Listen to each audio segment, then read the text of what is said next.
Could she be my husband's secret daughter? This is The Girl in Our Family Photo, a gripping psychological thriller about a perfect family celebration, a mysterious child who should not be there, and a husband's long-buried secret that threatens to destroy everything. Rose's birthday party is everything I've dreamed of. There's a unicorn cake, balloons everywhere, and the house is filled with the laughter of her friends. Then the last guests leave. The house finally falls quiet, and I realize my husband Phil disappeared halfway through the party. I start searching for him. Instead, I find a little girl sitting alone at our dining room table. She isn't crying. She isn't frightened. She's simply staring at the photograph sitting in front of her, a photograph of my family. Rose doesn't know who she is, neither do I. Then the girl reaches out and gently touches Phil's face in the picture, his dark hair, his eyes, his smile, and suddenly I understand why she looks so familiar. She looks just like him. Years ago, my husband made a terrible mistake. At least, that's what he told me. But what if that mistake wasn't buried in the past? What if he had a secret family? As I begin asking questions, pieces of Phil's carefully constructed story start falling apart.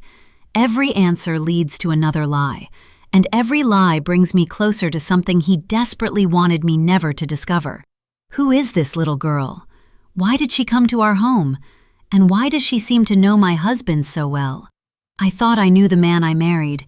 Now I'm terrified that the stranger sitting at my daughter's birthday table knows more about my husband than I do.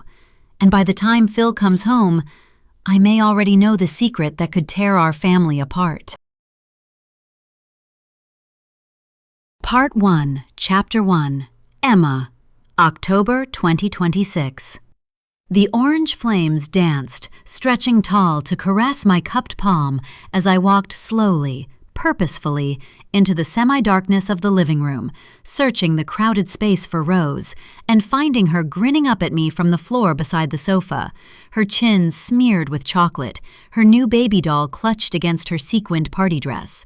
I'd drawn the thick velvet curtains at the bay window, and there was a hushed silence of excited anticipation, the preschool-aged children whispering, letting out little squeaks they couldn't contain as their parents held them still on laps and in arms. I was stunned at the sheer number of bodies we'd managed to fit into the space, especially given the fact that several of the parents had arrived with siblings, and even a couple of cousins in tow, a possibility I hadn't prepared for. I hoped there would be enough spare party bags to give to all the additional little ones. As I entered, a chorus of "Happy Birthday" started up, led by one of the moms. Rose's eyes widened in confusion, quickly transforming to wonder as she realized the singing was for her. My voice rang out loudest of all, and I was uncomfortably aware that I was overcompensating for the fact that her father hadn't managed to be here for the cake. Phil had rushed off just 20 minutes after the guests arrived, muttering something about covering a shift at the electronics store where he was assistant manager, and leaving before I could tell him to just say no for once in his life. It was starting to grate on me that he was constantly making excuses for why he needed to drop our plans, his own child. Why his manager, Michaela, seemed to think she could call him up at a moment's notice and expect him to jump to action with no thought for what he might be doing with us. That he would do it today, of all days, was particularly hard for me to swallow. It was the first party we'd ever thrown for our little girl, the first year she'd really got the concept of Earth Day. It was supposed to be a shared memory we could hold on to as a family, could discuss and reminisce over for years to come. It had been made all the more special by the fact that her whole preschool class had turned up, making our new start in this lively city feel so much easier, like we belonged, were part of the community in a way we'd never managed before. Early last year, we'd finally bitten the bullet and moved out of Havant, from the cramped terraced house we'd lived in for almost a decade to a much more spacious 3-bed end of terrace in South Sea, less than 10 minutes walk from the quiet end of the infinitely long Eastney Beach. Our old house had been dated and damp, too far from Langstone Harbor to walk to the sea, too far to stroll into the town center, and with a noisy railway track running behind the back garden, shaking the foundations of the house night and day. It had never felt like it belonged to me, always a temporary stopgap. But here, despite Portsmouth being the most densely populated city in the UK outside of London, it felt more peaceful than haven't ever had. I felt at peace, at least I had to begin with. I'd built connections, community. I loved being able to pick Rose up from her little preschool and take a picnic down to eat on the beach, listening to the waves ebb and flow as she collected cockle shells and stacked pebbles into mini towers. It had been almost a year since we made the move, and I still woke up every day grateful to find myself in this house, this place. I felt like I'd finally come home, something I'd never experienced in the council house I'd grown up in, just streets away from the one we'd sold. I just wished Phil would stick around long enough to be a part of it. I brushed away my annoyance with him, smiling wider as I tunelessly belted out the words to Happy Birthday, squatting to place the elaborate, arguably too elaborate, unicorn cake on the low coffee table in front of my exuberant daughter and nodding in encouragement as the song came to a rousing finale. We'd practiced this part in the weeks leading up to the party, talked about how she'd play games with her friends, choose music to dance to, have presents to open and people to thank. And then we'd both puffed out our cheeks, pretending to blow out the candles and make a wish. She leaned in towards the oversized number 3 blazing in the center of the cake, surrounded by a cluster of smaller pink glittery candles, gesturing for me to come close, then whispered damply in my ear, "I make now, Mama? I whiz?" I smiled at her words, her voice still so cautious, halting, seeing how much effort she was making to be understood in this important moment. "Yes, sweetheart. If you want to, you can make your wish now." I rocked back on my heels and blinked hard at the sting in my eyes, strangely overcome with emotion as she twisted her mouth, an expression that meant she was thinking hard, before blowing an explosive, somewhat dribbly blast of air over the cake. There was a cheer, and she looked up proudly, shy, yet clearly pleased by the attention. I pressed a kiss to her forehead, wondering what she'd wished for, longing to know what went on in her mind, what she thought about when she was so often quiet. Straightening, the gold foil cake tray clutched in my hands, I looked over at my sister, who was sitting on the arm of the sofa, knees bent, her tanned, bare feet no doubt leaving dirty marks on the cream velvet, a habit I'd given up trying to stop. Though she was in her 30s, she had the manners of a teenager. She was wearing a silver toe ring that looked bohemian and pretty, but I couldn't help but think how it would dig into her skin as she walked around. Could it really be comfortable? Maybe she just didn't care, was willing to sacrifice comfort in the name of style. "Mabel," I said, resisting the urge to crack my spine as I arched my back subtly, "there's just time for one more game of musical statues before we finish. Do you mind taking the lead on the music while I cut the cake for the party bags?" "Course," she grinned, tossing her waist-length light brown hair over one shoulder, then leaning to reach the laptop, her tight t-shirt rising up to display her tanned midriff. "I'm the queen of musical statues. Isn't that right, kids?" The obnoxious nursery rhyme compilation started back up, and I reminded myself that I could endure anything for a couple of hours. Monday, I'd be back at work, Rose at nursery, and the tinny sounds of dingle-dangle scarecrow would be nothing but a fuzzy memory, one I'd actually cherish as I remembered the sight of my daughter jumping up and down in excitement, the difficulties of the past few years forgotten for a precious day. Clutching the cake tray to my chest, I tried to focus on that, the happiness, the sound of laughing children. I forced myself to keep smiling, keep being the perfect host, the woman they thought they all knew. But beneath the smile, I couldn't manage to squash down the feelings of anger and fear that never seemed to go away.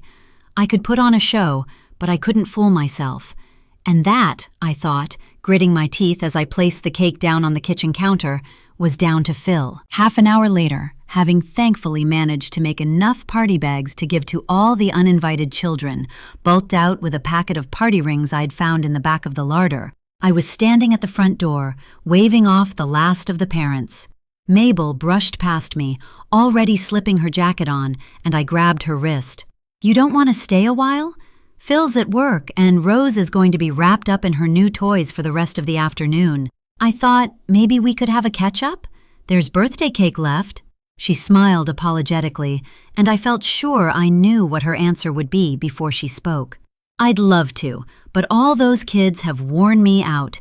I need a power nap before I have to go out again tonight for another, more grown-up party. I wonder if tonight's crowd would appreciate Pin the Tail on the Donkey and musical bumps?" She laughed, her hazel eyes twinkling. "It's been lovely, Em. Rose is such a gorgeous soul. Maybe I can take her for a girls' day sometime." I nodded, though the idea of Mabel being fully responsible for my child was more than a little unsettling.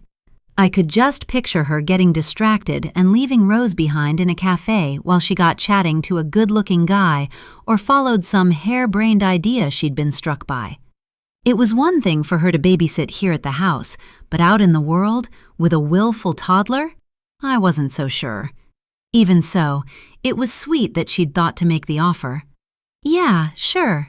Maybe," I said, as she leaned in to air-kiss my cheek, clearly in a hurry to get back to the peace of her own flat. I watched as she dashed down the path, feeling suddenly drained, my face aching from having smiled too much.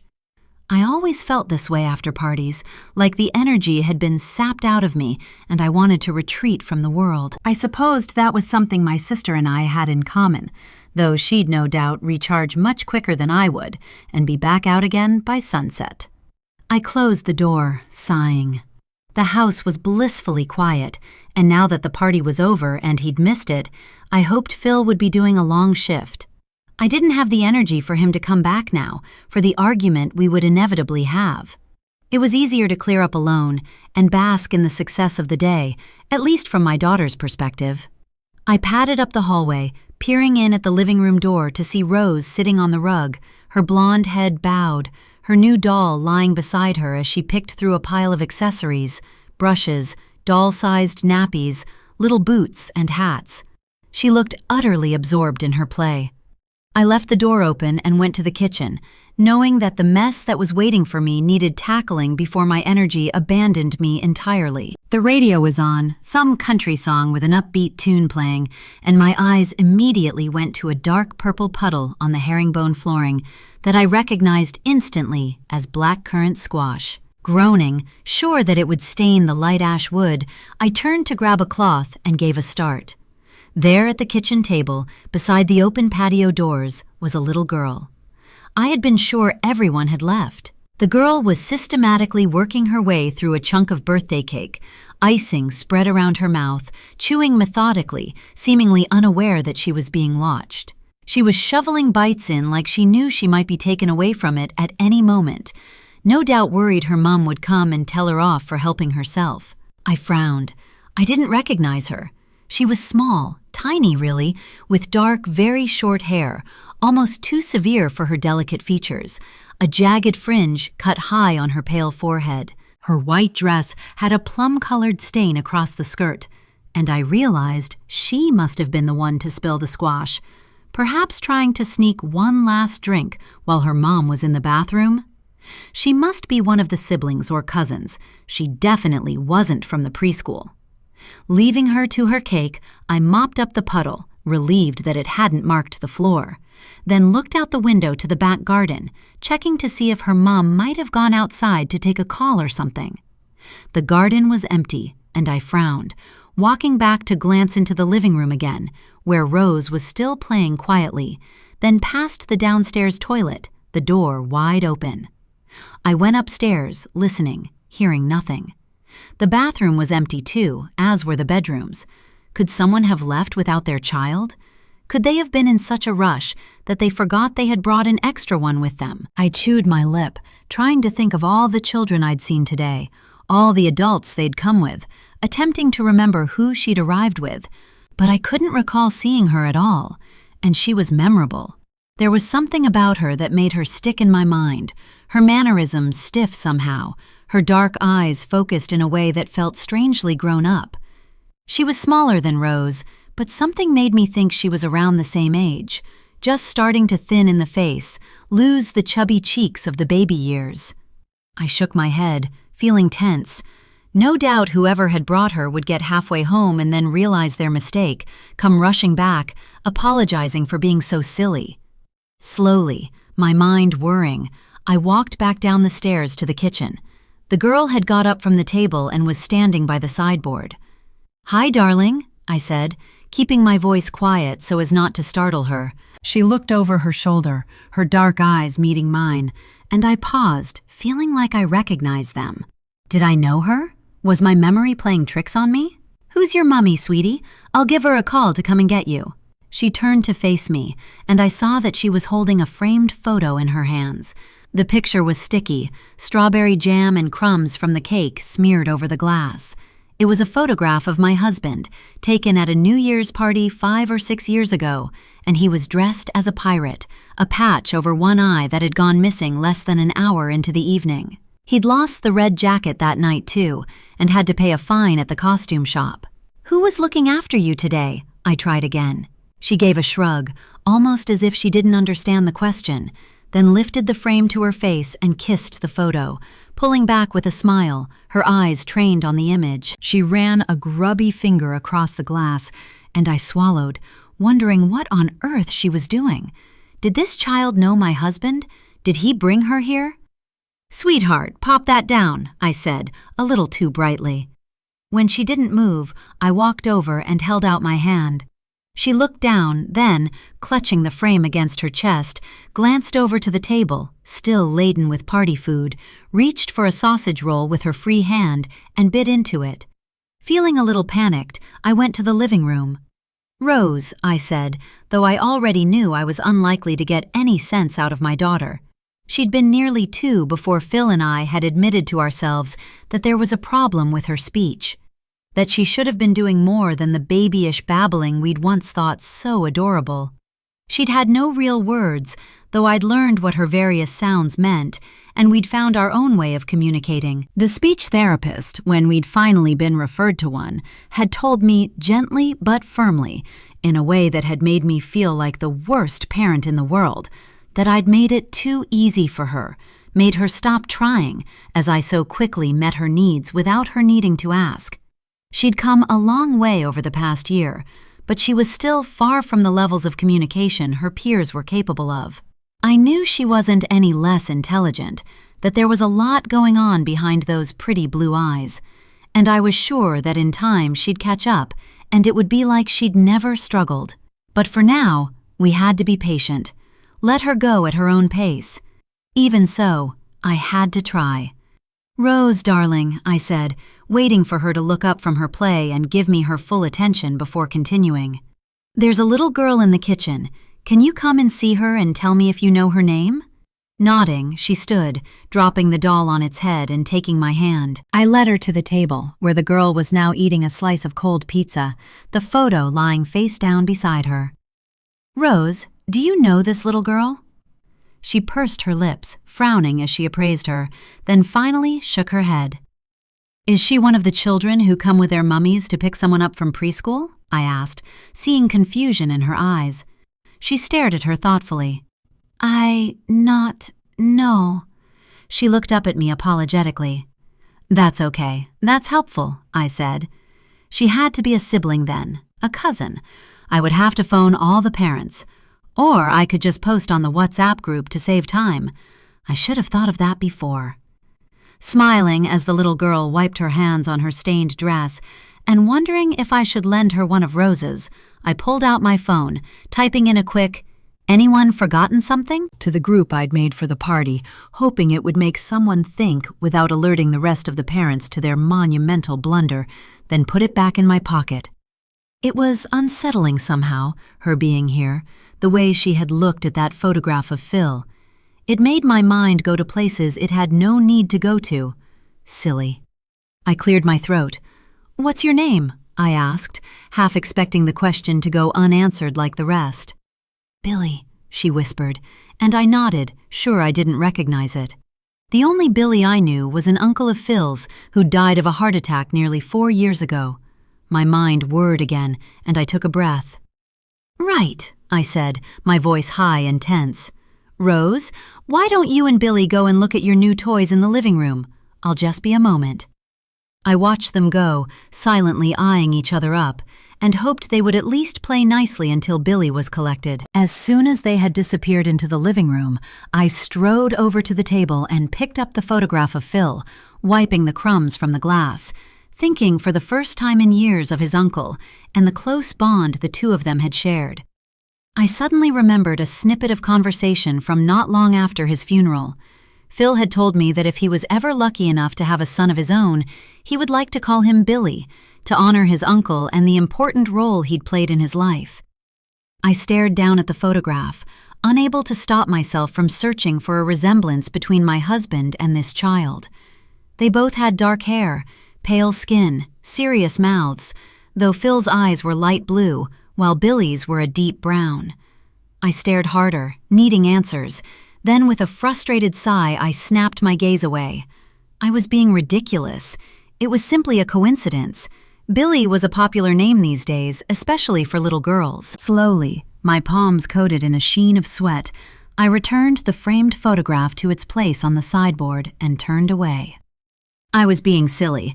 Anyone would be unsettled given the circumstances, but that didn't mean I should jump to conclusions. I took a deep breath and wiped my damp palms on my jeans. The sooner Billy's parents returned for her, the better. Chapter 2. Darkness had crept up on me. I'd tried to pretend to myself that bedtime was hours away, but Rose was yawning, her eyelids drooping, and the little girl was still here. I'd fed them both sandwiches and eventually changed Billy into a pair of Rose's leggings and a fresh cotton t-shirt, wiping her hands and face with a flannel. Now I was inwardly panicking. There had been 15 replies to my WhatsApp message, thanking me for inviting them, telling me what a lovely time their children had had, and one mum had even said she might have left a blue cardigan on the back of the sofa, but no one had called me privately to tell me they were coming back for Billy. No one had given any indication they had left a whole child at my house, and now, at 7 p.m., most of their children would be tucked up in bed. If someone had brought her here, they would have realized by now, wouldn't they? Billy had been quiet as she sat beside Rose, touching the toys cautiously, as if she wasn't sure she was allowed to play with them. The two of them had mostly been in their own worlds, both so quiet. I glanced at them now, sitting on the sofa looking ready to drop. What was I supposed to do? I couldn't just put this little girl to bed in my house, but I couldn't call the police either.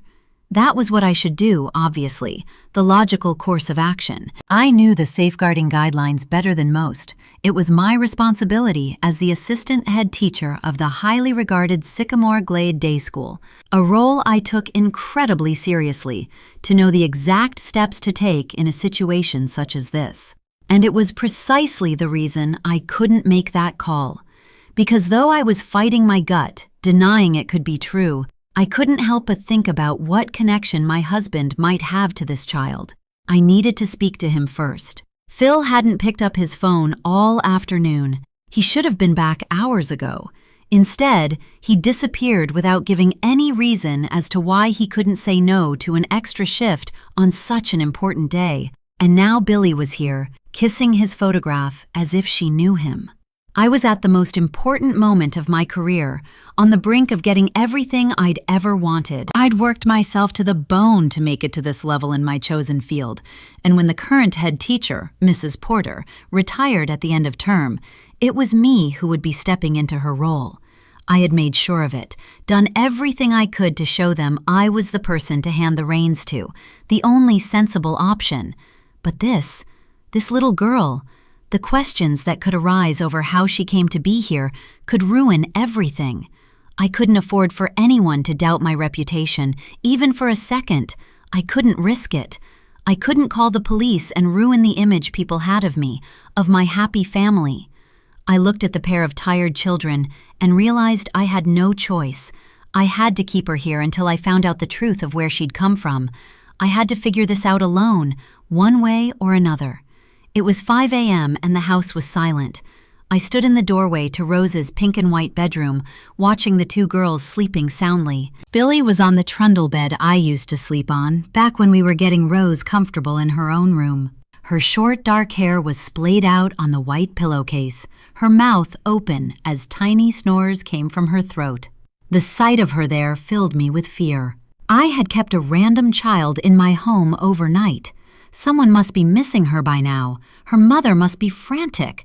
Maybe it would be on the news. If it was, that might not be a bad thing. At least I might be able to discover who she belonged to, somehow get her home without all eyes turning to focus on me. I pinched the top of my nose, trying to squeeze away the headache that was building there, picturing the interviews, the reporters, all saying how lucky it was that she'd been found by someone like me, someone who could keep her safe. I'd looked on the Portsmouth Police social media pages countless times since putting the girls to bed, hoping to see a post asking people to look out for a missing child. But there had been nothing. It was unsettling, bewildering. Why was nobody talking about her, missing her? Phil hadn't come home. I'd called his phone, called the electrical shop, which was predictably closed for the night, and sent a dozen messages demanding he get in touch. But there had been no response. I could see he hadn't even read them. I didn't want to think about where he could be, what might have happened. Didn't want to contemplate how things had been between the two of us lately.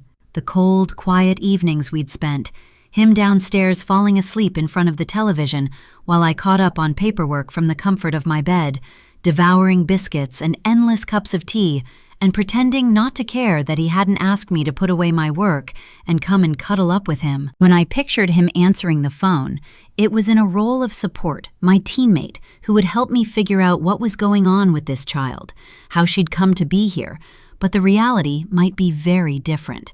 I didn't want to consider that. Again, I thought of calling the police, handing over my worries to them, but it was impossible.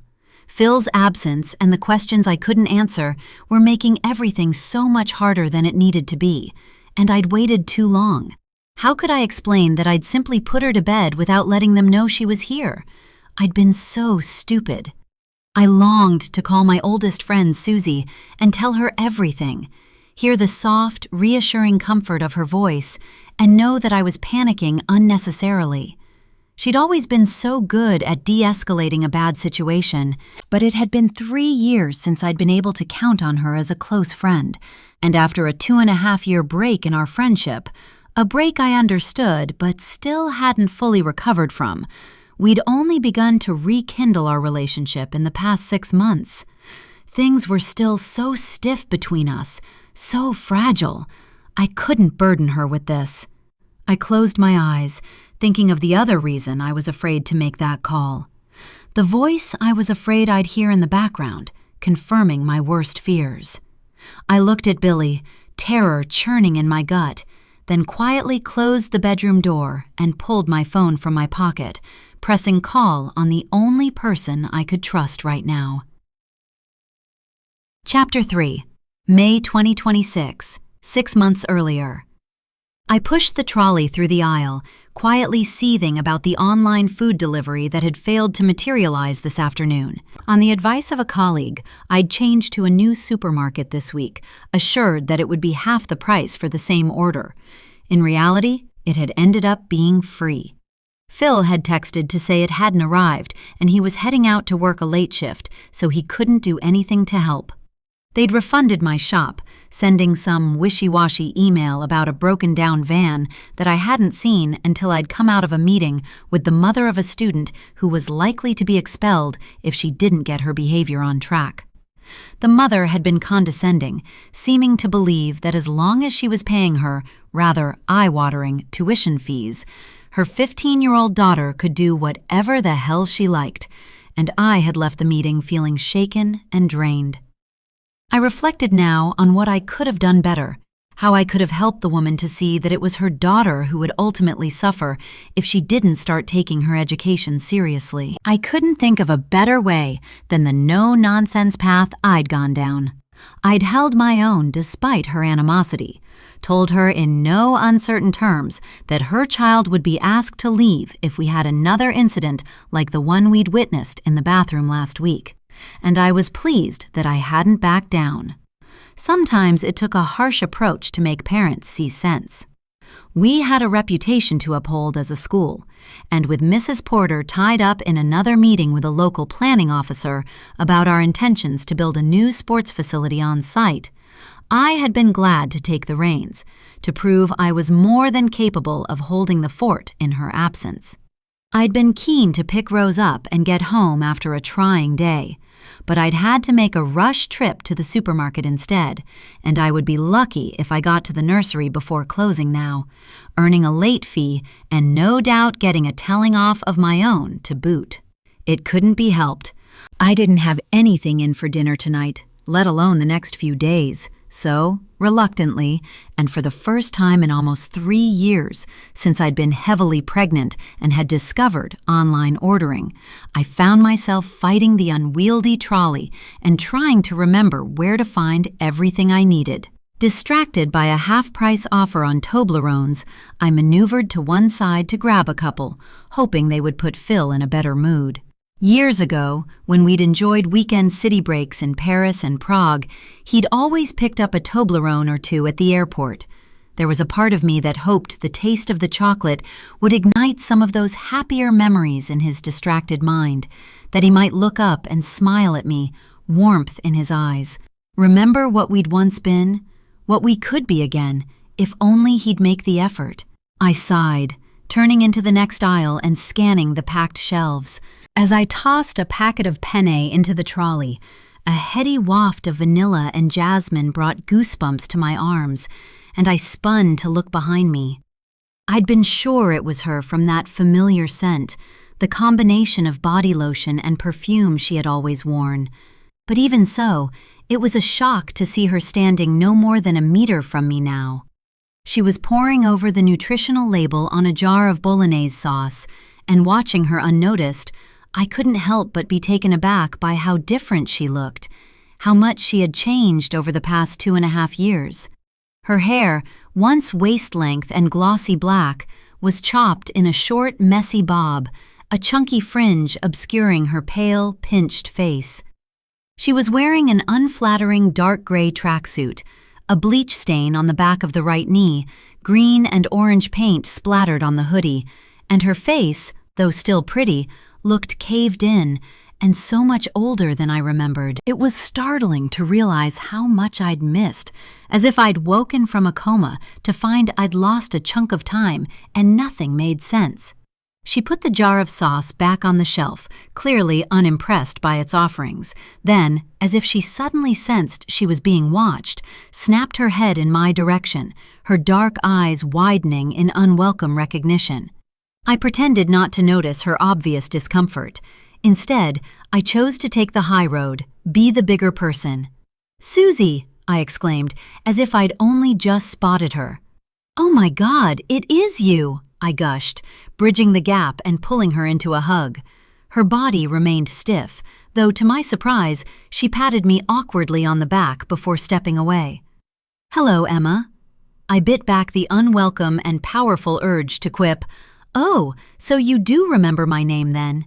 It had been a long time since we'd been able to be sarcastic with each other, and I was sure she wouldn't take it well. She had to know how broken I'd felt at being ghosted by her. But if I let myself be swept up in the bitterness, the grief, I might miss my only chance to get her back in my life. I looked into her eyes, so guarded, closed, and despite my awareness that she was willing me to disappear, I smiled. "I've missed you," I said simply. The words seemed to land like a blow. She actually flinched. Continuing in a rush, I said, "Phil mentioned that Joe finally shaved off his beard." I grinned, thinking of how long we'd spent discussing it when she'd first begun dating him. He'd moved to our school aged 15, already sporting a thick brown layer of stubble, which he'd adamantly refused to shave off, despite pressure from the teachers. It had made him seem so much older than the other Year 10 boys, mysterious somehow. Susie had joked that it was strange that she didn't know what he really looked like beneath all that hair, though of course we'd all seen the childhood photos hanging on his mom's living room wall. I waited for her to jump in and describe the moment she'd finally seen him in all his bare-faced glory. She'd always been an entertaining storyteller, but she only nodded, her expression blank, bored almost. Disappointment hit me harder than I'd expected. I knew things had changed. She'd changed, of course she had, and it wasn't fair of me to expect otherwise. But couldn't she at least try? Make a little effort to save what we'd lost? Did she really hate me that much? I was tempted to walk away now, save myself from another second of this painful interaction. I had to pick Rose up, cook dinner, get her to bed, and then spend my evening writing up my notes from today's meetings. I was busy, for God's sake. And yet, despite everything in her body language screaming for me to do just that, walk away and leave her to her solitude, I couldn't waste this opportunity. I cleared my throat. It's Phil's birthday this Saturday. His mom has offered to come down and babysit for the evening. Why don't the four of us get together for a nice dinner, like old times? I swallowed. Neither of us mentioned the fact that Phil had never been cut out of their lives, that the three of them had continued to socialize, both at Susie and Joe's house and at our favorite old haunts, ever since Susie ghosted me. To begin with, I'd been so wrapped up in my newborn daughter, adjusting to motherhood, that I had barely registered it. I'd known I couldn't go to her about any of the struggles I was figuring out: sleep deprivation, oversupply of breast milk, the constant dramas unfolding at the local baby group. And I'd known she wouldn't come to me either. It had been too difficult to navigate, to talk, and so I let her back away while I found other people to support me.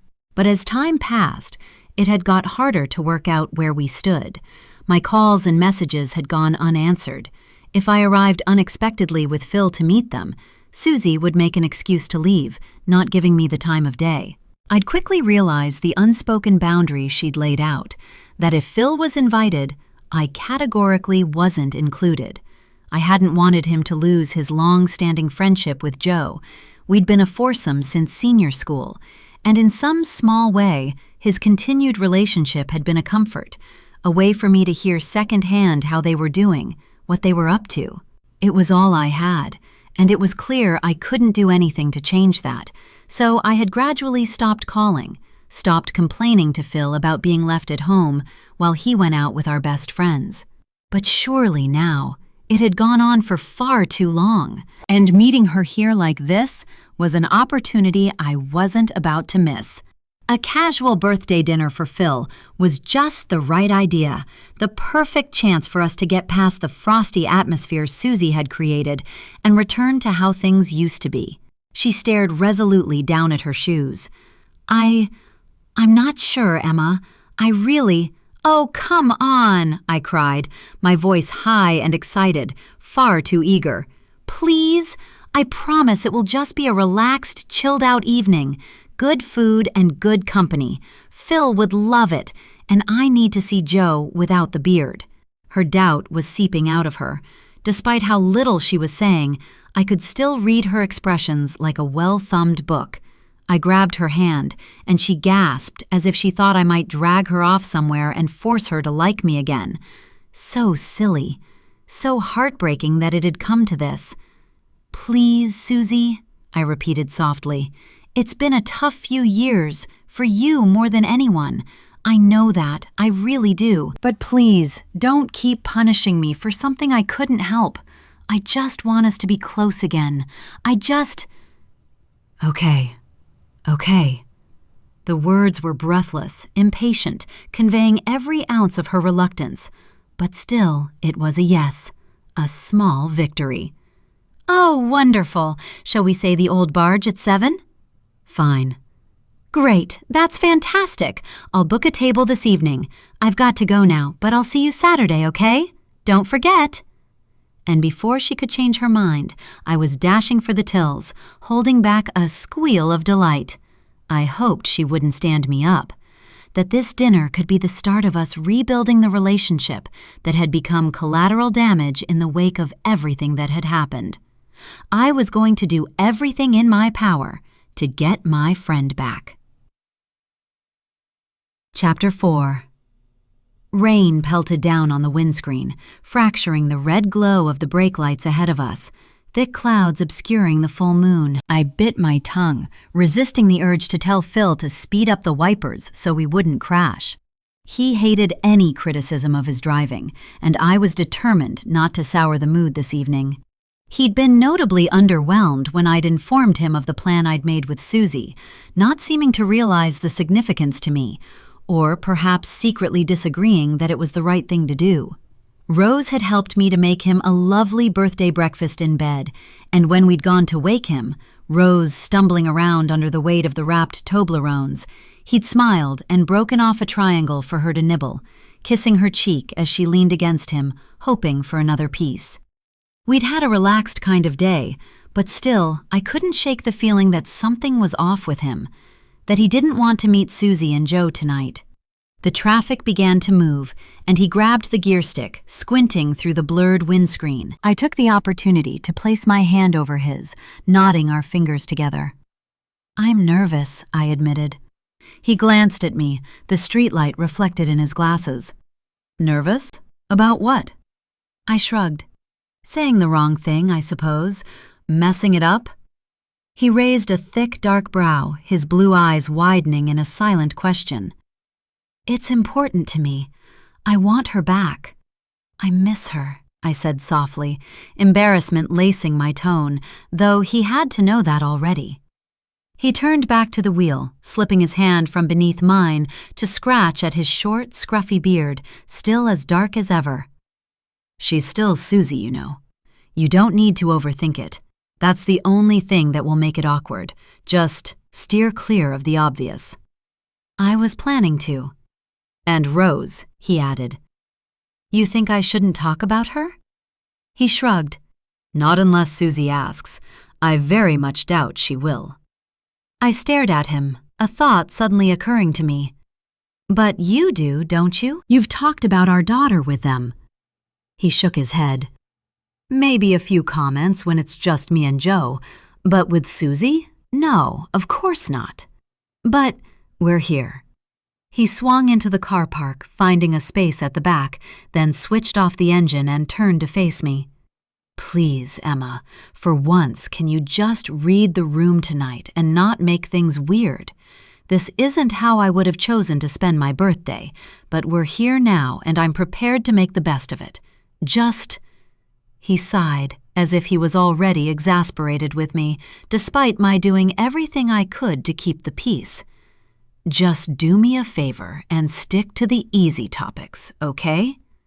He reached over, patting my shoulder as if he knew his words were harsh, but wasn't willing to take them back, and I gave a stiff nod, forcing my face into a bright smile. I would not do anything to make this evening fall apart. He and I could have a conversation about all this later, when there wasn't so much at stake. "No problem," I agreed, hoping he didn't see the irritation in my eyes. "Do you want to grab the umbrella from the boot, or shall we make a run for it?" He glanced upwards to the deafening cacophony of raindrops ricocheting off the steel roof, then looked across the dark car park to the glowing lights of the pub. He grinned. "Run." "Okay." "Ready?" "Yes." 1, 2... He gripped the handle, and I grabbed my bag, nodding, our eyes locked. For a moment, I had a fleeting glimpse of the past, the playfulness we'd once shared, the lightness between us that had been glaringly absent ever since the birth of our daughter. 3, he shouted, and we both dived out of the car, dashing through the sheet of rain towards the safety of the pub. He caught my hand, and I giggled as I hopped over a puddle, trying to match his stride. Reaching the covered porch, he turned, dropping my hand and clicking his key fob to lock the car. I laughed, running my fingers through my damp hair, but he didn't look back at me as he strode inside. The moment was over, it would seem. I could never figure out how to make it last. I followed him into the bustling pub, scanning the packed tables and blinking in surprise as I saw Susie and a good-looking, dark blonde man sitting by the window on the far side. It took me a second to realize the man was Joe. He had a stronger jawline than I would have imagined, but it was obvious that he'd only recently shaved. His tan line stopped abruptly halfway down his face, giving him something of a mountaineer vibe. I hoped Phil wouldn't get any ideas. I'd always preferred him a bit more on the rugged side. It dawned on me as I watched them sitting there, startlingly familiar yet simultaneously strange, that deep down I'd assumed they wouldn't actually come. That Phil and I would sit awkwardly sipping our drinks as we waited, until a text arrived to say, "Ever so sorry, but something had come up." But there they were. I'd shared 1,000 evenings with them over the years, but now I couldn't stop the nerves from bubbling up inside me, lodging in my throat. The two of them were silent, Joe scrolling on his phone, Susie absently, anxiously, running her fingertip up and down the stem of her glass. They looked like a couple who'd just had a row, and it made me wonder if I might be the catalyst. Phil reached them first, clapping Joe on the shoulder, then bending to kiss Susie on the cheek, his hand brushing the back of her head. I flinched, taking in the interaction. That was new. In the past, he would have just said hi and sat down. The four of us had been so young when we'd met, we'd never got into any overly formal habits. Anything more than a high five or a fist bump would have felt silly, too grown up, like we were pretending to be something we all knew we weren't. I wondered if Joe was about to jump up and kiss my cheek now too, but he just smiled, and though I was glad not to have to pretend to be comfortable with these strange new customs in our group, his laid-back greeting only served to make Phil and Susie's kiss stand out all the more. I was overthinking. It was hardly a surprise, given how awkward I was feeling right now, how hyper-aware of my own body. My arms felt too heavy somehow, and I fidgeted with my hands, unsure how to stand, where to put them.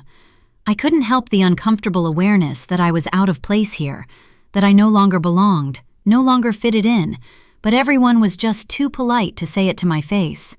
"All right, Em?" Joe asked, and I noticed his eyes were strained, tired, as if he didn't really want to be here. I slipped into the seat next to him. "Hi, Joe. Suze." I smiled, feeling a tremble ripple through my fingers. I slid my hands beneath my thighs, taking a deep breath, unsure what to say. I'd been naive to think it would be like old times, that the easy familiarity we'd always shared would still be there, as if it had just been on pause this whole time, anticipating my return. "Happy birthday, mate," Joe said to Phil. "What are you having? The usual?" Phil grinned. "Nah, if you're paying, I'll have a double whiskey." I glanced at Susie, who had yet to acknowledge my presence. It was bizarre to me that the woman who had always been like a sister to me was now so distant, so closed. The sound of her voice jolted me from my thoughts. "And you, Emma? Still on the Malbec?" She'd called me Emma. It was weird, stiff.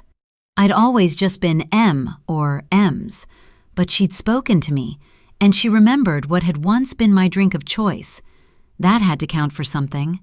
These days, I preferred Prosecco, but I didn't want to correct her, spoil the moment, and besides, tonight I could do with the crutch of a glass of wine to help with the nerves. "Oh, yes, I suppose I am," I said, trying and failing to catch her eye. She pushed back her chair. "I'll go. I have leg cramp anyway. I need to stand for a bit." Joe opened his mouth as if to argue, but Phil beat him to it, rising to stand beside her. "I'll give you a hand." She looked at him, their eyes meeting, then pressed her lips together as if she were suppressing an angry retort. Phil's eyes locked on hers, gentle but insistent. I suddenly felt as if I was missing some unspoken message between them. Joe sighed, his shoulders slumping as he leaned back in his chair with a resolute nod. I cleared my throat. "Maybe I should," I began, wanting to go with Susie and have a moment to chat away from our husbands. But before I could get the words out, the two of them were gone, Phil placing a hand on the small of her back as they weaved between the packed tables. I watched them, feeling a squirming discomfort deep in my gut. There was something protective, tender in my husband's manner towards Susie that seemed to come from a deeply ingrained habit. They'd always been close, but it had been like they were siblings, always joking and laughing, obviously caring towards each other, but hands off. There had never been any of this touching, the silent interactions that were impossible to ignore now. When had things changed? Had it been this way since she ghosted me? Had what happened back then been the trigger? I glanced at Joe and found he was already watching me, as if he knew what I was seeing and was judging my reaction. It was hard to know what to say to him. Did we just brush over the past 2.5 years? The fact that he hadn't picked up the phone, had been willing to let me be pushed out of the group? Had he spoken up for me? Tried to reason with his wife? The silence stretched on, and I wondered if I'd made a mistake in coming here tonight, if there was anything left of our old bonds worth salvaging. I slipped my hands out from beneath my thighs, fiddling with the cardboard coaster in front of me. Joe's hand covered mine, warm and firm as he held my finger still. I looked up, meeting his eyes. "I guess a lot has changed, hasn't it?" I said softly. He twisted his mouth, and I stared, fascinated by how he looked without the beard. He felt like a stranger to me. I suddenly thought of the day we'd known we were friends, the overconfident 15-year-old new boy at school who dared me and Susie to skinny dip on an unusually warm November night at a classmate's birthday party. We'd all got stomach bugs the following day, having been unaware that there had been a sewage discharge into the sea, but it had been worth it for the memory of that night, the adventure of it securing the friendship between the four of us. "I guess so," he replied. "But not everything." I waited for him to ask me something. Ask about Rose. It was what people did, wasn't it? The usual etiquette, and with Susie at the bar, this would have been the perfect chance for him to show some interest in the child he had never even met. I knew exactly why she wouldn't. But Joe? It hurt that he didn't take the opportunity, especially given what Phil had said earlier about them never even discussing her. He should want to know. In another life, he and Susie would have been known as Auntie and Uncle to Rose. They still could, still might, if only we could get past this awkward phase and figure out a way back to how we used to be. Had he made some stupid promise to Susie before coming here, vowed not to ask about my child as a favor to her? To take the subject off the table? They must have had a conversation about how to handle what might come up tonight and how they would tackle the subject. Well, it wasn't okay. It had been years, and the time for me to hide away, make myself and my baby girl scarce, had to come to an end. I wasn't going to pretend she didn't exist. She was everything to me. She was a part of me. I couldn't wipe her existence from the world to save their feelings. I understood it was never going to be easy. But since when had the four of us been incapable of talking about the darkest corners of our minds, our deepest struggles? It was why we'd always been so close. When Joe's dad had died young, we'd rallied around, refused to let Joe go through it alone. When Phil had unexpectedly left his job as a teacher and we'd made that sudden decision to move to the other side of town, let go of the lease on the flat near my mom, and buy the only house within our meager budget in order to have a fresh start. All through that nasty business, yes, I supposed there had been details we had chosen not to share with anyone, Susie and Joe included, but still, they'd been so supportive. We'd been family to each other, and we had only stayed in the area because we'd assumed the two of them would be there with us. Had we known they were planning to move to Southsea, we'd have left too. They'd been taken aback when we told them Phil was leaving teaching, couldn't cope with the pressure, but they'd never tried to talk him into changing his mind, never pushed him to go back, seeming to understand that there was more to the story than we were willing to divulge. I suddenly thought of another secret, the one only Susie and I knew, the one that had both fractured and cemented our bond. I'd done everything I could to protect her, knowing how she felt about what she'd done. Neither of us could have comprehended how one night, one terrible, shocking night, would change everything, change the way she looked at me, as if she wished I hadn't been there to witness the whole mess, to see her in a new light. There was no doubt in my mind that she still thought about it now, whereas I never let myself go down that rabbit hole. There was no way to undo what had happened, no way to erase the consequences that had followed. So what would be the point? I'd buried it, pretended I hadn't been there, hadn't witnessed everything that had happened. But Susie had always been the type to cling to her mistakes, go inwards and let it fester. She'd never been able to leave things in the past, let things go. I closed my eyes, picturing how she'd looked at the end of that night so many years ago, her wide, haunted eyes as they met mine, her long dark hair damp with sweat, clinging to her creamy white skin, her hand clutched over her mouth, holding back all the words she wouldn't say, couldn't say. I'd promised her we would never speak of it, that we would pretend it hadn't happened, that we could go back to normal, but I'd known, even then, that she wouldn't let it go. After she'd left Havant to move to Southsea, and we'd had more time apart, it had felt like she was moving past what had happened, coming back to the Susie I knew and loved. Things had been so smooth for such a long time, it had been easy for me to forget the impact of the secret we shared, focusing on far more positive things. It had felt like she had done the same for a while. Then everything had come crashing down, and I couldn't help but wonder if it had hit her all the harder because she was already fractured by the past. It was impossible to know because she wouldn't let me in, would never talk. I ripped off a piece of card from the coaster, shredding it into tiny pieces. Whatever we'd been through, these people were the best friends I'd ever had. I wasn't going to make small talk with Joe now about his work, his mom's retirement, when he couldn't bring himself to show me the courtesy I deserved and ask about my child, the most important person in my life. I felt anger swelling inside me, like a balloon on the verge of bursting, and sucked in a breath, stopping myself from giving in to the building crescendo. It wouldn't help. Whether tonight was a success or not was down to all of us making an effort to put aside the past, commit to moving forward, me included. For now, I had to let it go, no matter how much it stung.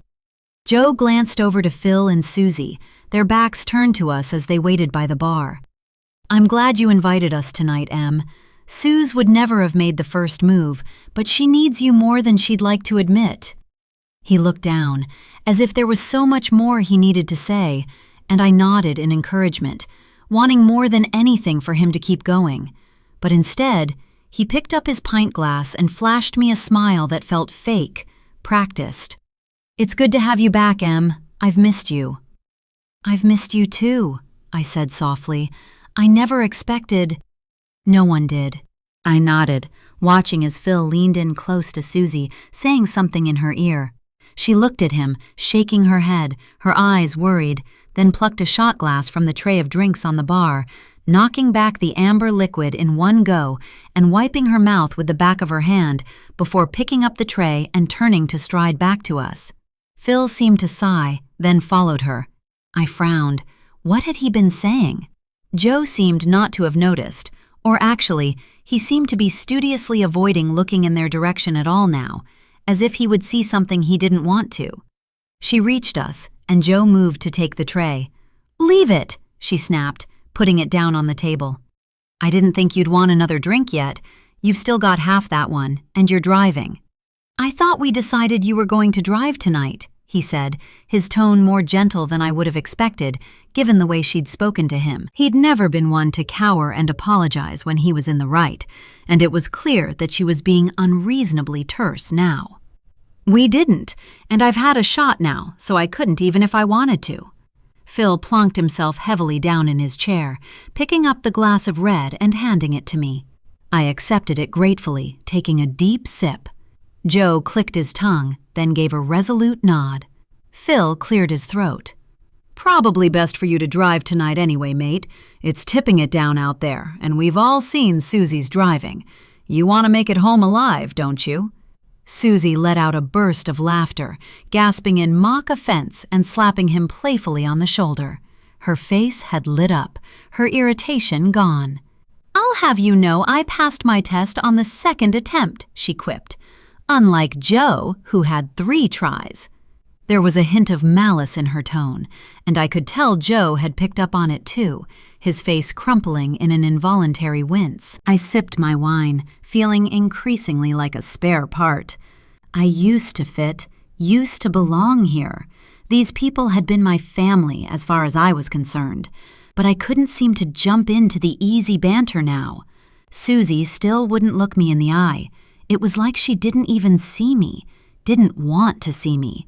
Her hand lingered on Phil's shoulder, and I suddenly felt cold, desperate to leave.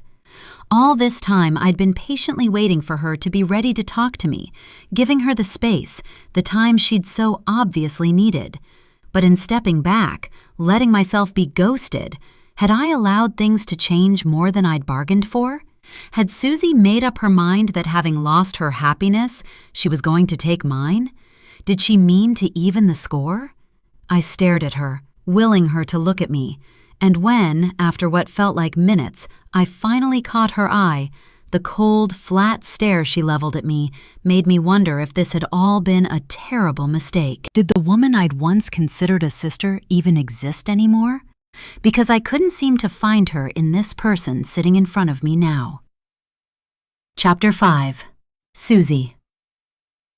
The curtains were still drawn, despite it being close to midday, and I sat with my head bent low in my hands, the throb of pain in my temples competing with the overwhelming urge to be sick. Again. It had been a long time since I'd had a hangover. I could handle my drink well. I certainly had enough practice in that area. But last night, I'd been too nervous to eat to line my stomach, and the moment Emma had walked into the pub, I'd known that the only way I would get through the evening was with copious amounts of alcohol. I'd drunk to excess, even for me. I'd hoped it would make the evening go quickly so we could all leave and say that we'd tried, but that it wasn't an experience worth repeating. Close the book once and for all on that chapter of our lives. I wasn't oblivious to the look she'd given me, the way she'd tried again and again to catch my eye. The hurt in her expression had been impossible to ignore. Her face was as familiar as my own, even now, after so long apart. I knew the tiny tells, the way her eyes creased, the tug in her brows. I could see how painful it was for her to sit opposite me and be treated like a stranger, or worse, a polite acquaintance. It wasn't as if I was ignorant to the pain I had caused her when I'd blocked her number from my phone without so much as a conversation. I'd known exactly what I was doing. But just as I could see every emotion playing out on her face, she knew me equally as well. Well enough that I'd been certain she would instantly grasp my reasons for being unable to look her in the eye again, though, knowing Emma as I did, she would likely have 1,000 reasons for why I'd been wrong, why I should have done things her way. It was precisely why I'd felt the need to block her in the first place. She had never been one for accepting no at face value. I'd survived the evening somehow, squashing down the bubbling vat of emotions roiling in my belly, dousing my own longing for it to be different, to hug her and talk to her properly with a hearty dose of strong alcohol. As cruel as it was to admit to myself, I had no intention whatsoever of reigniting our friendship. How could we ever find our way back to who we'd been before? It was impossible. Better to show her now that there was no hope for us, that the sisterly bond we'd once held so dear had been severed beyond repair. But perhaps I'd gone a little overboard with the wine. I had only a hazy memory of the final part of the evening, and no recollection whatsoever of getting home. Joe had yanked the duvet roughly from my comatose body at some ungodly hour this morning, ranting about facing the day, and I'd prized my sticky eyelids open just in time to sprint to the bathroom and empty the acidic contents of my stomach into the toilet. I'd heard the front door slam before I'd even flushed, the engine of the car revving unnecessarily loudly as Joe left to coach the local under-13s football team. I could only imagine what I'd done, what I might have said in that state. The thought of it, the things I'd kept from him, things I would never willingly divulge to anyone, made me furious at myself for being so reckless. I could have ruined everything. But I knew I hadn't. He was still blissfully unaware. If I'd said anything, given him a view into the terrible secrets I'd managed to conceal for so long, secrets that plagued me still, as fresh and tortuous as they'd been back then, he wouldn't have walked out this morning without saying anything. He'd be peppering me with 1,000 questions, needing answers, details. It was how he'd always been, and why I had known that confiding in him was never an option. I groaned as another wave of nausea hit me, the sweat prickling on the back of my neck, the musty pink toweling dressing gown making me feel suffocated, the sleeves suddenly too tight, too constricting. I stumbled to my feet, stripping it off and leaving it pooled on the living room carpet, dragging myself up the stairs by sheer force and heading into the bathroom. The pipes creaked as I turned the shower over the bath to hot, waiting for the steam to billow around me before clambering over the side and leaning my head against the cool, damp tile as the jet of water cascaded almost painfully down my back, scalding, searing away my sins. I let out a laugh. If only it were so simple. If only I could punish myself enough to change things, go back, do any of it differently. I was angry at Joe for having pushed me into going last night. He'd insisted that seeing Emma might not be the worst idea. "Let's just give it a chance, Suze," he'd said when I'd blurted out that I'd bumped into her in the supermarket. "It's been a really hard time for all of us, but it might do you good." He'd taken my hand, forcing me to stop pacing, frantically reprimanding myself for agreeing to go out with them, and said, his tone gentle, placating, "The child is 3 now." "She's 2.5, I snapped, "which you should know as well as anyone." He shook his head. "Close enough. My point is, she's not a baby anymore, and you don't even need to see her if it's too hard. You know I haven't, and if you want to keep it that way, I'm fine with that. We just won't talk about her." "And what if Emma changes her mind about leaving her with Phil's mom and brings her along?" I hissed. "Have you thought about that?" He shook his head. "She won't. Phil won't let her. He knows." He broke off, and I knew what he was trying to say. "He won't let her," he repeated. "Suze, I know this has been difficult." I raised my eyebrows at the monumental understatement, and he held up his hands in apology. "What I'm saying is, it's not her fault she had a baby." Though I knew my reaction was unfair, his words cut through my heart like a hot knife through butter. He was right. It wasn't her fault. How could it be? And it wasn't the child's fault either. I did know that. But that didn't stop me from hating Emma, as unfair as that might be. Didn't prevent me from thinking of her child, the baby I'd never even laid eyes on, as a symbol of everything that I'd lost. I stood under the scalding water, suddenly aware that tears were streaming down my cheeks, mingling with the flow, blinding me.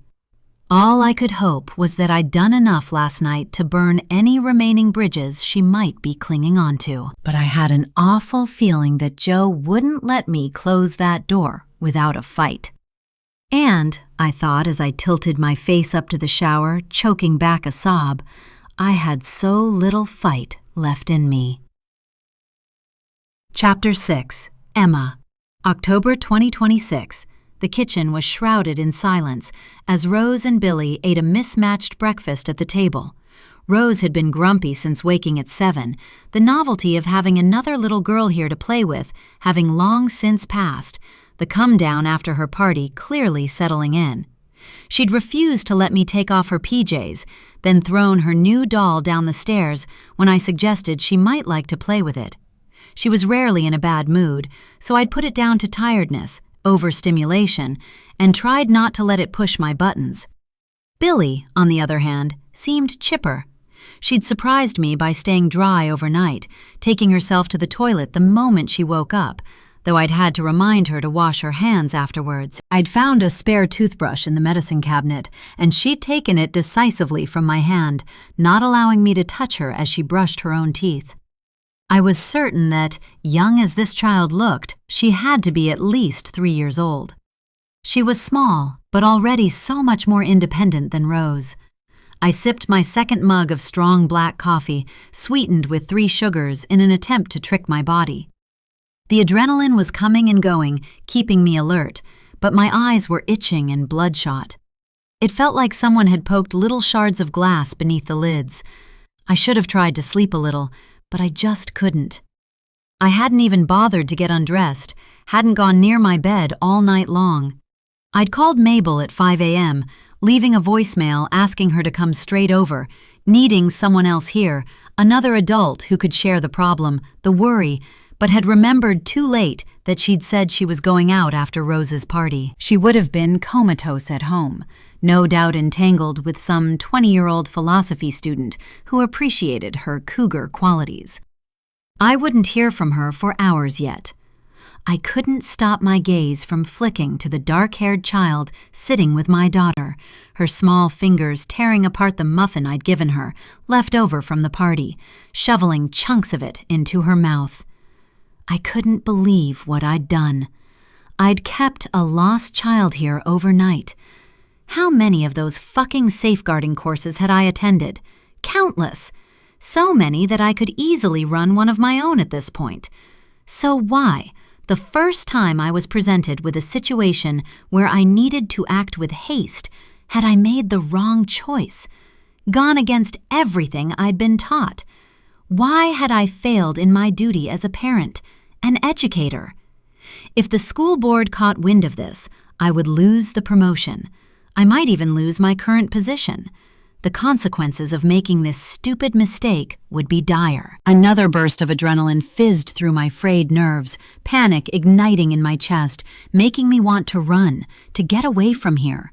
What if I left with Rose now, took her to the shops, making sure I was caught on CCTV, spoke to as many people as possible to make sure I had witnesses to attest that the two of us had been out alone? Then I could come home and find Billy and call the police, saying I had no idea how she'd come to be here. I could claim she'd been wandering in the front garden and I was a concerned citizen. She'd be okay if I left her in front of the TV for a little while, wouldn't she? Just half an hour, no longer than that. I glanced at her, knowing already how bad an idea that was. What if she hurt herself, set the kitchen on fire, got into the knife drawer somehow? What if Phil came home? What if Billy told them I was lying and that she'd spent the night here? Her speech was so much clearer than Rose's. She wouldn't have any issues communicating where she'd been, though frustratingly, she was intent on keeping her silence every time I pushed her for answers about where she'd come from. It was as if she didn't want to say, was afraid to tell me. But I couldn't risk her telling the police that she'd slept in Rose's room with her, that I'd kept her here in secret. Not to mention the big fear that had been pressing down on my chest since the party, since nobody had called to claim her. What if the police did some digging and found that Billy was connected to my husband in some way, that he had brought her here? It made no sense that he would do that and then disappear, refuse to answer his phone, but I couldn't stop thinking it. Questions swirled through my overtired mind, making me dizzy with frustration, filled with an urge to keep moving, to distract myself from the impending panic attack. I caught sight of the dress Billy had been wearing at the party, lying in the sink where I'd tossed it last night. I was about to rinse it in cold water to try and remove the blackcurrant squash stain when I froze. The dress was a simple white jersey fabric, nothing particularly special, but the label, now sticking out from the collar, had a little purple rabbit printed on it. I recognized the logo. It was a shop I'd been to several times, a little independent place in Brighton that specialized in organic, handmade children's clothes. My heart began to race. "Surely not," I whispered, turning the label over, already anticipating what I'd find. Even so, I couldn't stop myself from gasping. There on the underside, written on the plain white satin, were two words. Words I had written. Rose Miller. This was my daughter's dress. I'd bought it on a shopping trip last autumn. I didn't know why I hadn't recognized it before, only that she hadn't worn it in a while. White was never a good choice for preschool. How had this little girl come to be wearing my daughter's dress? It didn't make sense. My heart was in my throat as I turned to her, my voice strangled. "Billy, where did you get this dress?" "For the party," she answered through a mouthful of banana. "I wear it for the party." I shook my head. "But who put it on you?" She shrugged, reaching for her cup of milk, gulping it noisily. "I put it." But where are your clothes?" She looked down at Rose's leggings. "I wearing them." She frowned, clearly overwhelmed by my questions. I shook my head, opening my mouth to ask another before changing my mind. "I'll be right back, okay? Stay at the table, both of you." Rose nodded, playing with her clementine segments, stacking them in a pile on her plate rather than eating them.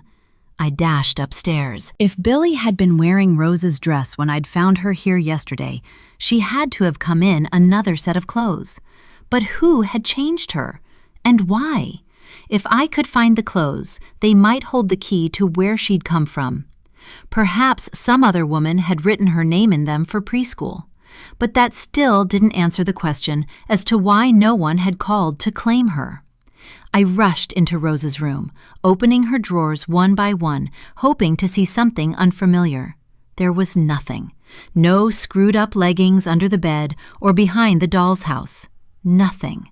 I went into the bathroom next, and there, in the bottom of the tub, obscured by the shower curtain, was a tiny pair of faded pink jeans and a long-sleeved green t-shirt.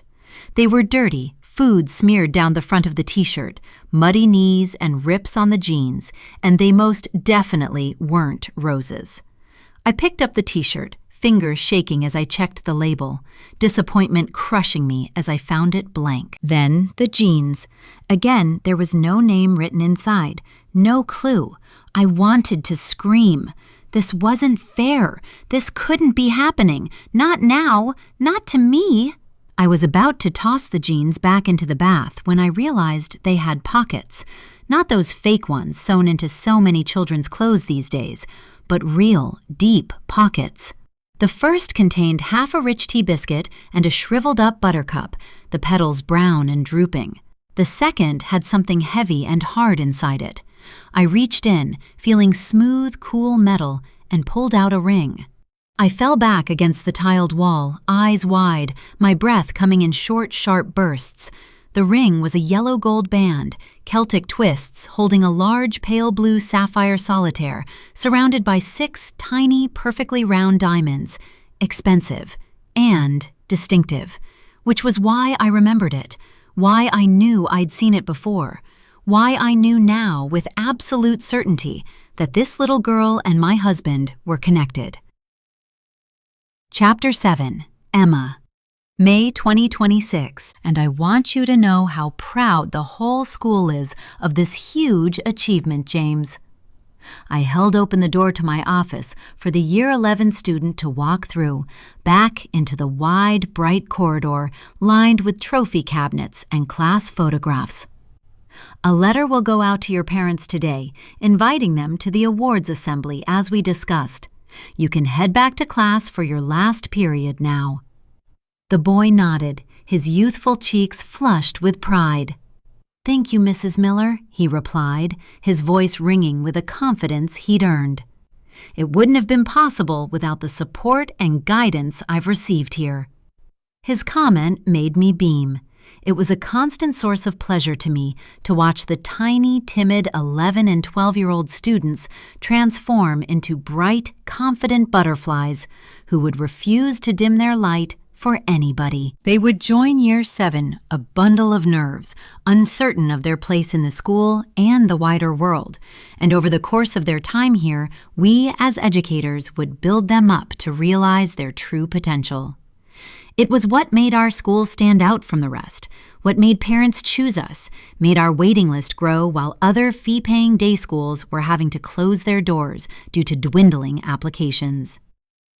When James had first walked into Sycamore Glade 4 years ago, he'd been too shy to raise his hand in class. Now, he had just been awarded the gold trophy for the National Teen Debating Competition, his arguments well thought out and articulated more clearly than most adults were capable of. He'd worked hard, and it was good to hear that he understood how big a part we had played in his success, how different his life could have been had his parents chosen another path for him. I gave him a warm smile, nodding as I closed the door to my office and headed back to my desk. There was a brown A4 envelope, already opened, lying there, and I glared at it. It was impossible not to feel insulted by the letter inside, the insinuation that I was anything but ready to step into Mrs. Porter's shoes when she took retirement next year. I was the obvious choice for the role, having spent 8 years at the school, climbing the ranks from teacher to head of Year 9 to head of Year 11, and now assistant head of the whole damn school. I'd been single-minded in my career goals for as long as I could remember. I had a master's in education, was working evenings and weekends on my PhD despite having a 2-year-old daughter to tend to, and had made more sacrifices than most to get where I was today. But lately, I'd heard gossip, whispers, that the school board were considering bringing in someone new, fresh blood, someone more experienced, apparently. I knew what they were getting at, what they were trying to insinuate, that at 36, I was too young for the role, wouldn't garner the necessary respect from the students and parents. I'd done some digging and found out that the primary suggestion being bandied around was a man in his late 50s, his PhD already under his belt, Dr. Ethan Woods.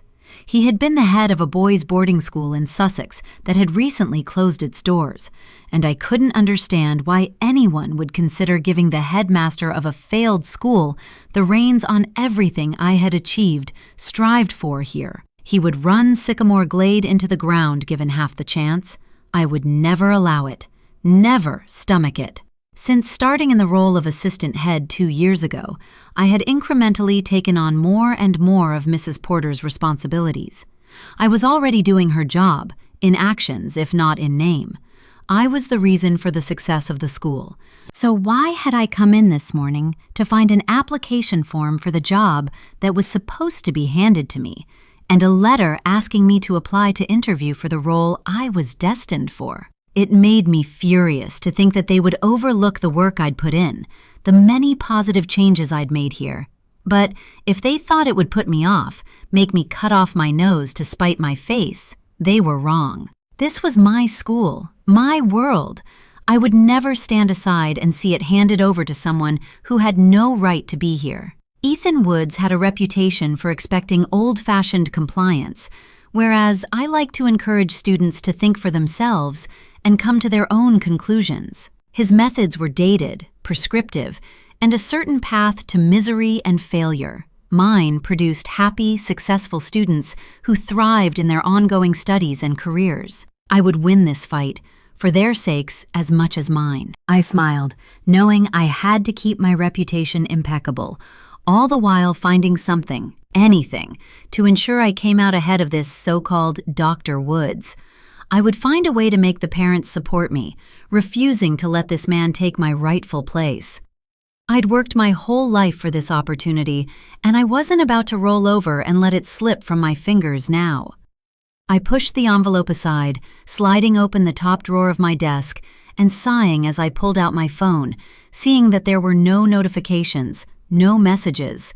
It had been 3 days since the night in the pub, and I had hoped that by now, Susie would have been in touch. It was clearly going to be down to me. Again. I didn't want to have to call her, chase her, but I knew that if I left the ball in her court, things would go back to exactly how they'd been before Phil's birthday, and I would have no hope of seeing her again. I took a deep breath, my confidence abandoning me, my fingers trembling as I unlocked the phone screen to navigate to her name, hope catching in my throat as I listened for the ringing to begin. I still remembered the moment I'd done this exact thing one afternoon over 2 years ago, pressed her name, only to find myself blocked, my access to my best friend cut off without explanation, and the anticipation made my stomach lurch painfully now. I was sure she would have unblocked me after our night out. She had to have done. Although I couldn't deny that the get-together hadn't gone to plan. I had tried so many times over the course of the evening to get her alone, create a moment for the two of us to talk properly, bring everything out in the open so we could try and move forward. But she'd made it impossible, refusing to come with me to the bar or the toilets, and even joining our husbands when, halfway through the evening, they'd gone into the games room out the back to have a quick game of pool. Joe had clearly made the suggestion to Phil with the intention of giving Susie and me some privacy, but she had refused to stay sitting with me, instead stumbling after them, clearly the worse for wear already, and I'd had no choice but to follow. Her subsequent fawning over my husband as she tossed barbed words at her own had done nothing to help the tense atmosphere between us. As the night drew on, she had continued to drink herself into oblivion, and though I'd been hurt, I had known it was only because she was so uncomfortable with the situation. It was always going to be awkward to begin with, tricky to navigate. She'd grown steadily louder, dancing between the tables, refusing to leave the pub, until in the end, Joe had practically carried her out to the car, and we'd watched them drive away. We'd headed home in silence, my disappointment impossible to disguise. I was certain she'd have woken the following morning filled with embarrassment and shame, so I'd waited to get in touch, though a part of me had second-guessed my decision, wondering if I should send a light-hearted text to let her know I wasn't angry, that I still had every hope that we could get back to normal again if we both made the effort. Something had stopped me from sending a message, though, knowing instinctively that she would need time to prepare herself mentally. Susie had always been introspective, had needed longer to process events and emotions than I did. Now I gripped my phone, the silence stretching on. It rang once before diverting to voicemail, just as it had every single time I'd tried it over the past 2.5 years. My mouth dropped open, the tension in my jaw giving way to shock and crushing rejection. She hadn't unblocked me. How could she come to the night out I'd arranged, spend hours of her time with me, and still not make the slightest effort to let me back into her life? She had spent Saturday evening blatantly flirting with my husband, touching him like she had the right, choosing to sit beside him, stand with him at the pool table, go to the bar with him, the two of them whispering surreptitiously when they thought I wasn't watching. Did she think she could shun me and yet keep up this inappropriate behavior? I wouldn't have it, wouldn't accept it. I imagined telling Phil he needed to step back from her, only see Joe one-on-one going forward. Imagine telling him that if Susie wouldn't let me be a part of the group, then he could no longer keep up his friendship with her. There'd been a time when he would have agreed to a request like that, when he would have done anything I asked to keep me happy, choosing to protect us, our marriage, our relationship at all costs. But now, I wasn't so sure. An uneasy worry had been building in my mind for the past year. The nights he'd come home late without explanation, the unexpected shifts he supposedly couldn't turn down at work, the dwindling of our sex life. I didn't want to think about what it might mean, what secrets he was keeping. I had to believe that this was simply a rough patch, an inevitable part of raising a young child. I closed my eyes, thinking of how he'd said something to Susie at the bar, their eyes meeting in a silent message that had made me squirm. No matter what we'd been through, what anger she might feel towards me, she wouldn't stoop so low as to try and take my husband from me. She just wouldn't. Still, I didn't like the idea of the two of them being so close while I was pushed aside. Would he agree to walk away from her if I asked? I couldn't predict what he would say, but I could just imagine him dismissing my fears, arguing that the three of them had continued their friendship without me for so long. Why should anything need to change now? But that was exactly the issue.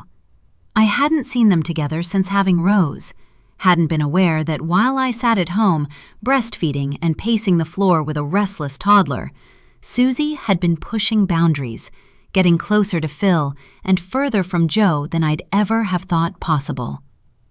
Had she and Phil been talking about what happened, just the two of them? Had she confided in him when she wouldn't speak to me? It burned to think that might have been the case. I was a logical person. I always had been. I could see the situation laid out before me, my choices clear. If Phil wouldn't put an end to the friendship, and Susie intended not to try and repair ours, then it was down to me to put things back in the proper order, make the effort. And when I got a goal in my sights, I was unstoppable. If she wouldn't answer my calls, wouldn't unblock my number, I would go one step further. After all, I knew where she lived. Looking at the clock on my office wall, seeing I still had 3 hours until I had to collect Rose from nursery, I stood up from my desk, switching off my computer and slipping my bag over my shoulder, then walked out into the corridor, calling to Sharon, the office manager, that I was heading out to a family emergency. Sharon would hold the fort, cover for me with Mrs. Porter if she bothered to show her face. And it wasn't like I did this kind of thing as a rule. which was precisely why it would pay off. Susie would never expect me to leave work early. I'd been the only one of the four of us who had never played truant at school, never missed a lesson, even if I was ill. She knew how dedicated I was, how much these things mattered to me, and that fact would more than likely catch her off guard just enough that she might open the door today. I had to try. Chapter 8. Susie. I smashed my fist into the lump of slippery clay, destroying the piece I'd been working on for the past 6 hours, disgusted at how it had turned out. Frustrated tears burned my eyes as I thought of the wasted day, the disappointment that I simply didn't have the talent to bring my vision to life. The urge to sink my fingers into the wet, porous medium had pulled me from sleep this morning, the vision of the finished sculpture already consuming my every thought, the urgency to begin making my heart pound erratically, creative energy pulsing through my veins. The studio at the back of the house, a repurposed conservatory, had still been chilly and dark when I'd walked in, not bothering to dress or even to brush my teeth before getting started. It happened this way sometimes. The burning, pulsing need to get to work, to lose myself in it, overriding everything else. It gave me a sense of relief like nothing else to let my hands take over, my mind switching into a flow state, and when I got it right, the sense of elation was indescribable. These days, the urge, the need to get the images out of my head and into reality wasn't as strong as it had once been, but still, when it came, it was impossible to ignore. But this one had gone wrong. I couldn't capture the essence I was striving for, couldn't connect with it, and the more I tried to cling to that surge of creative need that had dragged me from my bed long before dawn, the more it seemed to slip from my fingers, leaving me empty, disappointed with the half-rate thing I'd made. I was only glad I'd seen it for what it was before I'd lost any more hours to it. I pressed my fingers into the clay, reforming it into a smooth ball and covering it in cling film, a familiar sense of loss, grief, and self-hatred settling in the pit of my stomach. I stood, wiping my hands on my pajama bottoms, my mouth sticky, my throat dry. I hadn't eaten or drunk anything, hadn't thought to, and now that I listened, I was sure Joe must have gone to work this morning without saying goodbye. I didn't feel surprised. He never came into the studio. Not anymore. I walked into the kitchen, opening the fridge, my eyes scanning the shelves, lingering a moment too long on the bottle of white wine in the door. Thinking better of it, I pulled out a bottle of sparkling water and spun the lid off, gulping it back, needing it more than I'd realized. There had been a time when Joe had been my biggest fan, when he would come out to the conservatory just to watch me work. Back when I'd spent my evenings, my free time, painting portraits or making sculptures of pets to surprise friends and colleagues with. He'd been fascinated by each process, wanting me to talk him through every brushstroke, how I could manipulate a lump of clay or a sheet of fiberglass, combining mediums to create something that looked lifelike, personality radiating from it. After finishing my art degree, I'd chosen to take a job at the tax office, a choice made from a craving for stability. Life as an artist was far too unpredictable. I wanted something more reliable, more normal, and besides, I enjoyed art far too much to make it into work. So I had kept it as my hobby, my downtime, and it had been something Joe had supported, though he had often said I should sell my finished creations, that they were too good to give away for free. These days, though, things were different. He no longer visited my studio, no longer cared to watch me at work. He didn't like the new pieces I was so obsessed by. Couldn't stand them, in fact.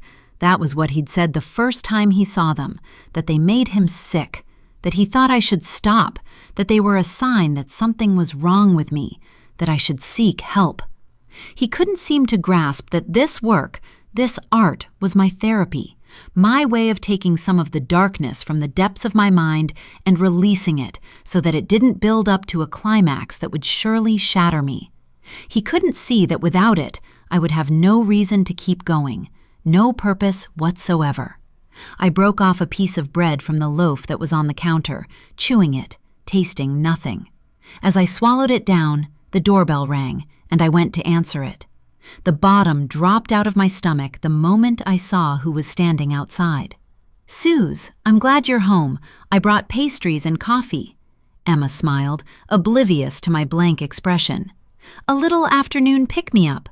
I stared at her, horrified. What the hell was she doing here? At my house? Could she really not read between the lines and stop this nonsense? "Sorry, but I'm not in the mood for company," I replied tersely, pushing the door to close it. I felt resistance and saw that she was holding it open with the same hand that clutched the bag of pastries. Her eyes met mine, and I looked away. She sighed. "We aren't going to get anywhere like this. Look, I know it's uncomfortable and it's not a conversation you want to have, but the longer we leave it to fester, the worse it becomes. We have to talk, Suze. I was willing to back off while you needed it, but I mean, come on. It's been 2.5 years.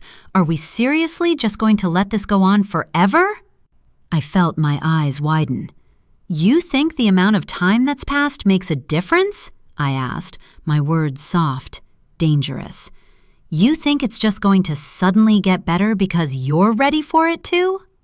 "I don't know what to think," she cried. "I have no fucking idea what it's like, what you've been going through, how you're coping, because you won't let me in. You won't tell me."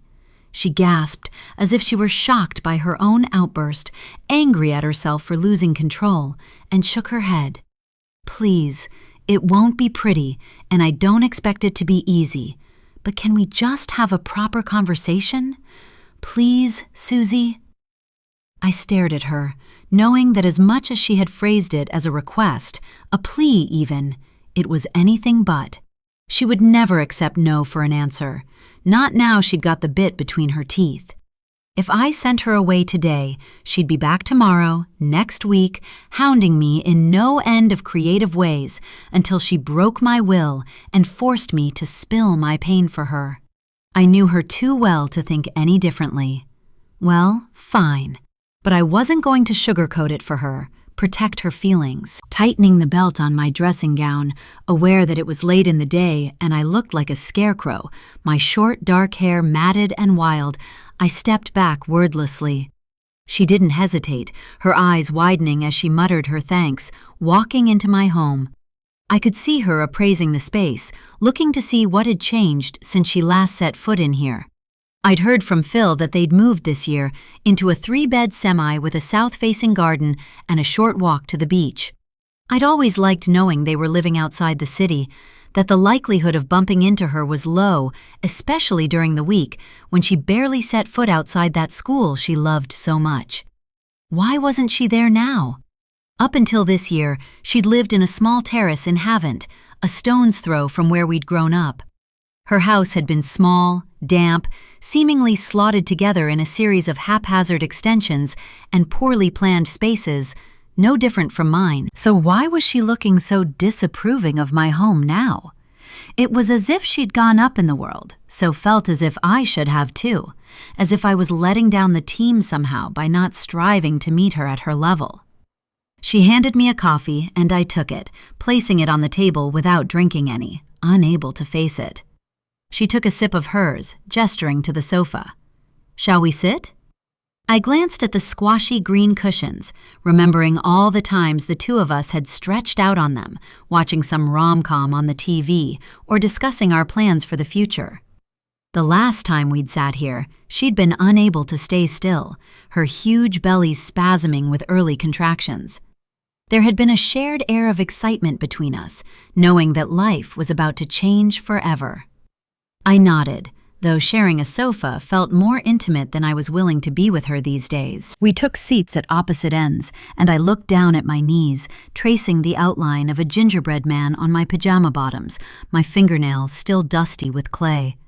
"I'm glad you still have Tuesdays off work. I was worried you might have swapped your shifts." "Work?" I frowned. "At the tax office?" "Phil didn't tell you?" I asked, surprised. I had assumed he would. It was hardly a secret, and with Emma's habit of pushing for updates, news, it seemed like an easy thing for him to offer up. Then again, perhaps he felt that in giving her something small, he might open the floodgates and she'd keep digging. I could understand why he'd try and keep a clear divide, hold his boundaries. It was easier, for him, if not her. She had always hated being kept out of the loop. I was sure our time apart had driven her mad. She shook her head, confused, and I gave a casual shrug. I don't work there anymore. She looked at me expectantly, and I knew that she wanted more details, the truth. I sighed. After everything that happened, I was signed off with stress. My manager was good about it, and so was my GP. I had 2 consecutive sick notes for 6 months apiece, but then work asked me to come in for a meeting, make plans to return, and I just couldn't. They were willing to adapt things to make it easier. They even offered me a part-time role instead of the 9 to 5, but I let out a long breath, shaking my head. The woman they were expecting to turn up and discuss self-assessments and tax codes over the phone was no longer here. The idea of it, just going back to normal, seemed crazy to me, like I'd be playing a role. I mean, fuck, Emma. Even the thought of setting my alarm clock, getting dressed, eating breakfast, all those everyday things I used to do. How? How could I just switch off what I was feeling and fall back into that routine? It felt impossible. It still does. So, you haven't been to work this whole time? What have you been doing? She exclaimed, clearly shocked by my admission. I raised an eyebrow, finally meeting her gaze. Grieving, I said softly. To her credit, she didn't look away shamefaced. She held my stare, unwilling to let the moment go. I wish... She bit her lip, and I tensed, not wanting to have this conversation. She clasped her hands in her lap, fidgeting with her bracelet. I'd have done anything to be there for you. I really wish, she repeated, then stopped herself, shaking her head. But I get why it couldn't be me. Do you? I snapped, frustrated at myself but unable to hold back the anger. It wasn't her fault, but it almost didn't matter. Of course I do. She put her coffee on the table, and I instinctively knew she meant to reach for my hand. I leaned forward, grasping my own cup to make it impossible. It was supposed to be different, she said softly. Stop. No, she shook her head. If you won't say it out loud, then I will. You can't keep hiding from this, letting yourself fade away. It was a terrible thing that happened to you, Susie. I know it broke your heart. And you might not believe it, but it broke mine too. We were supposed to raise our babies together. That was the plan.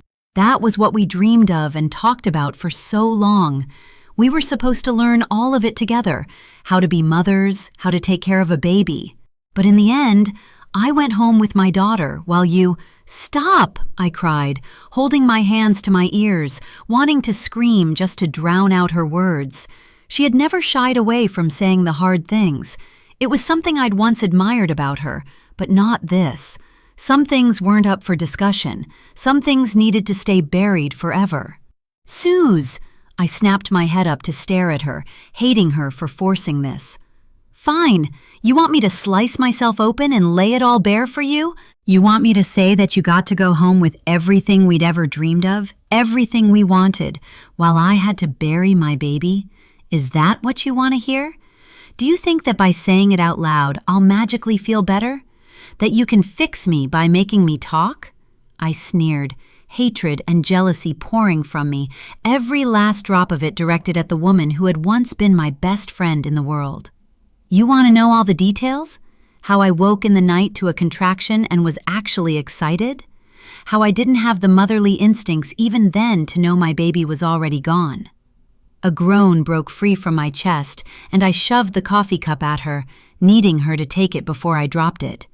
She placed it on the table, her face expressionless. I pressed my hands to my eyes, trying to contain the tears that were blurring my vision. My voice felt alien when I spoke again.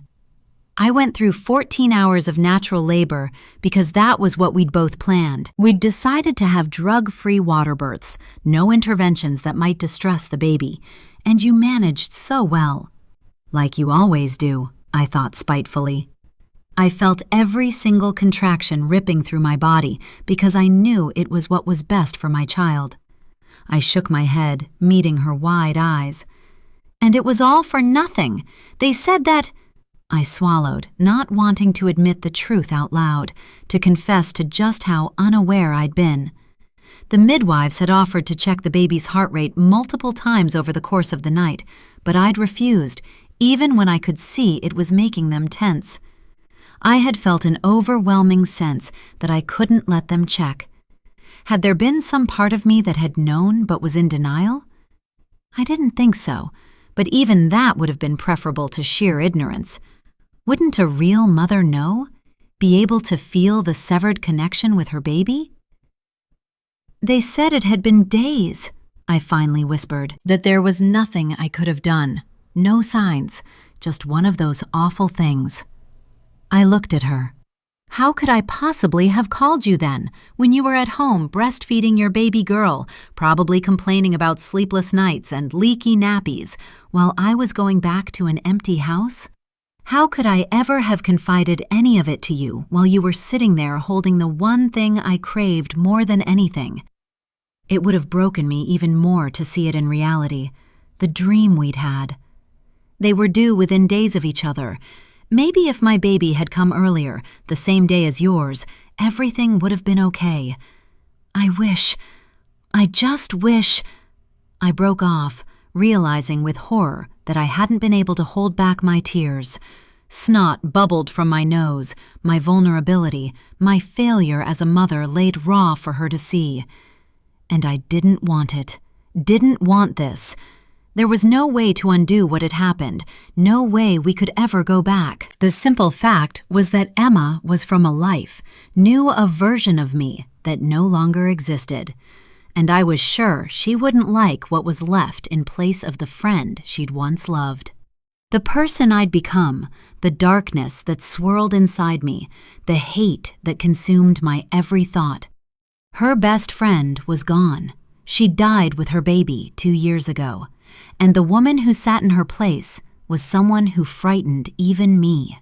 I stood up abruptly, ready to sever the friendship for good. Wiping my nose on the sleeve of my dressing gown, and without meeting her eye, I said, I hope you can understand now what I went through, why I couldn't possibly continue to be in your life. I have to... I gestured behind me to the studio, my head spinning, needing to be alone. I'm in the middle of something. Let yourself out, please. I turned, rushing away from her, reaching my work table, pressing my hands into the surface as I tried to catch my ragged breath. Not even a minute passed before I heard footsteps approaching. Of course she couldn't even give me that, could she? Couldn't even leave when I was clearly pushed far beyond my boundaries, desperately needing some space to pull myself together. I heard a gasp and didn't bother to turn, though I wished I could shove her out. This room, this art, was not for her eyes. It was mine, private. Oh my God, she whispered. Susie, they're all... I glanced over my shoulder, watching her eyes rove around the space, pausing on every painting, every sculpture. I could see her shock as she took in the room filled with babies. No, not babies. 100 versions of the same baby. The dark-haired, precious little newborn I'd had to say goodbye to, stolen from me too soon. Only these were versions of how things should have been. The eyes, no longer closed, but instead open wide, a deep ocean blue as I'd imagined they would be, brought to life with brushwork and clay and fiberglass, reborn dolls dressed in soft cotton sleep suits, oil paintings of a rosy-cheeked newborn, yawning wide, pink gums on display, hyper-realistic sculptures lying on their bellies, bare bottoms in the air, tiny toes peeking out from beneath. My baby. Every one of them. I watched Emma's face, her expression morphing from shock to disgust, and then, finally, there it was. Pity. Precisely the reason I hadn't wanted her to see these. I didn't want the pity of the woman who had gone on to live the life the two of us had planned together. It felt like a punch to the gut. Susie, I told you to go. I need you to leave. Now! My voice rang out harshly, the effort of not breaking into sobs cracking my chest. I stared at her, willing her to move, to walk away, for once in her life to do as I asked rather than what she wanted. But instead, she shook her head, then silently approached and pulled me into a hug. "Oh, Suze, oh my God," she whispered into my hair. "I'm so sorry." I bit my lip, my spine stiff, but it was too much. Her gentle words, the truth she dragged from me, speaking about that horrific time. It had made the emotion boil up inside me, and now I couldn't suppress it. I felt her arms tighten around me and heard an animal sob escape unbidden from somewhere deep inside my soul. Suddenly, I was clinging to her, breaking apart, lost in my grief, my anger, my envy. She stroked my back until I cried myself dry. Slowly, she pulled away, her hands clutching my arms. "I'm so sorry that happened to you, and I'm so glad we were finally able to talk. It's not healthy to keep it bottled up inside, and I do get why you felt you couldn't talk to me, but—" She let out a long breath, as if she was releasing all the pain I'd just dumped on her. "I'll let you rest. Let's talk later, okay?" I nodded numbly, and she smiled, patting my arm and turning to leave. I didn't move as I listened to her footsteps moving through the house, waited for the front door to open and close. I stood there filled with shame, regret. I hadn't wanted to say any of that, hadn't wanted to let her that close. And now, knowing Emma as I did, she would expect everything to change, for us to go back to normal now that, as she would put it, we'd got everything out in the open. It was how she'd always been.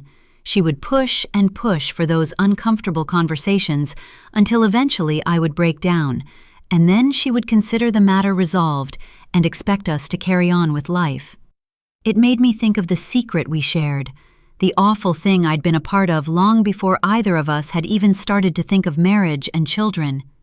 I'd been at breaking point after that too, and she'd known how much I was struggling with what I'd done, what I'd dragged her into in her attempt to save me. She dug and poked at me until I'd fallen apart, admitted I couldn't live with who I'd become, couldn't keep the secret. I'd cried then too, and she'd reassured me, and somehow we'd agreed to keep quiet. She'd made up her mind that everything was going to be okay, so in her mind, that was how it was. She couldn't fathom another option. I took a deep, shaky breath, then, blotting my damp cheeks with my sleeve, walked to the kitchen, opened the fridge, and grabbed the bottle of wine. Picking up a glass, I trudged upstairs to my bedroom, closing the door firmly behind me.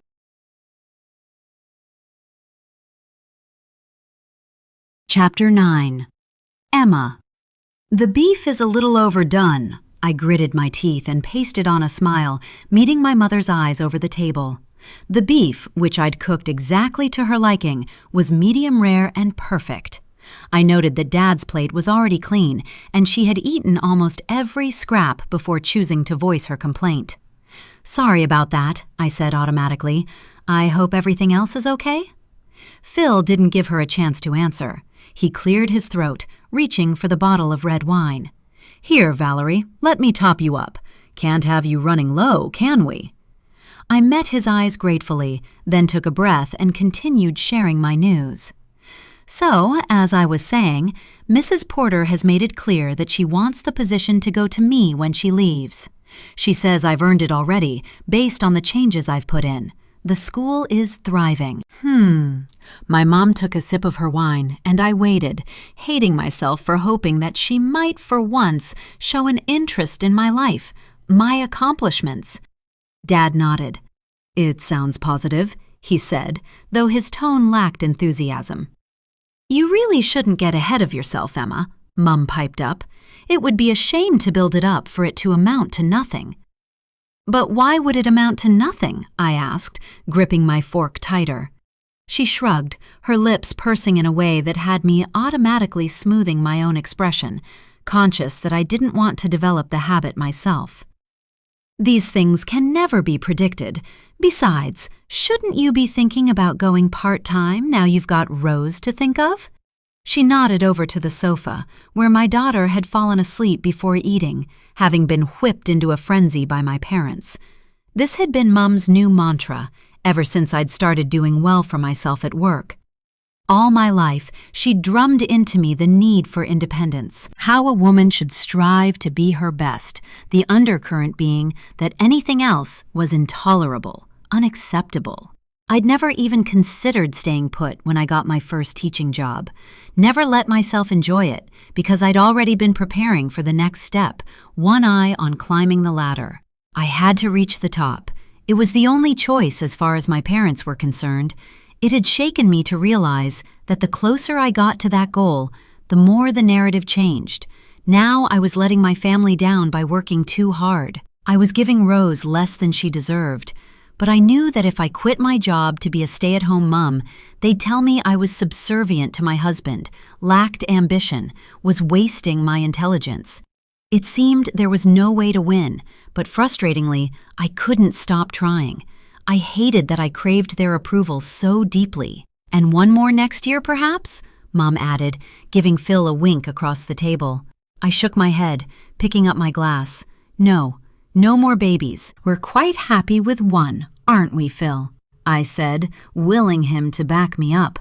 He reached for the dish of roast potatoes, refilling his plate as he answered. "Oh, who knows? Maybe we could try again in a year or two." I choked on my wine, coughing vigorously. "We most certainly will not," I replied, trying to keep my tone light, jokey even, but sensing I wasn't pulling it off. Where was this coming from? Hadn't we agreed that we were both far too exhausted by parenting one to ever consider adding a second child to the mix? The thought of being pregnant again, going through morning sickness, those crippling sleepless nights when I'd barely been able to function, was horrifying to me. Not to mention the elephant in the room, Susie. I couldn't deny that I'd been horribly shaken by her losing her baby. We were supposed to raise our little girls together. We'd taken the tests at the same time, giggling in her bathroom, her a week late for her period, while I'd been too. Neither of us had been able to believe our good fortune. We'd been talking about it for a year, more maybe, wondering what it would be like becoming mothers, entering that new chapter of our lives. Neither of us had spent much time with infants, though of course I had plenty of experience with older children through my work. But the newborn stage was a world we couldn't wait to explore. I'd never anticipated it would happen so quickly.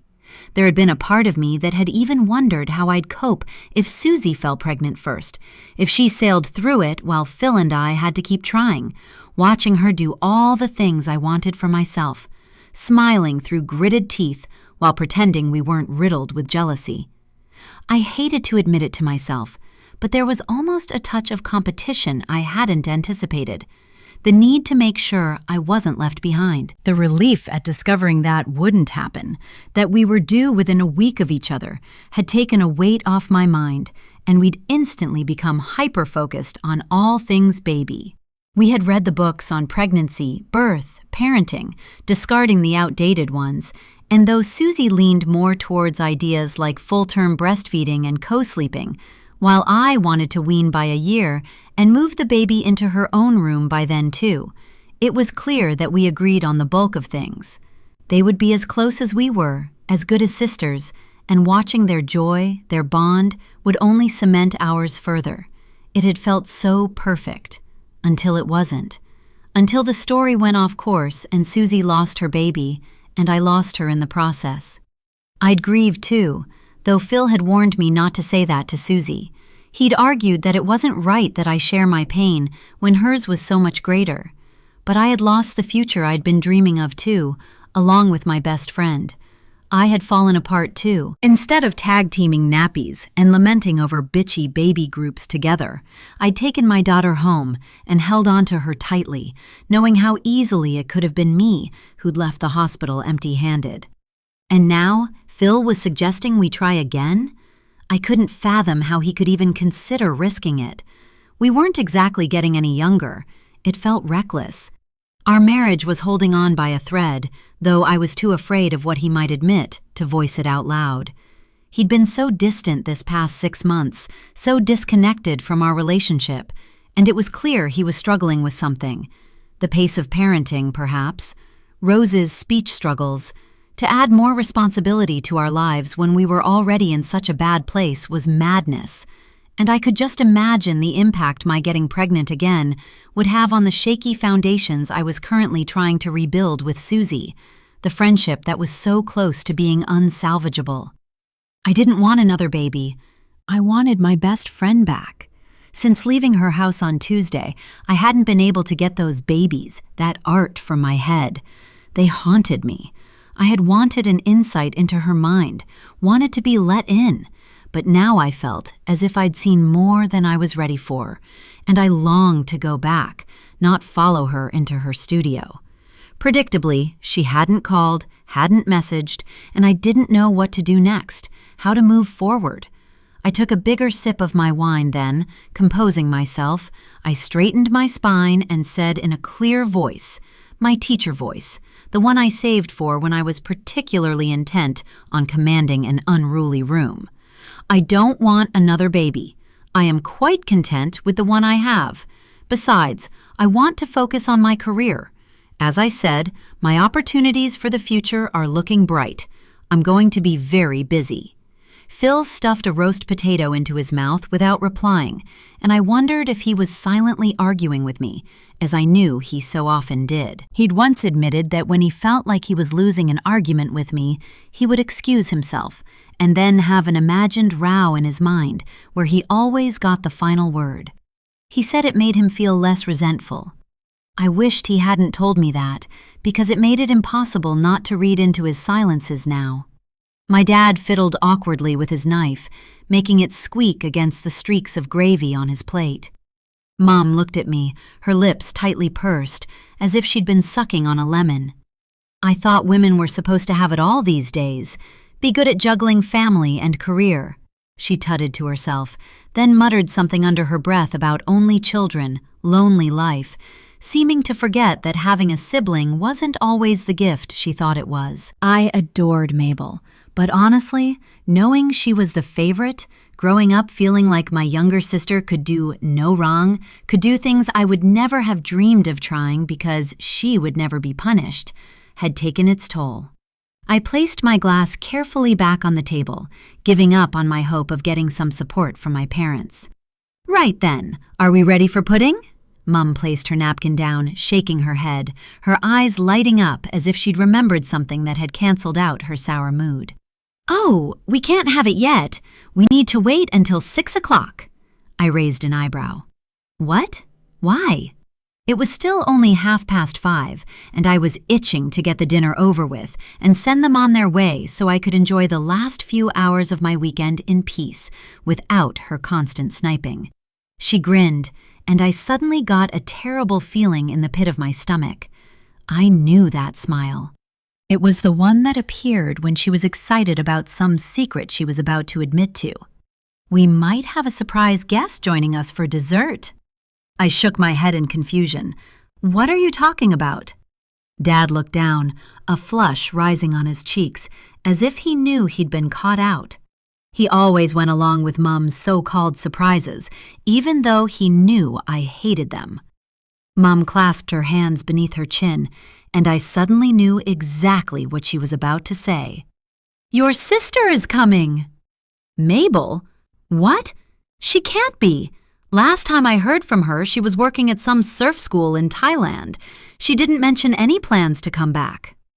Ever since Mabel had initially left a decade ago, she'd been bitten by the travel bug. She'd stayed away for 3 solid years the first time, but even now, 10 years on, she'd think nothing of disappearing on a whim, jumping on a last-minute flight for a week, a month, or sometimes, like now, 5 long months, leaving us with no clue when we might see her again. I missed her terribly when she left and wished she would at least tell me when she was coming back so I didn't feel like such an emotional pendulum. Mum tapped her fingertips together, her expression filled with smug glee. Oh, she quit that job a while back. She was teaching yoga over the winter, but she flew home last week, and you'll never guess what she's done. She's rented a flat. I frowned. I wish she'd called. Where is she moving to? Southsea, just a few roads from here as it happens. She said she'd love to move to the city rather than coming back to Havant now that you and Phil have upped sticks and left us behind. She didn't bother to veil her disapproval that we were no longer on hand to jump at their every whim. And, she continued, she's such a social butterfly. It just makes sense, doesn't it? Being close to the nightlife, more people for her to meet. And of course, with the beach so close, she'll have the best of both worlds. Hey, who knows? Maybe your dad and I will see if there are any house swaps and come this way too. I felt my mouth morph into the cat's bottom again at the idea, hoping it wouldn't come to anything. One of the best parts of the move, other than being so close to the beach and the lovely friends I'd made, was the fact that we were further away from my parents. If you give up your house, I doubt you'll get another one the same size, I said, fumbling for a reason why they shouldn't consider it. I think it's more likely you'll be in a flat. I'd keep the bigger place if I were you. She ignored me, clearly not interested in what I thought. Anyway, she got back a week ago. She wanted to tell you she was coming, but I told her to keep quiet until today. Make it a nice surprise. Isn't it wonderful? It wasn't as if it was the first time Mabel had rented a place. It didn't mean she was putting down roots, but I was glad she was here. I leaned back in my chair, feeling suddenly emotional at the thought of seeing her again. Was she really planning to stay? Maybe she's finally come to her senses, Mum added, more to herself than the rest of us. She leaned back in her seat, picking up her glass and swirling the red wine inside it.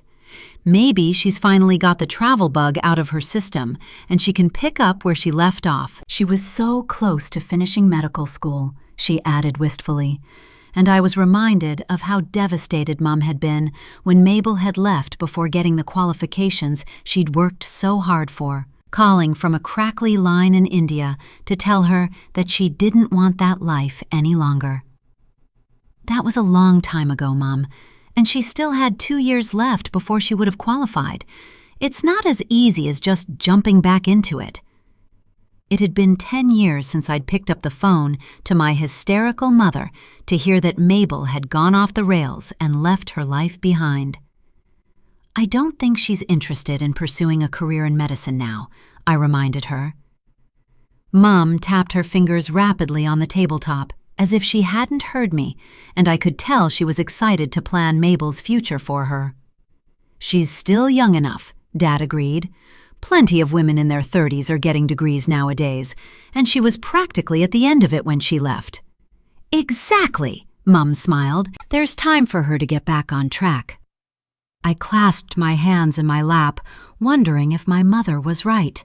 If, after all these years and her many adventures around the world, my wayward sister had come home, finally ready to revert to the girl she'd once been. And I didn't know how I felt about that. Chapter 10.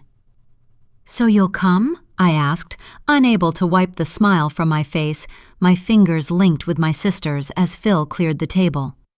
Mum and Dad had left an hour ago, and even Mom's unsubtle favoritism had done nothing to dampen the high I was feeling. I was always tense after a long time apart from my sister, worrying something might have changed between us, that something could have happened to break the bond she and I shared. But as usual, I could see now that it had been silly to let my anxiety take over. Mabel and I had always been close, and I'd never blamed her for being the golden child, knowing instinctively, even from a young age, that it wasn't her fault our parents adored her. I had loved having a baby sister to play with, to cuddle, and as she got older, we'd realized we had a lot in common. Back in our teens and our early 20s, we'd been so similar. Both career-driven, striving for something bigger than we'd come from. The damp-ridden council house on the estate known for drugs and violence, the frugal caravan holidays in run-down towns with nothing to do but befriend the other children on the site, which inevitably ended in some drama. Mum had refused to work, even part-time. Though in her usual contradictory manner, she had high expectations for the two of us to be career women. She'd argued that it was impossible for her to get a job while Dad was doing such unpredictable shifts at the factory where he packaged cosmetics. But even after Mabel and I were in senior school and no longer needed her to be around so much, she continued to make excuses. It had made my respect for her dwindle. Not because she wanted to stay at home, but because that lifestyle, her lifestyle, wasn't an option that would earn us her approval. Dad had echoed Mum's words, telling us at every chance he got that we needed to grab opportunity by the horns. He'd once overslept for an interview at a small business that had since grown into a multi-million earning enterprise, and to this day, he maintained that if he'd turned up, he'd be practically running the show by now. I'd once braved asking if he'd gone on to apply for other similar roles after missing out on that job, and he'd shaken his head as if I didn't get it, and then gone on a long rant about once-in-a-lifetime chance, akin to throwing away a winning lottery ticket. It drove me mad that he couldn't seem to see that he was a victim of his own making. Mabel had been living up to every hope and aspiration they had for us when she left so suddenly, shocking us all. She'd been engaged to be married, a shy, introspective academic teen who'd grown into a workaholic adult who had little time for frivolity. And then she disappeared into the night without a word, not wanting anyone to try and sway her decision, she'd later told us. She'd been just 21 then, and I hadn't set eyes on her again until she was almost 24. I could still remember the storm of emotions I'd experienced going to meet her that first time after so long apart. I'd felt afraid, tense, worried that there might be something she had been holding on to, that she wanted to get off her chest in person, as if my staying and continuing down the path we'd both started on was a judgment on her somehow. But the meeting had gone without a hitch, and we'd quickly found our way back to the closeness we'd once shared. Since then, she'd been back and forth, home and away, and though there had been times we'd drifted, talked less, in the past few years since Rose was born, we'd grown exponentially closer. It had been a blessing to have her, especially with Susie shutting me out of her life. I grinned at her now, and not for the first time wondered if escaping our parents' expectations had been exactly what she'd needed. Her face was radiant, tanned and smile-lined from so many days surfing and sunbathing on tropical sands. Her hazel eyes were shining with life, and she hadn't stopped hugging me since she walked in, telling stories of her latest adventures, laughing with her whole body, her head tipped back unselfconsciously, her silver nose ring sparkling in the evening sun streaming through the window. Gone was the girl who was focused on her studies, goal-driven, willing to work herself to exhaustion for accolades, the mirror of myself. We were so different now, and yet she was still Mabel, still the baby sister I had always adored. She glanced across at Rose, who was fast asleep on the sofa. "She honestly gets more beautiful every time I see her, Emma. Yes, I'll be back tomorrow to spend some time with my lovely niece. I'd forgotten that children fall asleep so early. I meant to surprise her, too." "She always finds meals with Mum and Dad draining," I joked. "Can't keep her eyes open." "She's not alone in that. I hope she remembers me, though. It's been a long time, and she's so tiny." I smiled. "Oh, she does. And she's really started to talk?" "She has. Her speech therapist is wonderful. It hasn't been easy, and she's got a long way to go before she catches up to her peers, but her little voice is well worth the wait, and she tries so hard." Mabel nodded. "From what I hear, speech delays are pretty common, but I'm glad she's talking a bit now. I want to hear how she says my name." "She calls you Mabin, and she says T rather than Auntie." "T. Mabin. I like it. Very unique," she said, her tinkly laugh warming my bones. God, I'd missed her so much. It was hard to let her go so soon, but she'd said she had plans. I had to remind myself not to smother her, not to make her feel that familiar itch to pack her bags and escape. "See you tomorrow, sis," I said, releasing her hand, fighting the urge to cling on to her. I walked her to the door, anxiety fizzing through my veins at the thought of watching her leave. I couldn't shake the feeling that this was temporary, that I'd wake up to a text from Peru or Outer Mongolia and wouldn't see her for months on end again. "You're really back?" I asked for the 1,000th time. "For a while this time?" She sighed. "I can't promise that this is forever, but for the foreseeable future, I'm staying put. I'm enjoying being in England again. I haven't had a decent roast in far too long. If you'd told me you were coming, I'd have invited you for dinner too." "Next time." She hugged me tightly, and I caught a whiff of sandalwood in her long, light brown hair. "Bye, Phil," she called over my shoulder, and from down the hall came a half-hearted farewell. She stepped back, blowing me a kiss, and I watched her hips swinging as she walked down the road, her legs long and tanned beneath the brown peasant skirt hanging low on her slender waist. It was a look I would never have dreamed of trying out, but it seemed right for her. It was hard to picture the neat, preppy girl I'd once known. This version of Mabel seemed so much more authentic. Sighing happily, I went back inside, heading into the dining room, seeing Rose still sprawled on the sofa by the French windows. I should probably take her up to bed now. The wall between the dining room and the kitchen made it feel a little too snug in here for my liking, and I was looking forward to the builders arriving next week to take it down, opening up the space. It would feel so much bigger and brighter without it there. I'd always resented spending money on our last house, knowing it was just a stopgap for us, but this felt like a proper home, somewhere worth investing time and money in. I could hear Phil loading the dishwasher. He'd been off with me since his birthday last week, and I couldn't help but feel he was still annoyed that I'd made him come on an awkward night out with Susie and Joe. It was partly why I had yet to mention that I'd dropped in to see her on Tuesday afternoon. I wasn't sure if he'd use it as another excuse to be annoyed with me. He'd been perfectly polite to my parents this evening, and to Mabel too when she'd arrived, asking about her travels and showing an interest, despite never having shown any desire to go beyond Europe himself. But with me, he'd been quieter, answering my questions, making occasional small talk when it would have been churlish to say nothing, but I could feel a distance still. It was undeniable, a constant source of tension that neither of us seemed keen to address.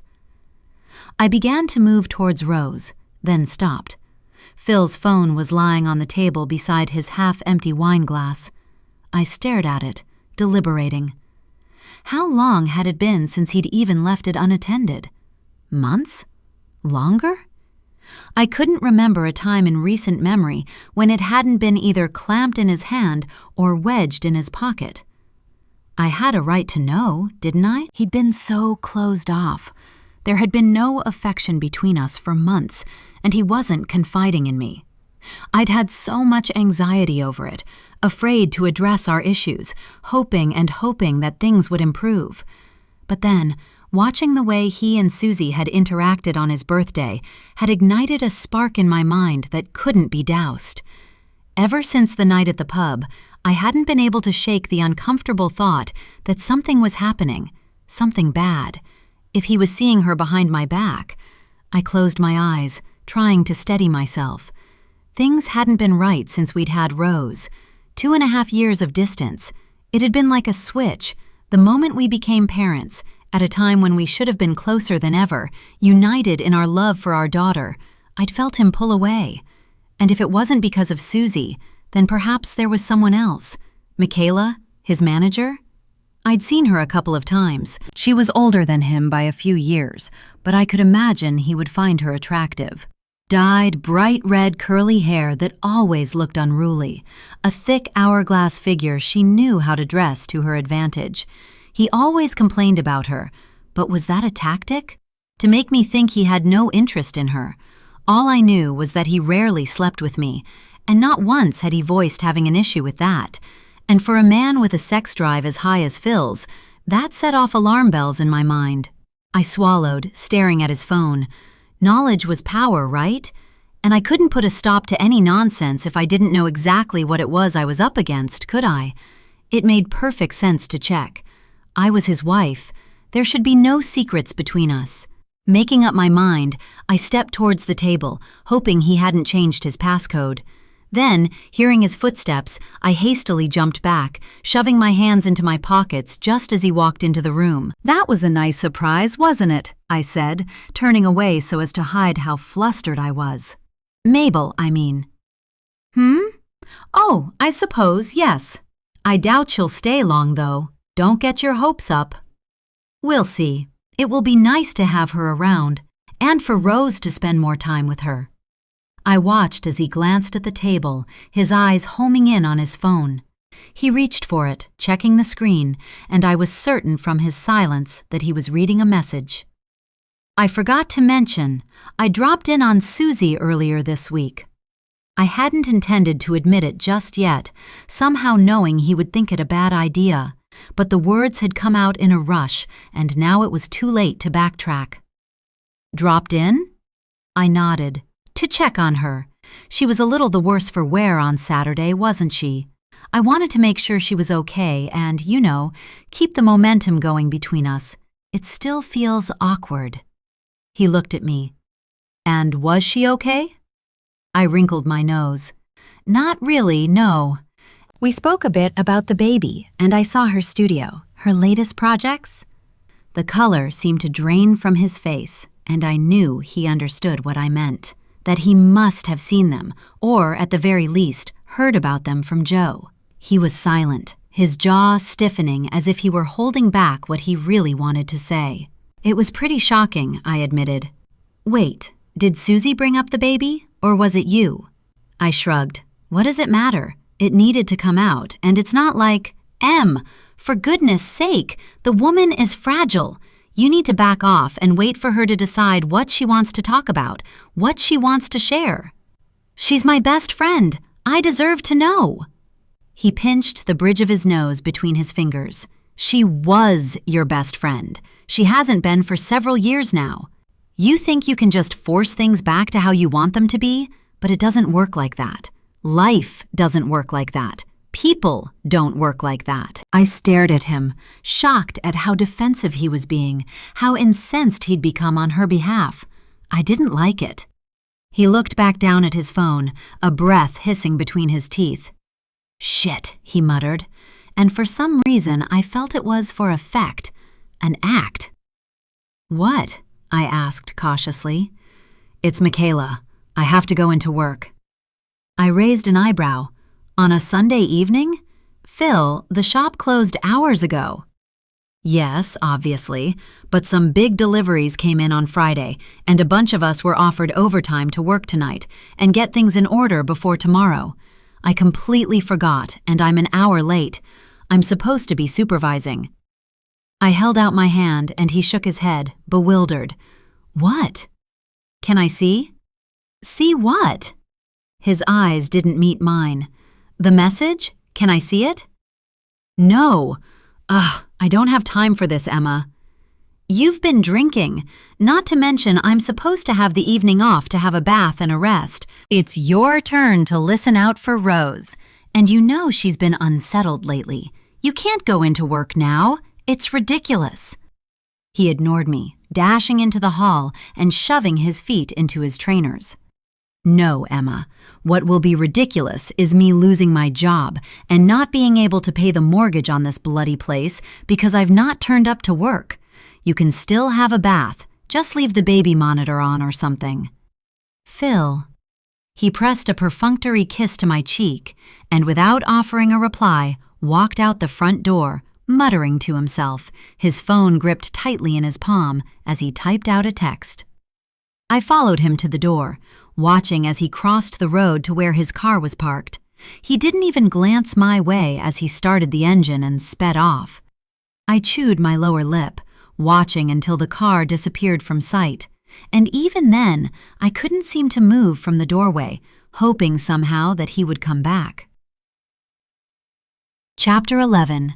Susie. I spun slowly, looking at my reflection in the living room mirror, my high heels scraping into the soft wood of the tabletop, the glass in my hand tipping precariously as I adjusted the short black lycra dress that kept riding up to show my underwear. 90s pop music played in the background, though thanks to Joe storming off to bed in a rage an hour earlier, it was at a far lower volume than I would have liked. He should be happy that I'd showered, made it out of my stinking pajamas, and into fresh clothes after the shitty week I'd had. But instead, he'd gone on and on about why I'd felt the need to crack open another bottle of wine after dinner, and tried to lecture me on all the reasons why I was failing at life. I couldn't win with him, probably why I rarely bothered even trying. I took another glug of wine, my body moving with the music, my gaze traveling over my reflection, everywhere but my eyes. I could never seem to meet them. On the rare occasion I did, I saw the truth in them, glaringly obvious, and couldn't help but wonder why nobody else seemed to notice it there too. It burned, a confession, my guilt, the awful things I'd done, hidden. I couldn't bear to look at my reflection and see the monster staring back, so I just didn't. There was a knock at the front door, and I broke into a grin. It would be the delivery. I'd ordered another few bottles of wine after realizing I was down to my last one. I was certain there'd been more in the cupboard, but maybe Joe had moved them, and I wasn't about to wake him now to ask. Either that or I'd drunk them. I couldn't remember. Clambering down from the table onto a chair, I yanked the hem of my dress down again and went to answer the door. I blinked when I saw Phil waiting on the other side. "Hello, you," I said, smiling as I opened the door wider to welcome him in. He let his gaze linger on the half-empty wine glass clutched in my hand, his mouth twisting in disapproval. I wasn't interested in another lecture now, not from him. "Do you like my dress?" I asked, not giving him a chance to speak first. "You might recognize it from Adam Green's 20th birthday party. Remember? We were all dancing, and it rode up so high, my whole bum was on display, and I hadn't even noticed," I laughed, the buzz of alcohol warming my veins and making the world softer, easier. I let go of the door and spun slowly in a circle. Phil watched me, his expression unreadable, and I laughed again, stumbling to push the door closed before leading him into the living room. He followed silently, his gaze raking over the messy room, my discarded array of dresses from the huge bag I'd dragged out of the cupboard in the spare room. They smelled of dust and mildew from years of being in storage, but that hardly mattered. It wasn't as if I was going anywhere tonight, just playing pretend, imagining a different time, another life, one where I might be happy. Phil seemed to sigh before turning to me. "Is Joe around?" I shook my head, kicking some of the dresses into a pile. "In bed, ages ago. Speaking of which, isn't it a bit late for you to be dropping by on a Sunday night? Does she know you're here?" I poured him a glass of wine and handed it to him, then topped up my own. "No, she thinks I'm at work. I did have to pop in, but—" He let the sentence drift off, as if he assumed I'd fill in the blanks. I smiled, gesturing to the sofa, a worn, squashy thing we'd found on FreeCycle the week we moved in here. He sat, his shoulders stiffer than usual, and I plonked myself down beside him, stretching my bare legs over his and meeting his gaze expectantly. "So," I said, feeling giggly, the wine loosening every muscle in my body as I wiggled my painted toes in the strappy open-toed stilettos. He leaned his head against the back of the sofa, then took a sip of his wine without looking at me. He smelled of roasted garlic and aftershave, and I couldn't help but picture him at the table with Emma's family, eating lunch as they had every Sunday since they'd rented their first flat after university. Keeping up appearances for the sake of tradition. Emma loved that, getting things just so, when the rest of us could no longer be bothered, no longer cared. I had once asked her if she yearned for a break in the routine, to wake up one Sunday and say, "Fuck it, I'm going for a massage," or to order greasy Chinese noodles and eat them on the living room floor while watching old movies, leaving the tidying up for another day. She'd looked at me like I was crazy, like the very idea of it was absurd. After all, if she wanted to be a head teacher, she had to play the part, step into the shoes of the person everyone expected her to be. Perfect. From the smell of Phil, her routines and traditions were still going as strong as ever. For a long moment, he was silent. I knew him well enough to wait. It was obvious he had something he wanted to say. Finally, he licked his lips and said, "She told me she came here on Tuesday." He didn't say her name. Neither of us did anymore, not when it was just the two of us. It had stopped not long after the babies were born, and it wasn't something either of us had mentioned, discussed, merely something that had happened. I think it was a kindness on his part, knowing that any mention of her would make me think of the daughter she was at home with. "Oh," I said, looking away. "Yeah, she did." I felt the buzz dwindle in my veins and gulped back more wine to squash the memory of her unwelcome visit, along with the unpleasant emotions that had come with it. "I'm sorry, Suze. She's, well, you know." "I do." I leaned back to look at him. "Oh, I do. She's Emma, and Emma loves to get her own way." The sound of her name on my lips sounded alien. I didn't like it. "Little Miss Fix-It," I muttered, remembering the nickname we'd once had for her. It had been endearing back then, a nod to the fact that she was so organized, so good at problem-solving. Now, though, it had a different ring to it. He snorted. "You're drunk. Again." "Indeed I am. Drink up and join me. Life is so much simpler this way, I find." I'd intended for the words to sound light-hearted, but somehow they came out flat, hollow, magnifying my sadness. "Why do you put up with it, Phil?" He didn't answer as he stared at the ceiling. The two of them had never really made sense to me. She'd always taken the lead, been the boss in their relationship, but being subservient wasn't his true nature. With her, he always seemed to fade, to stand in her shadow, but away from her, as he'd been when he'd come to visit over the past few years, he was someone far different. Not just her assistant, her skivvy, but someone funny, interesting, able to weave stories that Emma would have butted in on, ruining the punchline. And that made him so much more of a man, so much more attractive than he had ever been with her by his side. I swigged from my glass again, finding it empty and letting it drop from my hand to the carpet, reaching instead for his neck. His eyes found mine. "You're drunk, woman," he said again, his voice gruff. There was a sadness in his eyes, so deep even I couldn't miss it, despite the fog of intoxication. "I can handle my drink." I think at this point, that's a lie only you believe. I blinked, hurt. "You never answered me." "About what?" "My dress. You never said if you liked it." His eyes traveled down my body, stopping at my thighs, where the hem had ridden up high enough to see the edge of my lacy black underwear. I reached for his hand and slowly placed it on my bare skin. He snatched it back, swinging my legs off him, and standing so fast I felt the room spin. "Your husband is upstairs. You should go up to bed with him." His voice was bitter. "You sound jealous." He shook his head, a huff of a laugh escaping his lips. "Phil, look, last week, what you said at the bar, the promise I made, I meant it." "Did you?" He met my eyes, and his expression was sobering. "Then why haven't you made a change? Why haven't you done the one thing I asked of you?" He glanced at the photograph of Joe on the mantelpiece and shook his head. I opened my mouth to answer, to tell him it wasn't as simple as that, wasn't as easy to break old habits as he and I both wanted it to be, but he was already striding to the door. "Get yourself some water. I'll make sure Emma doesn't gift you with any more unannounced visits." He closed the front door quietly behind him, not wanting to disturb Joe, no doubt.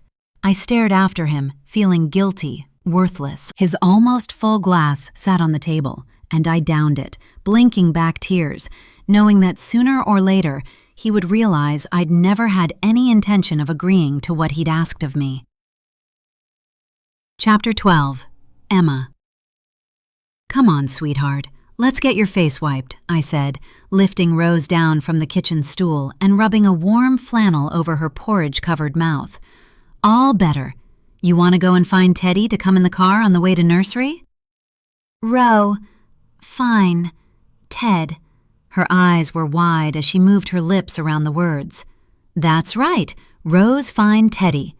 She nodded, heading into the living room to where she'd left her favorite toy.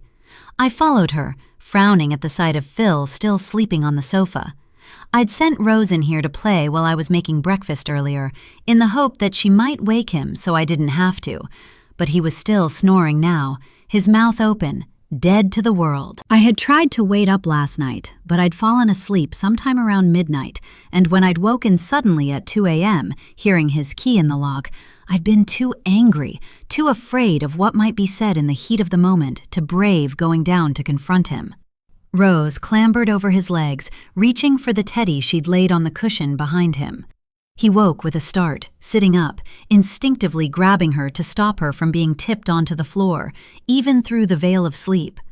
"What time is it?" he asked, his voice thick, groggy, as he glanced around, as if trying to work out why he was there.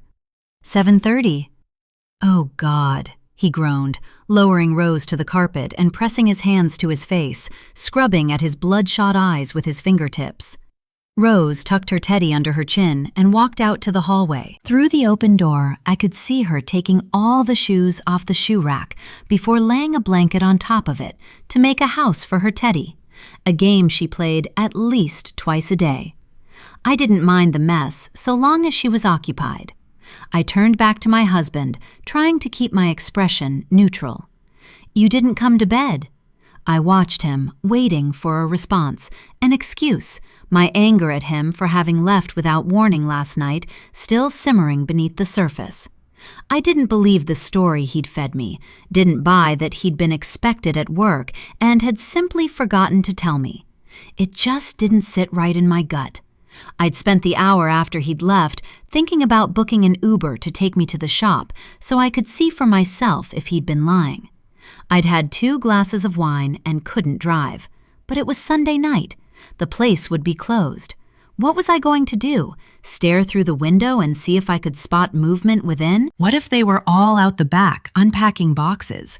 Or worse, what if Phil saw me standing there, spying on him, having dragged our sleeping daughter out because I was too suspicious to let it lie? Let him lie. It would have been a one-way ticket to a blow-up I was desperate to avoid. So instead, I'd done the sensible thing, gone to bed and seethed silently. Phil stretched, picking up one of Rose's picture books, his eyes not meeting mine. I was watching something on the telly, must have passed out. It was a bloody long day. "Are you working again today?" I asked pointedly. "At 11. "Right. I might pop round to Joe's first. I need to borrow his drill to put up those shelves in Rose's room." I folded my arms. "Susie will be there." He raised an eyebrow. "And?" "She told me the other day when I went round that she'd lost her job at the tax office. Why didn't you mention it to me?" I really put my foot in it. "Why would I mention it?" "Because you know I care. Because you know I miss her and I'm desperate to rebuild what we've lost, and I feel like she's quickly becoming a stranger to me. Did you not think I'd want to know? That I'd be worried about her, interested in her life?" He shrugged. "She asked me not to share personal information with you." His words were quiet, but he may as well have screamed them for the pain they caused. "Oh," I blustered. "But she can share that stuff with you, is that right? She can let you in. How is that fair?" "I never said it was fair, it's just—" "Oh, I don't know, Em. It's bloody early. Do we have to start the day like this again? I'm tired." "You're tired?" I gave a laugh, holding back the urge to scream into the abyss. "Yes, I'm tired. And I don't see why me respecting Susie's privacy is something for you to get your knickers in a twist about. You're not entitled to have access to everyone's private business as much as you might think otherwise." I took a deep breath, my fingers trembling with frustrated anger. It was baffling to me that he couldn't see this from my point of view. "Look," I snapped, then broke off and pressed my hands to my face, taking a long, calming breath before attempting to moderate my tone. "What I'm trying to say is that I want things to be different going forward. I don't know what's been going on since Rose was born, but the dynamic between you and me has changed." I bit my tongue, wanting to add that the dynamic between him and Susie had clearly changed too. It was patently obvious, and not for the better. Since when had he kept secrets for her?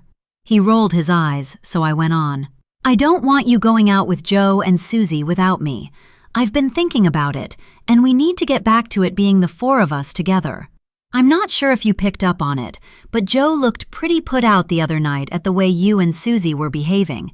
It was bordering on inappropriate. Inappropriate? His tone was cold. Yes, and embarrassing. He snorted. So you think you can tell me when I can see my own friends, is that right? No, I'm asking, as your wife, that you include me in your plans, that you support me in what I'm trying to do here. I'm not asking you not to see them, just no more dinners and get-togethers where I'm excluded. It's gone on too long, and it hurts, Phil. It fucking hurts. He stared at me, his jaws set, his arms folded defensively. No, he said finally, I won't agree to that, and I'm pretty sure Susie won't either. He pushed himself up to stand as Rose toddled back in, babbling to herself. He sighed, bending to ruffle her disheveled blonde hair before leaning back to stretch out his spine with a dramatic groan, then grabbed his jacket from the floor beside the sofa, where he'd clearly dumped it last night. You're going out now? I need some space. I'll see you later. His eyes refused to meet mine. This isn't healthy, Phil. We have to be able to talk about this stuff. You know, I have a meeting with Mrs. Porter today about her retirement. I need to be at my best, and I'm going to be distracted thinking about this whole mess. You're being selfish, I cried. He snapped his head up, his eyes blazing. I'm being selfish? Me? Do you realize how deranged that sounds coming from you? He gave a snide laugh. The funniest part is, you really don't, do you? You have no idea. I blinked back tears, shaking my head. I don't know what you're talking about. I don't know what's happening to us. I just want things to be okay again, how they used to be. He shook his head. Life doesn't work like that, Em. Sorry, he added, sounding anything but. He walked out the room, slamming the front door as he left. This time, I didn't bother to watch him drive away. So, Mabel's voice was filled with enthusiasm as she lay on her belly on the lawn, her dirty, bare feet swinging back and forth, Rose giggling as she sat cross-legged in front of her, totally enraptured by her auntie's stories.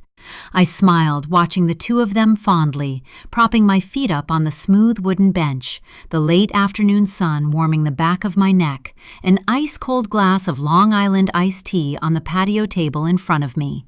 The honeysuckle bush to my left was swarming with fat bees, and I couldn't help but think that as lovely as Mabel's travels sounded, home was pretty damn gorgeous too. The autumn olive tree at the end of the garden was rustling as blue tits darted through the foliage, braving the lower branches to land on the bird feeder before launching back into the safer depths of the tree, the smell of roses and jasmine heady in the sultry air. There was a steady sound of children's laughter and chatter as they passed on the nearby pavement, heading to the park after school. And if I strained my ears hard enough, I could hear the distant cry of seagulls, picture the lapping waves rushing over the smooth pebbles, calling my name, drawing me in. This was our first spring here, and by the feel of today, I hoped we were in for a long, hot summer. We'd only been in this house a couple of months, but already it felt like home, like forever. It was easy to pretend everything was as it should be when the world felt like this. Like my marriage wasn't falling apart, and it was all going to be just fine. I picked up my drink, listening to Mabel as she continued her story. I was at this little place by the beach. It was only about 30 seconds walk through the trees. Lots of individual wooden cabins with the basics, a bed, a bathroom, and a little deck area. Simple, but everything you could ever need. She glanced over at me, grinning. Well, the latch on my front door was a bit dodgy, but I didn't mind. Until one day, while I was out at one of the beach restaurants for dinner, it must have come loose and the door blew open. She looked at Rose, the two of them smiling at each other. You remember all those street dogs I told you about? The ones who like to sleep on the beach? Rose nodded, a trail of dribble shining on her bottom lip as she focused intently on Mabel's animated face. Well, I got back to my cabin after a very delicious dinner to find the door swinging on its hinges and six of them inside. And do you know what they were doing? No, Rose said, eyes alight with wonder. Sleeping, on my bed, on the floor. How cheeky were they? What do? What did I do? What did I do? Mabel exclaimed comically. Well, I tried to shoo them out, of course. I was stuffed full of Thai red curry and ready for a nice long sleep, but they wouldn't budge. So I went to try and find someone to help me, but everyone had gone to bed. She sighed dramatically. Do you know what I had to do in the end, Rosie Posy? Rose shook her head, her eyes as wide as saucers. I used my backpack as a pillow and slept out on the hard wooden deck with the snakes and spiders while the dogs had a great night in my cozy bed. I laughed, picturing my sister writhing around on the wooden slats while a bunch of street dogs took over her cabin. It was just like her to do something so crazy. I would have been in a taxi and straight to the nearest proper hotel the moment I saw the broken latch. She'd never had such a reckless attitude to her safety before she left to travel all those years ago. She'd been cautious, sensible. A part of me wondered if that sense of self-preservation had been erased. If there was something deep inside her that dared the world to try her, hurt her, just to test if it was even possible, to find out if that part of her still functioned, or if she was just too numb to care. Rose hugged Mabel, then headed over to the sandpit, picking up her spade. Mabel stretched and came to join me on the patio, falling into a canvas chair and reaching for her drink. She's so bloody lovely, Em. I love being able to spend time with her. I took a sip of my own drink, enjoying the cool, sweet taste. I love the way you talk to her, how you don't dumb things down. She's a clever little thing. I nodded. I know that. But people hear the way she struggles to get her words out and assume that just because they can't understand her, she must not be able to understand them. But she picks up so much. And the more we talk to her, just normal, fun stories like that, the more she tries to speak. She's come so far, considering she hadn't said a word before her second birthday, but... I trailed off, feeling suddenly deflated. Mabel frowned, sitting forward. What is it? Phil, I sighed. He doesn't seem to see her progress, only what she can't do. His manager, Michaela, has a little one apparently, and he's always saying how chatty she is, how much smarter than Rose. It isn't a reflection on her intelligence, Emma. You know that, and Phil should too. He's really struggled with how to react since her speech delay was picked up, and the referral to the speech therapist. To me, it was the best thing we could have asked for. But to him, I shook my head, he sees it as a failure. It's like he thinks it reflects badly on him somehow. He doesn't seem to see that it's temporary, something we can work on, fix. But even if it wasn't, it isn't anyone's fault. Sometimes these things just happen. Mabel looked taken aback, her eyes wide, as if she didn't quite believe what I was saying. Surely he doesn't think that way. I know it's been a long while since he worked in education, but he's been around enough children to understand how ridiculous that is. He will have seen 1,000 different needs and abilities during his time as a teacher, and I bet he never once blamed the parents or the children for their differences. I don't think he did, but he acts as if we've brought these struggles on ourselves, like I've made the wrong choices, been too soft on Rose or something. The speech therapist said herself that I'd enabled her by jumping to give her what she wanted without pushing her to say the words. But how could I have known the impact of that? I only ever did my best, wanted the best for her. I bit my lip. I hate how he looks at her sometimes, like he thinks she's defective somehow. Mabel's mouth dropped open. He said that? I shook my head. No, not in so many words, but I know him. It's written all over his face when he talks about it, whenever another appointment letter arrives. He wants to pretend it isn't happening, act like it's all in my head. I heard him talking to his mom on the phone after Rose's first session, and he didn't even tell her we'd been. He just went on about work, the house. He didn't even mention her. It's like he's embarrassed. You remember when he got braces when we were in school, and any time anyone brought it up, he would walk away? It's like that, Mabes. It makes me so sad. Mabel looked across the garden to Rose, now picking daisies from the lawn, the stems far too short to be of any use. I hope he would never think that about her. She's perfect, and her speech is so much better than it was the last time I was here. She's making a lot of sense, and some of her words are so clear. She'll get there, Em. She will. She's still very little, and you've picked it up early. She's going to be fine. I nodded. I hadn't wanted to admit how much the comments about it being my fault had got to me. Hearing Mabel's calm reassurance made everything seem more manageable. She wiped her eyes, and I raised an eyebrow, surprised. Are you crying? No, she sniffed, her eyes glassy, and I smiled, feeling my belly fill with warmth at how much she cared. She'd always been such an empath, so in touch with her emotions. I was glad that part of her hadn't changed, though so much else had.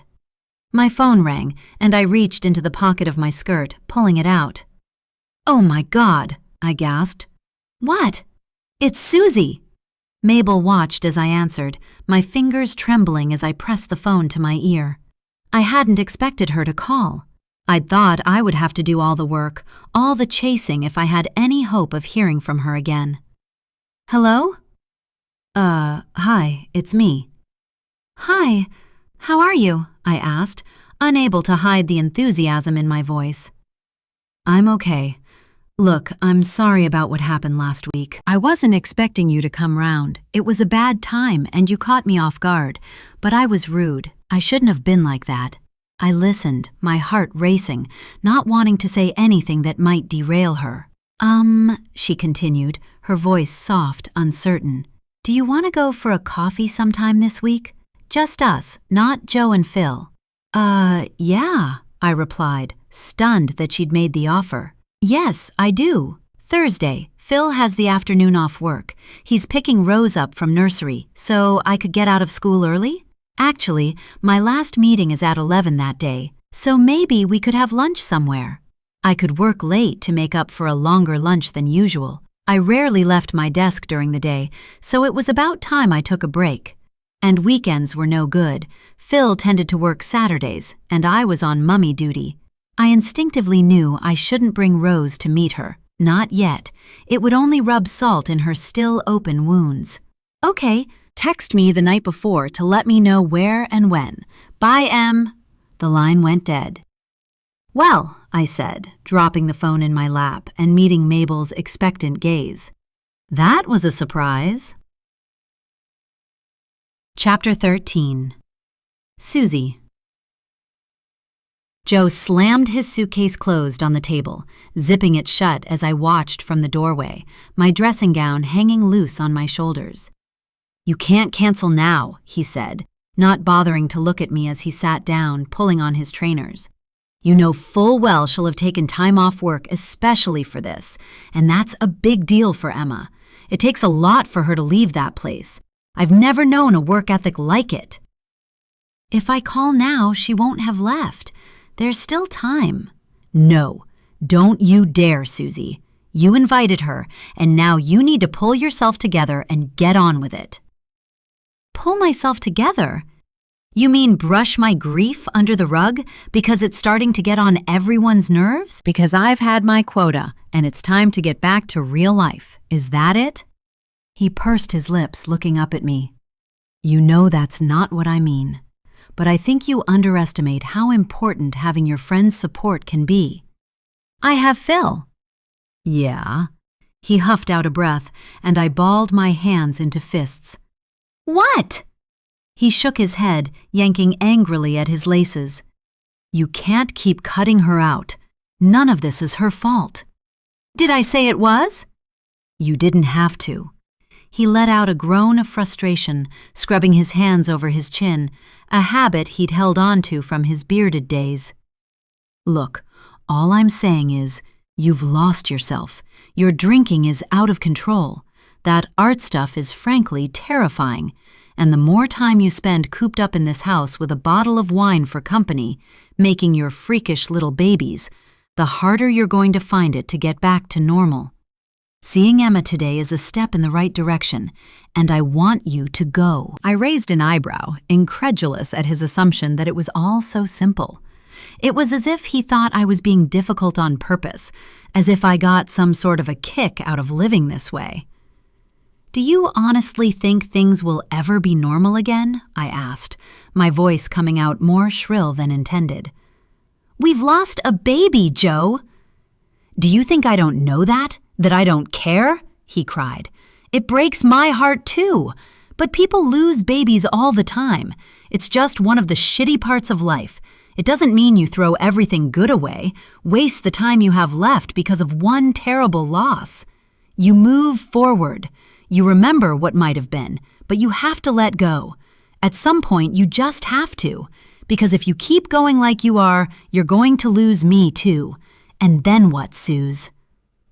It was the first time he'd said it out loud, though for a while now I'd been sure it was what he was thinking. I had felt the coldness, the unscalable wedge of ice that blocked him from reaching out to me. "Sometimes I really hate you," I whispered. He stared at me. "Then I suppose it's a good thing I'm going away. Maybe some time apart is exactly what we both need to put all this into perspective. Just remember that while you're here trapped in the past, I'm out there sleeping on a lumpy sofa bed, working all hours, trying to keep a roof over our heads. I haven't had the luxury of turning to alcoholism, quitting my job, staying in my goddamn dressing gown for 2.5 fucking years. I've been working myself to the point of exhaustion, supporting you. I've been nothing but patient. You don't even care that I lost a baby too that day. It wasn't just you who had to say goodbye. But you don't care about me, do you? You're not even trying," he accused, his eyes wild with emotion. I stared at his face, feeling absolutely nothing. I was simply numb, dead inside. I had no kind words to placate him with, no promises that things would get better, because I didn't believe they could. He was breathing hard, his hands on his knees, his head bowed, and I wondered if he was going to cry. I hoped he wouldn't. When he straightened, his expression was stoic, blank. "And that changes today," he said softly, "with this lunch. Go and see Emma, for all our sakes." He picked up his case, striding towards me, clearly done with the conversation. For a second, he looked as if he might reach out, try and hug me goodbye, but I flinched away, and he sighed softly. "See you in a week, then." His voice was hurt, but I couldn't find it in myself to offer a word of comfort. I simply nodded, watching him leave. The door closed softly, and I took a deep breath, relief flooding through me at finally being alone. I knew he was right about one thing. I should overcome my discomfort and go to the lunch. I didn't want to, but she would only try all the harder if I didn't show up, especially now I'd extended the invite. All I could do was be as dull and unresponsive as possible so she didn't enjoy it, didn't want to rush to repeat the experience. I should never have called her in the first place. I couldn't fathom what had been going through my mind, only that I'd felt guilty somehow. The way Phil had looked at me when he'd left the other night, almost as if he were disappointed in me, had been simmering in my mind ever since. I didn't like it. Didn't like feeling he was angry with me, as though I was failing, him, myself, everyone, in the poor choices I kept falling into. No, not falling into. Making. There was no denying that. No amount of pretending, acting like I was simply a passenger in the mess that had become my life, would negate the reality that it was all my fault. I'd woken the morning after Phil had left, my mouth furry, my head throbbing, dresses and accessories strewn all over the house, feeling ashamed and worthless. And in the days that followed, that feeling had only grown stronger. That was why I'd called her, because it felt like a link to the past, to the person I'd been back then, before I lost hope, lost myself. I'd reasoned that if I could just have a normal conversation with her, it might spark something in me, some tiny ember of life that was buried deep, remind me of who I could be. A time when I'd known how to smile, to be present in a moment without searching for escape in whatever form I could find. Now, though, I was regretting my hasty decision. The idea of sitting through a lunch with her, making small talk, wearing the familiar mask I'd learned to slip on, it was exhausting. And it would only serve to encourage her all the more. I'd never get rid of her now. I headed upstairs to my bedroom and pulled on a pair of wide-leg jeans, tying the drawstring on the elasticated waist and adding a long-sleeved cotton top. My face was pale, bare of makeup, and I smeared foundation on with my fingertips, rubbing it in before slicking a red lipstick across my lips. I brushed out my cropped hair, then went to the bathroom sink, wetting my fringe to stop it sticking up like I'd been electrocuted. My eyes looked haunted, and I found, as usual, that I couldn't meet their reflection for more than a few seconds without feeling shaky, ill. Emma had texted to say she'd meet me at the thatched house at midday. It was a peaceful, homely pub overlooking the water, a place I'd been to a handful of times with Joe and Phil. It could be lively at weekends and in the evening, but on a weekday lunchtime, we would be among a handful of customers. I wished she'd chosen somewhere busier. One of the restaurants in Gun Wharf, packed and noisy, full of distraction and excuses not to talk. But no such luck. She'd chosen the perfect spot for deep, uninterrupted conversation, and I couldn't think of anything worse right now. I walked slowly down the stairs, hearing a gentle tap on the front door. My stomach tensed. What if she'd decided to come here first, accost me in my home again? I couldn't bear it. I peered over the banister, looking intently at the door, seeing the outline of a man, tall and broad, on the other side of the frosted glass panes. I knew that stance. Sucking up my pride, I walked over, head held high, and opened the door. "I wasn't expecting to see you today," I said, smiling as I let Phil in. He pushed the door closed behind him. "Well, you know me, a man of mystery." I met his eyes, refusing to be overcome by embarrassment over how I must have acted on Sunday night. I remembered a lot of dancing. On the table. Had he been here for that part? I shook away the thought. Phil looked past me. "Is he here?" "Nope." "Okay." I smiled again, walking into the living room, the sound of his footsteps following behind me. Chapter 14. Emma. I tapped my fingers on the steering wheel, impatient as the traffic crawled along the eastern road ahead of me. I didn't know what I'd been thinking of, planning to come back into the city for lunch.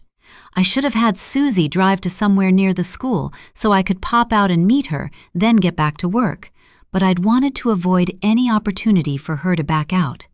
Car trouble, roadworks, 1,000 excuses I knew she'd try and make when the moment arrived to come and meet me, despite it being her suggestion. But she was close enough to the pub I'd chosen that if it came to it, she could walk there, a fact I was well aware of since Phil had mentioned more than one tipsy evening spent there since we'd moved, the three of them strolling back home afterwards while I sat alone at home with the baby.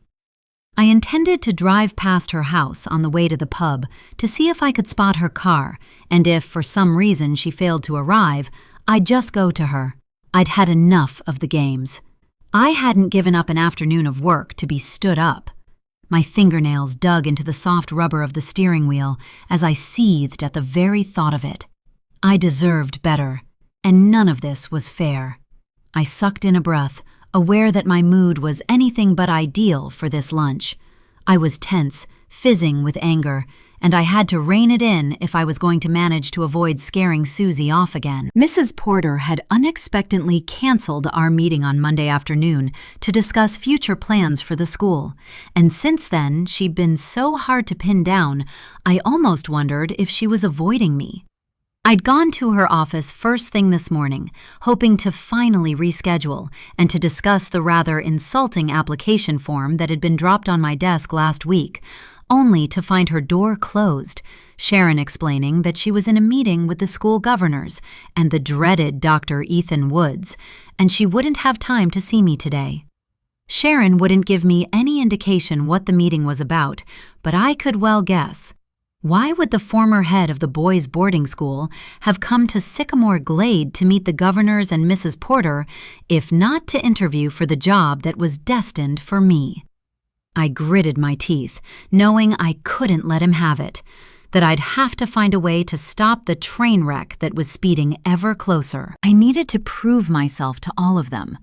I had thought I already had. Was it because I was a mother?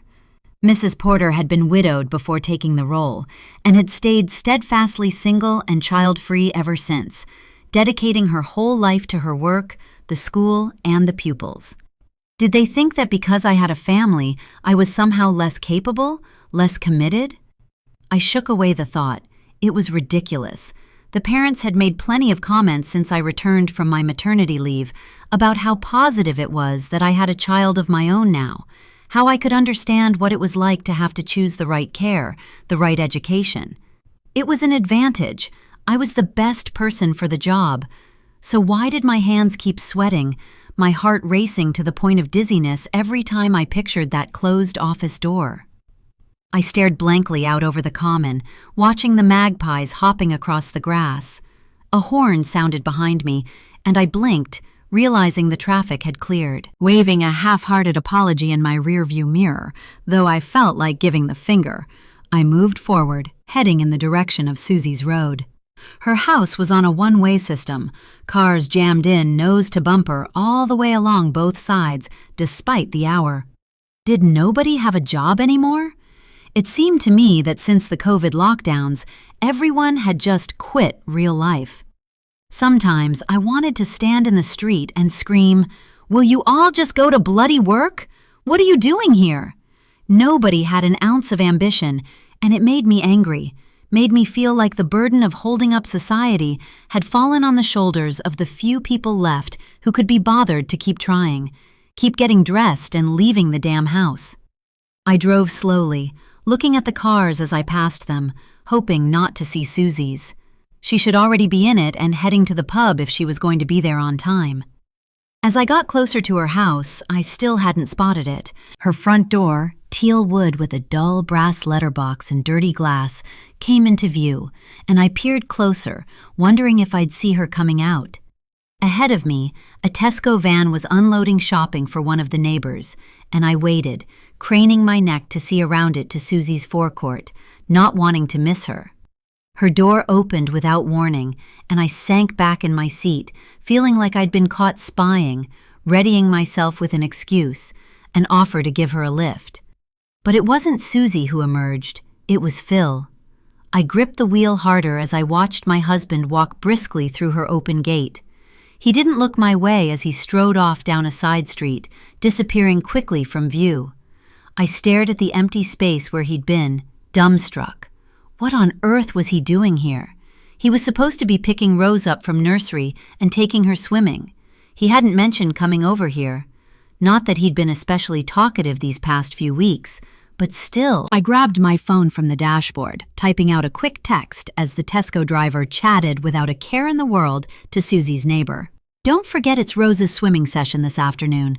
Have you picked her up?" The two blue ticks appeared almost instantly, and I watched the dots on the screen, waiting anxiously for his reply. "I haven't forgotten, just leaving work to get her now." The words swam in front of my eyes, the lie he'd responded with so easily, without a moment's hesitation. I shook away the sharp talons of fear that began creeping up my spine. It would be nothing. He probably didn't want to waste time explaining that he'd dropped in here first, didn't want to get into a boring, unnecessary conversation when he was already running late. He was likely just returning Joe's drill, though he hadn't put the shelves up in Rose's room yet. I swallowed, my mouth suddenly dry, my throat pulsing around a ball of tension. As the Tesco driver slammed the van door and pulled away, I forced myself not to think the worst.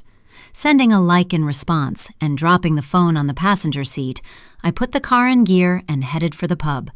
I couldn't keep still as I waited for Susie to arrive. My gaze kept flicking from the huge picture window overlooking the water, the tide trickling in, slowly obscuring the sticky mud of the creek, to the double doors.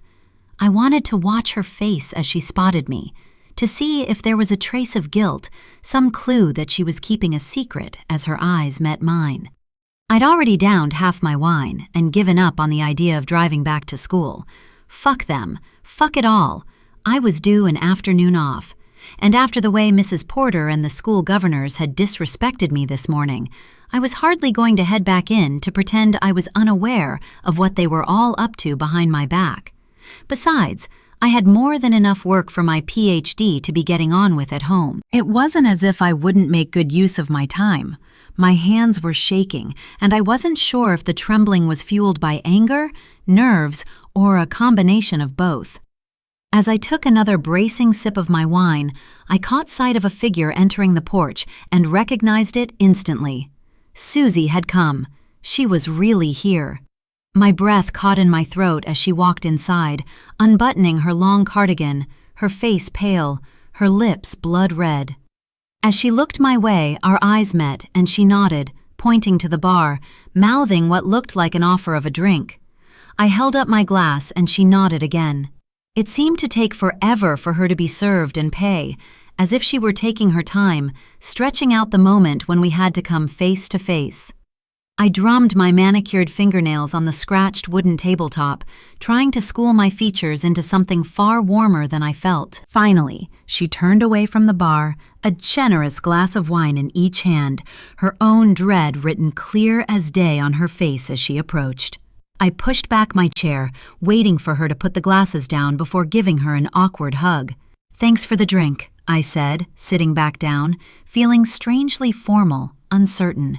"Bit early for you, isn't it?" she replied, shrugging out of her cardigan and sitting down on the opposite side of the table. "Not today," I said wryly. She raised an eyebrow, as if considering probing into my obviously tense mood. "I never asked how your work was going," she said. It was true. She'd barely said 2 words to me at Phil's birthday night out, and we hadn't exactly had a jolly catch-up when I'd gone to her house.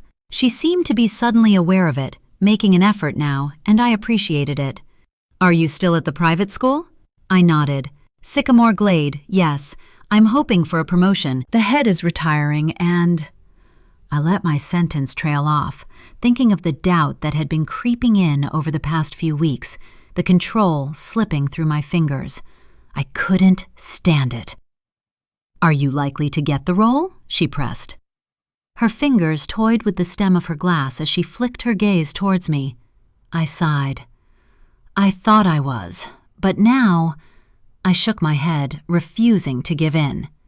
"Yes," I said, my tone decisive, as if it was all I needed to be right. "I think it's mine. I've given so much to the school, and I've earned it."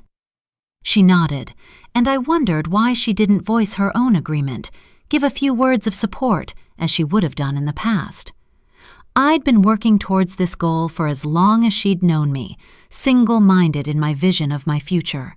It was finally within reach, and even us losing contact over the past 2 years wouldn't have made her forget what it had taken for me to get to this point.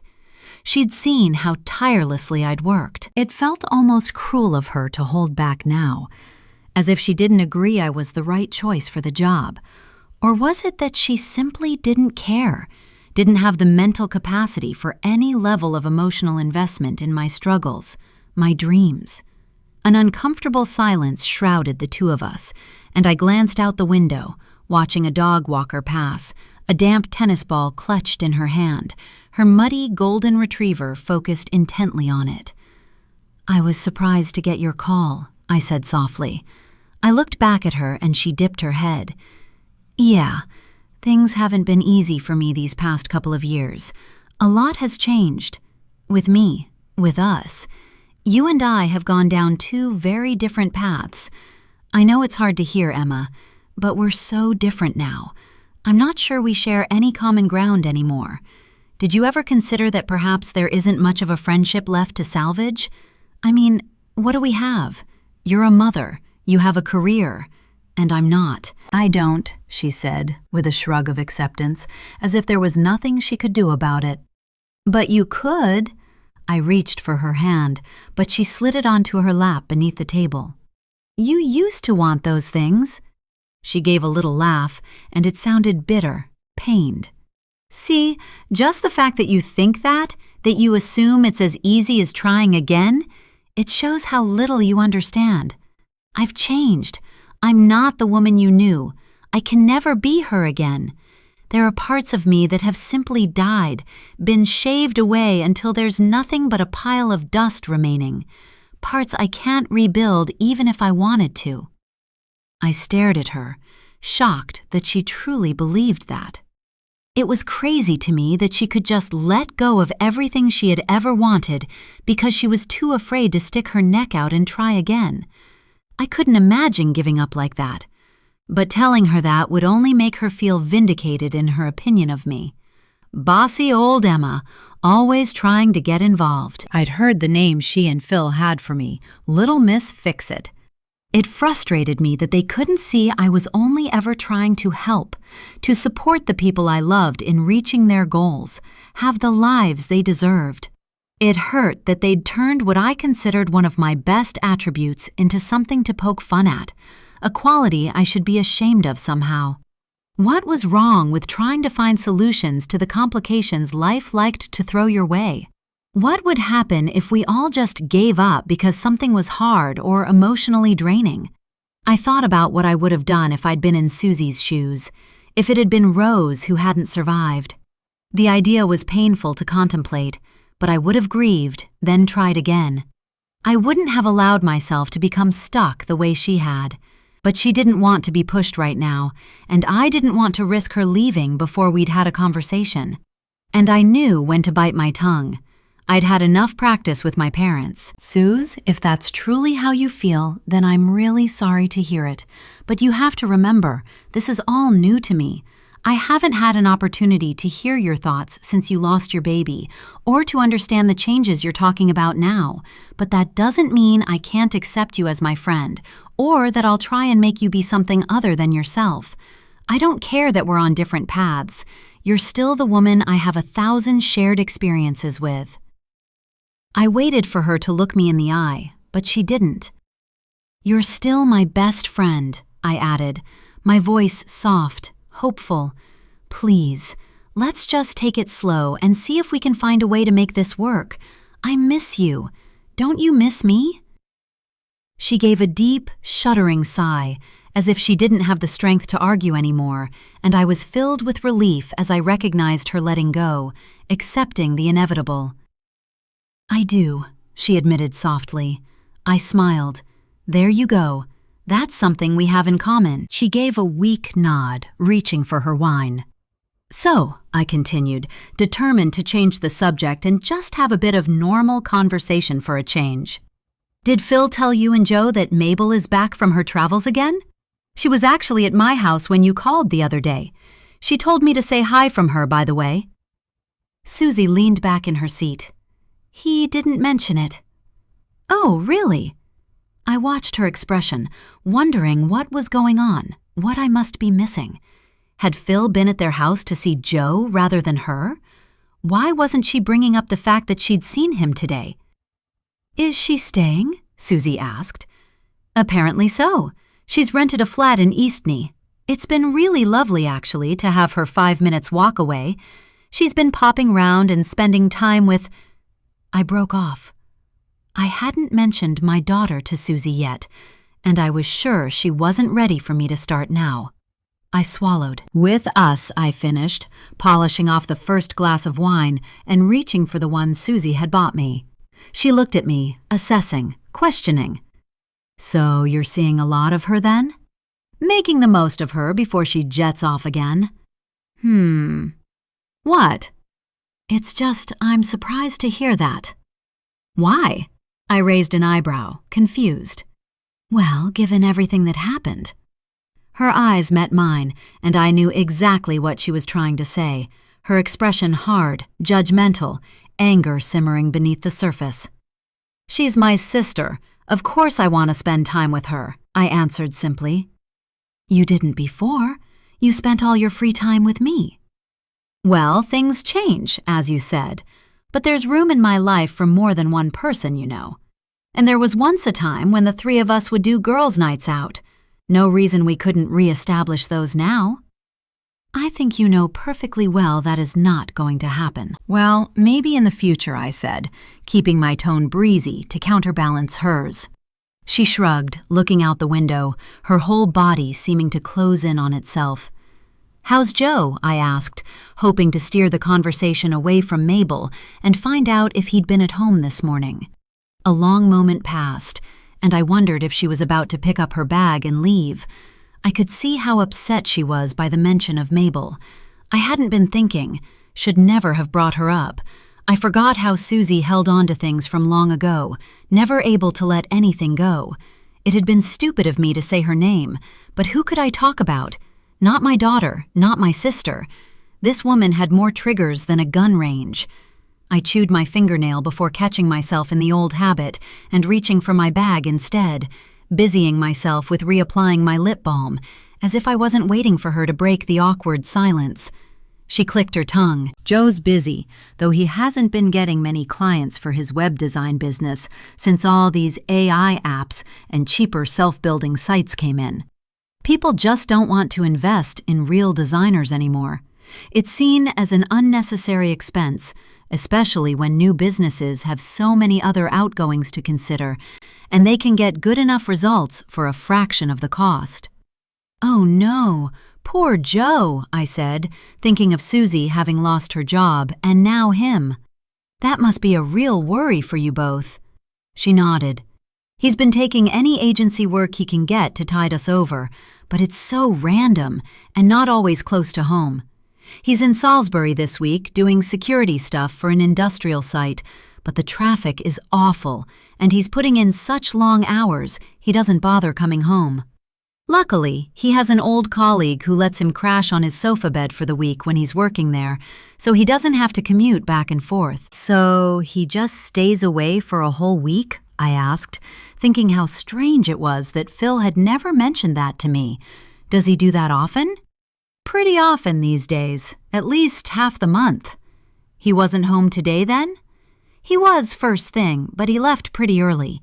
He has to work over the weekend, but the pay is better, so that's something." "Right. That has to be hard on the two of you." She laughed. "We're pretty much used to things being hard at this point." I waited a beat, my palms beginning to sweat as I thought of Phil leaving her house just now, the text he'd sent that had made no mention of seeing her. "It must be lonely, though." She shook her head. "No, not really. I like the solitude, having the house to myself. It's easier somehow." The urge to confront her, to ask directly if Phil had visited her today, to see if she would admit it or if she would lie right to my face, was overwhelming.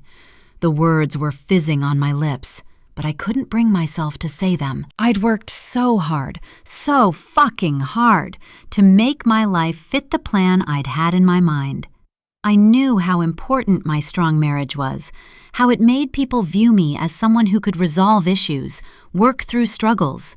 The school, as much as I'd tried to bring it into the modern age with the way we approached behavior and education, was still very traditional in so many respects. My being married, my husband being beyond reproach, was more important than anyone would ever admit. These aspects of my personal life gave the mothers a sense of security that I wasn't going after their husbands, made them look at me as someone safe, harmless, and as much as I rejected the idea, it would have been naive of me to think otherwise. I'd seen how some of the parents had responded when a female head of year in my previous school had got divorced. She lost the weight she'd gained over the last miserable years of her marriage and gained confidence, becoming not just their children's teacher, but a new and dangerous threat. Suddenly, the mothers began treating her differently. Her looks were scrutinized, her outfit choices called into question, accusations of inappropriate behavior towards their husbands when she was simply being kind and friendly pouring in and dousing her future prospects. I'd still been fresh out of training and had one eye on the future as I watched, taking it all in as her personal life and private decisions quickly became public property, vultures tearing her apart, the respect she'd held gone. I hated that it happened, but in my line of work, it wasn't something I could risk. Phil having an affair and the train wreck that would follow, even if I managed to sweep it under the rug, wasn't an option. And what if he decided he didn't want to make it work? That my confronting him and Susie had finally opened up the opportunity he'd been waiting for, the chance to leave me? No, I could never let that happen. I had to be clever about it. Find out the truth privately, quietly, and then figure out how to put an end to it with a minimal amount of drama. With my promotion already so uncertain, it was imperative that I did nothing to rock the boat. "Do you want to eat?" Susie's voice dragged me from my thoughts, and I looked up to see her holding a menu. "I suppose we should. Thanks," I said as she passed it over. "So," she continued, her tone lighter now, "how's Phil getting on at work? I never pictured him as assistant manager of a shop somehow." I raised an eyebrow, certain she must already know the answer to that question. He seemed to speak to her more than he did me these days, but I played along, pushing down the feeling that this was all so fake. Did I really want this woman back in my life if she would stoop so low as to try and take my husband? I should never have let her push me aside for so long. Everything had become messy. It was about time things went back to how they should be. She cleared her throat, and I realized I hadn't answered her question. I shrugged. "Honestly?" I paused, unsure how to answer. "With the truth? He hates it. His boss is always on his case, demanding he come in at all hours to unload boxes, and I know he feels stifled by the work. This was never his plan." I thought of how excited, how full of ideas he'd been when he was working and teaching. The academic, nerdy side of his character had been what had attracted me to him back in senior school. He'd been fun, jokey, and lighthearted in so many respects, but he never failed to get his homework in on time, usually going that extra mile, giving more than had been asked for and getting the grades to reflect his hard work. It had felt serendipitous that he had wanted to go down the same career path and work in education too. He'd taken a different route to me, choosing a shorter degree and getting his first job as a science teacher in a senior school a year before I'd begun applying for roles, but it had all fallen apart so quickly, and he'd had no choice but to walk away from his dream. The real reason for that was something we'd never shared with anyone, not even Susie and Joe, and despite all the secrecy over whatever they'd been doing recently, I couldn't believe he would have told them the truth about it. I knew he harbored regret, resentment about the whole situation, but it couldn't be changed. I'd never been one to see the benefit of wallowing in the past. It only made the present tougher to cope with. We just had to make the best of it now. He would have to find a way to enjoy his new work, as uninspiring as he might find it. He'd applied for so many jobs after leaving teaching, ones that might have led to fulfilling, interesting career paths in their own right. But without him being willing to ask for a reference from the school, none had come to fruition. So he'd fallen into the retail world, and I'd hoped he would settle.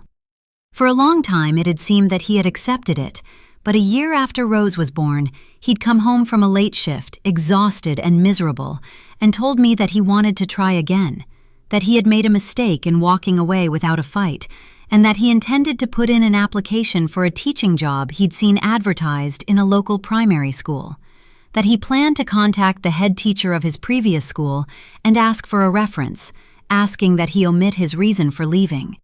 The anger, the absolute fear that had swept over me as the words left his mouth had been so visceral I'd nearly dropped Rose. I'd been sick to my stomach at the idea that he would even suggest it, risk it. Didn't he realize how lucky we'd been that what had happened had been kept so quiet? Didn't he see how dangerous a game he was playing? How our whole lives would be upended if what he'd been accused of came out because he went prodding old wounds that hadn't healed? If anyone from his old school got wind of what he was trying to do, it would all come tumbling out, and I would be taken down with it, tarred with the same brush. We'd have our faces splashed all over the newspapers, and no matter how much I protested my innocence, his innocence, it would be too late. It was impossible to come back from some things, and this was most definitely one of them. I wouldn't allow him to ruin what I'd worked for, dedicated my entire life to achieving. So I'd told him no. There would be no discussion. It was impossible, stupid, reckless. He most certainly did not have my support in trying again. What he needed was to face up to reality. Teaching was no longer an option for him. It wasn't a choice. That path would never reopen, no matter how much time passed. Now I tapped my fingertip on the menu, forcing a smile as I looked up at Susie's expectant expression. "He's getting on great," I answered, the lie rolling off my tongue as I straightened my spine, silently challenging her to say otherwise. "I think I'm going to have the tikka masala." I handed her the menu, reaching for my wine again. I'm in the mood for something spicy. Chapter 15, February 2023. I dropped the dirty plate into the sink, watching it slip beneath the bubbles. I made no move to reach for the dishcloth. Everything was going wrong, and I didn't know what I could do to fix it. Didn't know how I'd ended up in a place I'd never imagined being. Susie and I had spent the whole of Saturday giggling like a couple of schoolgirls with a secret, planning what we were going to say to our husbands, how to tell them we were ready to start a family. I'd had nerves, of course I had, but they'd been over the things I'd already contemplated. What if Susie fell pregnant more quickly than I did? What if we had fertility struggles we hadn't bargained for? I had never anticipated that the thing that would stand in the way of me becoming a mother would be my own husband. I'd wasted no time in broaching the subject with Phil as soon as I came home from seeing Susie on Saturday evening.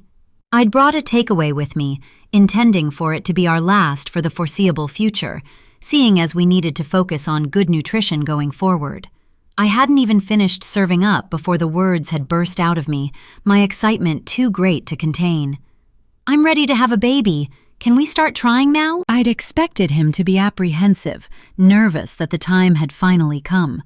A little bit of fear was normal, and Phil had always been the type to overthink things. But it wasn't like it was coming out of the blue. We'd talked about children so many times over the years, and not once had I anticipated that when the time came, he wouldn't be open to moving on to the next chapter with me. After all, wasn't that what this whole thing was for? The house, the marriage? Children were the next logical step. He knew that I'd come off the pill months ago, preparing my body, that this was where we were heading. All I was asking was that we toss out the condoms and wait to see what might happen. No schedules, no pressure. But his reaction had been shocking. The stiff, unbending refusal he'd responded with, as if my asking to have a baby with my husband was the most outrageous thing in the world, had caught me completely off guard. He'd left his sweet and sour chicken and chili beef untouched, walking out without even deigning to talk about it.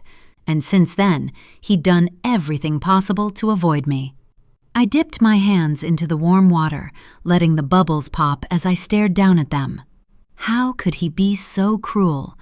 We'd always talked about having a family, and there had never been a single moment when I doubted that we were on the same page.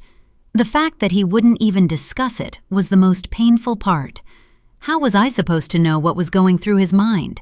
If this was just a moment of fear as the reality of being a grown-up set in, or, as I was beginning to fear, a far bigger issue, a genuine resistance to becoming a father.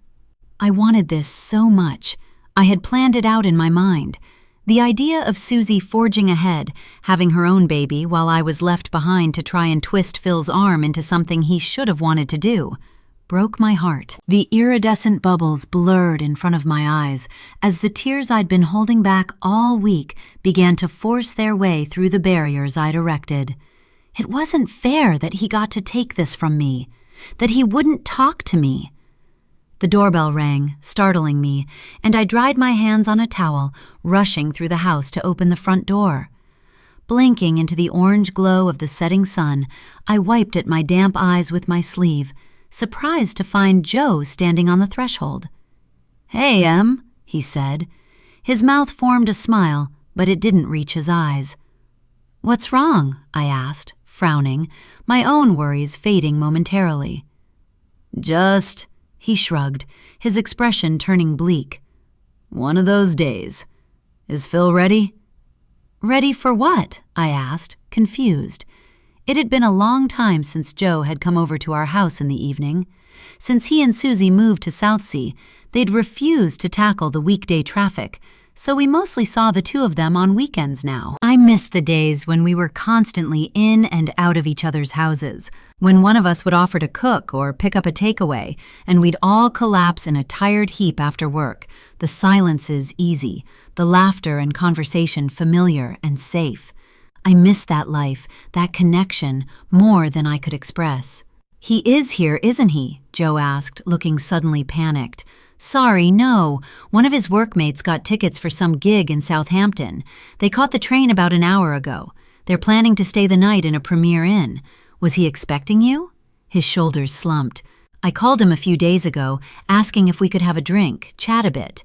He shook his head. "Not to worry," he added, pasting on a smile. "I'll give him a call tomorrow." He turned as if to leave, and I grabbed him by the wrist. "Seriously?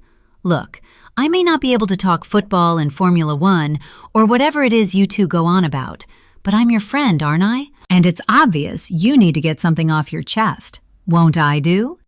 He screwed up his face teasingly. "Well," I slapped his arm playfully. "Come on, you idiot. I'm sure I'll be a decent substitute for my disorganized husband. I would never invite you over, then leave for a better offer." "A better offer? You think going to a gig is preferable to listening to me moan about my life? Pah!" He grinned, and I smiled. "That's better. Now get in here." He stepped through into our tiny living room, kicking off his shoes and shoving the door closed behind him. "When are you going to get a new shoe rack?" he asked, eyeing the wooden shelves that were tilting precariously to the left, the shoes stacked strategically to counterbalance the shoddy design. "When that one falls apart. You know I'm frugal. I can't bear to get rid of anything with a little life left in it." I nudged it straight with my foot. "There, perfect." "If you say so," he murmured, clearly disagreeing. "Got any beer?" "I'm sure there's some in the fridge. Have you had dinner already?" "Susie made some salmon pasta thing." I nodded, picturing the two of them talking over their plates, cozy after a long day at work. Susie had always been an experimental cook, but somehow her creations always turned out to be delicious. It was annoying, especially when I could follow a recipe to the letter and still my food came out bland and unappetizing. He followed me into the kitchen, and I pulled 2 bottles of Phil's Peroni from the fridge, opening them and handing one to Joe. He regarded me over the bottle, unsmiling. "You've been crying." I shook my head, leading him back to the living room. "Allergies. They cut the grass on the school field today," I lied, not wanting to get into my issues right now. It wasn't always easy to talk candidly when I knew he might filter my words back to Phil. After all, they were best friends. And it wasn't like Susie and I didn't share snippets of what we'd heard via them from time to time. He took a sip of his beer, plopping down on the sofa beside me. "So, what's on your mind?" I asked, turning towards him, my legs curled beneath me. It was nice to have him here, like old times. I could almost imagine Susie and Phil chatting in the kitchen, a pack of dog-eared playing cards spread out over the coffee table, the smell of good food lingering in the air. "I'm guessing you already know. Susie wants to have a baby." "And?" I tilted my head, wondering if he'd had the same reaction as Phil. For some reason, the idea made me feel less alone. "You don't want to?" I asked. He shook his head. "It's not that I don't want to. Actually, truth be told, I'd love to be a dad. But—" He broke off and took another swig of his drink, then sighed, his eyes meeting mine, full of emotion.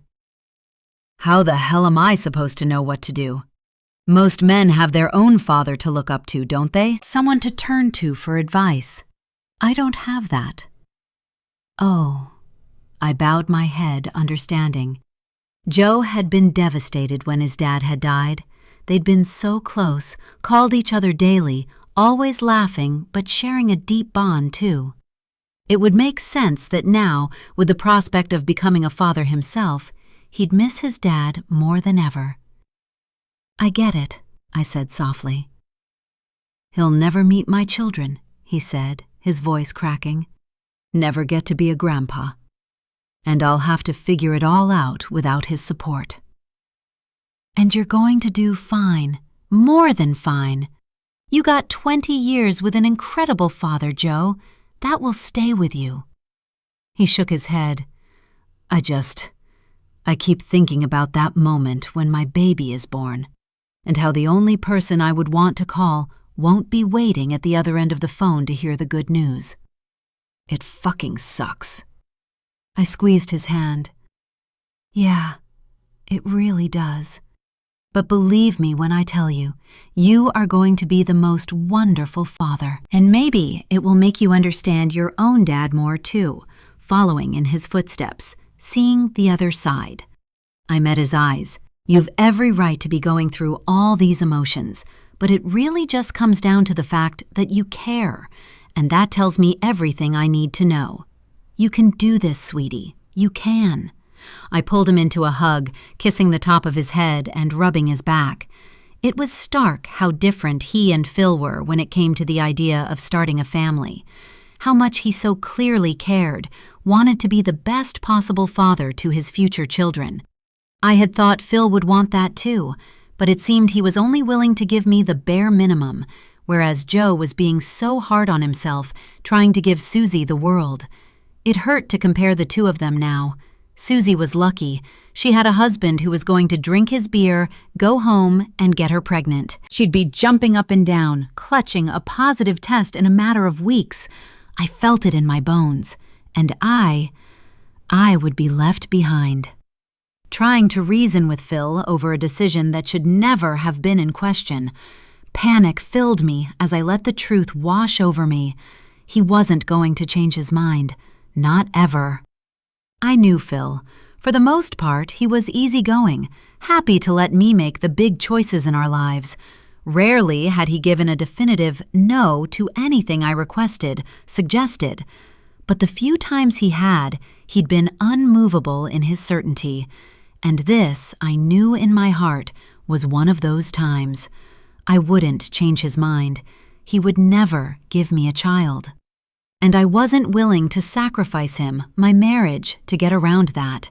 He had me over a barrel, and there was nothing I could do but smile and pretend it wasn't going to destroy me. Joe pulled free from the hug. Thanks, Em. You're always so logical. I apologize for doubting you. I should have known you'd make me feel better. I looked at him.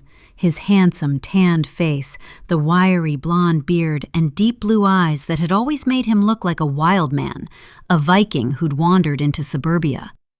I can make you feel better in other ways, too, I said quietly.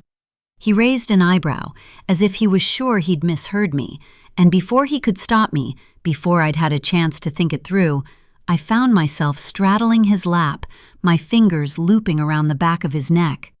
His cheeks turned instantly pink, his eyes widening in surprise, his hands resolutely by his sides, palms flat against the sofa.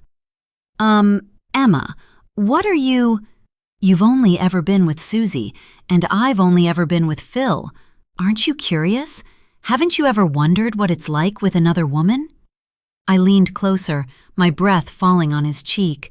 He gave a gruff laugh, unclasping my hands from his neck, arching back to create as much space as possible between us. No, I haven't, he said. Liar, I whispered, pulling my hands free and trailing them over his chest. You know you've thought about this. I have. His mouth dropped open at the admission. Then he shook his head again. This is ridiculous. I should go. Susie will be waiting up. No, she won't. She'll think you're with Phil, and if she's painting, she won't even notice you're gone. That's really not the point, is it? I'm just saying, you're sad, I'm sad. Life is about to get really serious. What if we just kept it as one night, a memory between the two of us, a last bite of freedom before we get bogged down by being grown up? He glanced past me to the door, his escape, and I could see the refusal already on his tongue, see him trying to figure out how to navigate through this without offending me, without hurting my feelings. In one swift movement, I grabbed his hand, moving it under my top to cup my breast over my lacy bra, the heat of my palm pressing into the back of his hand. My nipples tightened, and in that same moment I felt his body awaken beneath me, the firm length of him responding instinctively. His eyes met mine. "We can't do this." I sank lower, moving my hips, hearing the hitch in his breath. "This is a bad idea, Em. I should go." "Nobody will ever know," I whispered. "Don't you want to see what it's like? Just once?" I reached behind me, sliding my hands up my top, unclasping my bra, letting it fall low.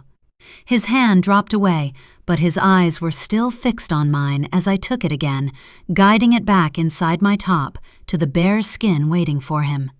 This time, he didn't need me to hold it there. His fingertips pinched my nipple lightly, and I gasped, leaning forward, grinding against him, my lips grazing his neck. It was an unfair advantage. Susie had told me in confidence how much he liked to be kissed there. I shoved away the thought of her, the image of her face fading in an instant as I felt his energy change, felt him wanting me, needing this distraction from his fears, his worries. Pulling back, I couldn't miss the sadness in his eyes, the way he looked so lost, so confused. I shouldn't do this. I didn't want to hurt Susie, but she would never need to know. It would just be this once, and the truth was, I had always wondered what it would have been like if I'd chosen Joe and she'd chosen Phil.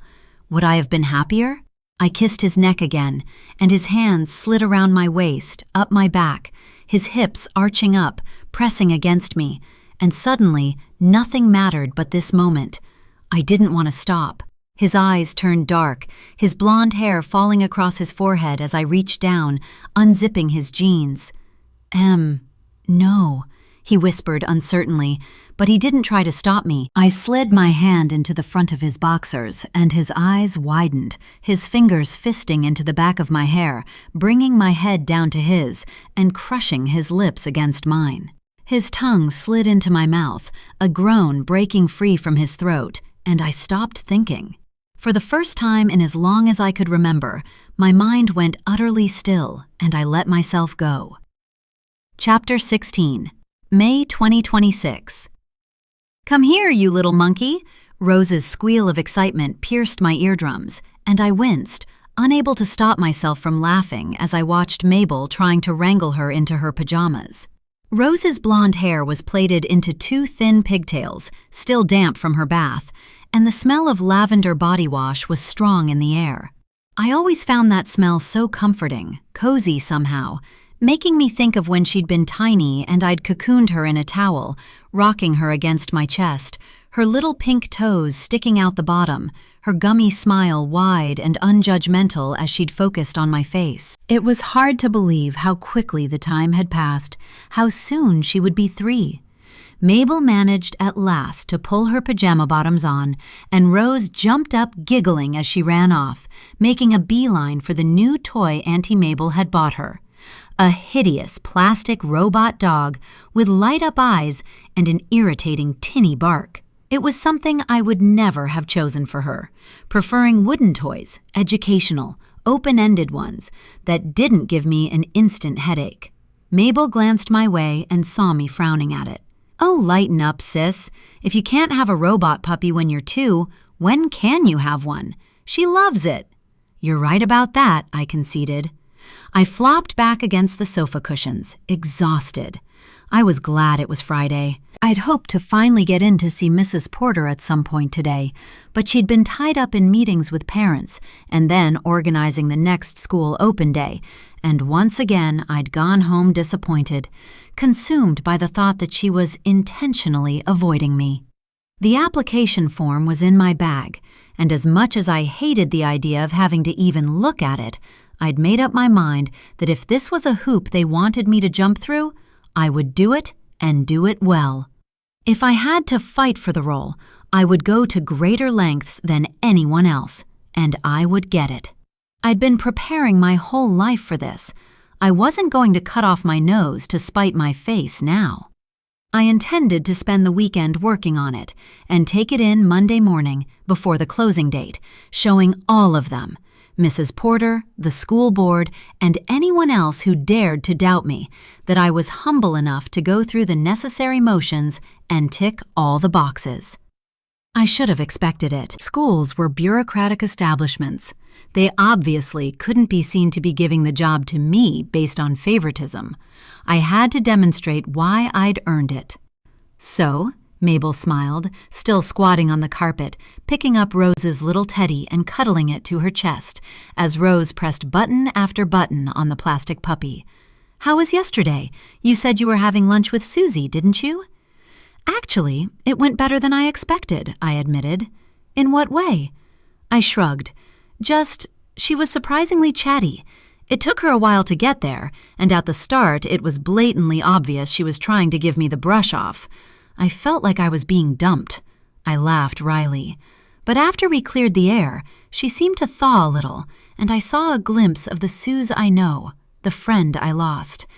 I don't think it's going to be a quick fix, but she was warmer than she's been in a long time, and we left on pretty good terms. Mabel rocked back on her heels, her bare toes wriggling into the thick carpet. "I'm so happy to hear that, Em. I know how much you've missed her." "I have. With you gallivanting around the globe and her ghosting me, it's been pretty lonely, actually." She dipped her head. "Sorry." "Don't be. You have a life to live. I would never want to stop you doing what you love."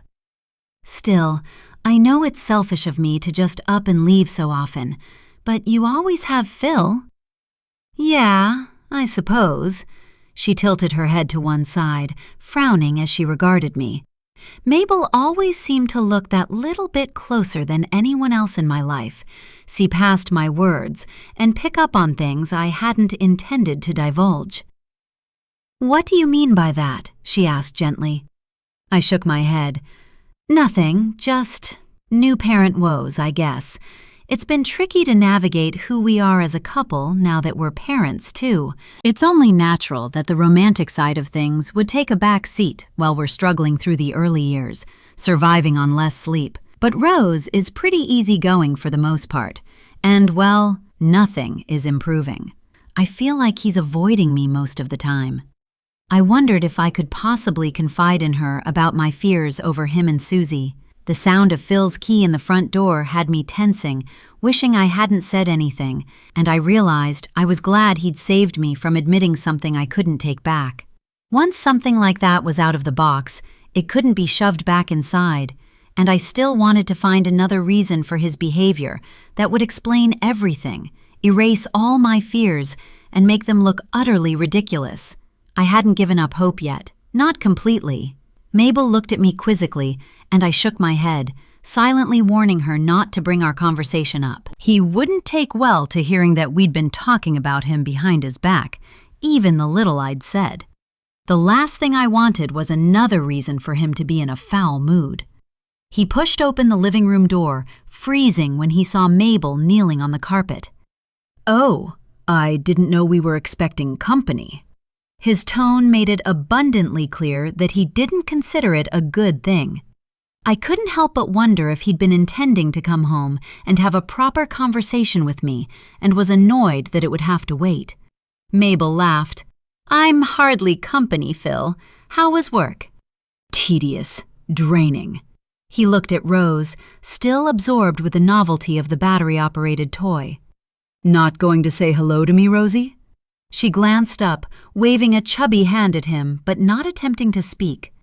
I'd noticed her doing that a lot around him lately, regressing almost, and I couldn't help but think it was due to her picking up on his judgment on her progress. If I could sense how desperate he was for her to catch up with her speech and no longer need therapy, I was sure she could too. He didn't seem to understand he was actively denting her confidence and making it harder for her to try, that it was quickly becoming a battle of wills that he was never going to win. He didn't even bother to hide his disappointment, his shoulders slumping in defeat. "Sorry you had a long day," I said. "I made a curry. We ate with Rose, but there's still plenty left on the stove. There's naan, too." "You couldn't have waited for me?" I was starving. I worked through lunch. Sorry. Mabel got to her feet, her body unfolding like a dancer's, clasping her hands under her chin. "Do you know what you two need?" she announced exuberantly.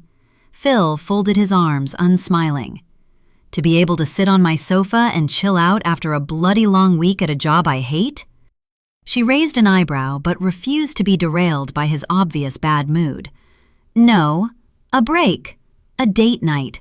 You need to get dressed up and go and drink and dance and just have some fun. Reconnect. And you're in luck because Auntie Mabel is here, ready and willing to put that scrummy little girl to bed and watch Love Island on your television for as long as you need." "Really?" I asked, suddenly feeling energized at the unexpected suggestion. We hadn't been out together as a couple even once since Rose was born. It hadn't felt right to celebrate in the early days when Susie was freshly grieving, and then, as time had passed, it had become a habit for Phil to go off with our friends and for me to stay home. I looked up at him, hoping he'd see how much we needed this. "Sounds good to me. You could eat quickly, then get changed," I suggested. "Shall I order an Uber?" He didn't meet my eyes. Instead, he was glaring at Mabel, his expression shocking, livid, as if a storm was raging deep inside him, as if he thought she was causing unnecessary work for him, and he was using every last ounce of his energy to hold back from telling her to shut up because he didn't want to do it. Was that how he viewed me? Our marriage? As a chore to be avoided at all costs? Or, I thought bitterly, was it that there was someone else he'd rather be spending his evening with? As if I'd voiced my thoughts out loud, he shook his head. "Not tonight. Thanks for the offer, though, Mabel." His tone was almost vicious. There was no need for it, not when she was being so kind. I knew she had plenty of friends she could be going out with instead of sitting here watching TV, and that she would always choose a party over staying home. Didn't he appreciate that at all? "I'm going to go over to Joe's. I'll get dinner with him and Suze." "But," I started, wanting to tell him that I knew Joe was away for work, that I didn't want him sharing a meal with Susie rather than coming out with me, his wife. But he didn't wait to let me finish my sentence. The front door slammed, and I sat frozen, defeated. Mabel looked over to Rose, who seemed not to have noticed the tension in the air. I wondered if my sister had picked up on the fact that Phil hadn't even bothered to kiss his daughter goodnight. "Well," she said, stretching out the word, her eyes wide, "that didn't go exactly as I pictured. Oops! But on the plus side, it looks like it's a girls' night for us." She gave a small smile, and I tried to return it, though the sadness felt overwhelming. "I'll get this little one to bed. You pour the wine. There's a family pack of Maltesers in my handbag, and it's about time they were cracked open." I nodded, grateful she was here. "Thank you, and sorry. For him, that was rude." "Nothing to apologize for." She held out a hand to Rose. "Bedtime, Missy. Shall we go and read Mr. Fluff a story?" She offered her the teddy, and Rose took it, nodding as she came to give me a kiss. I held her extra tight to make up for her father's lack of interest, then watched as Mabel left the room, her eyes on mine, silently checking in. "I'm okay. I just need a second," I whispered. Mabel scooped Rose up and headed upstairs, the two of them laughing together, the floorboards creaking overhead. I listened, feeling numb.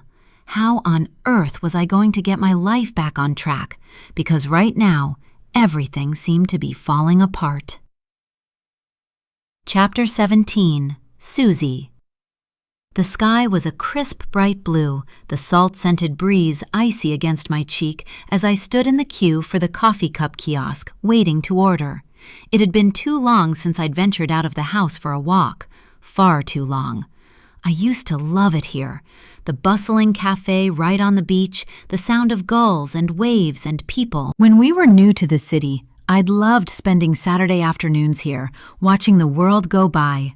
Joe and I had left Havant, where we'd lived a stone's throw from Emma and Phil, not long after we got married.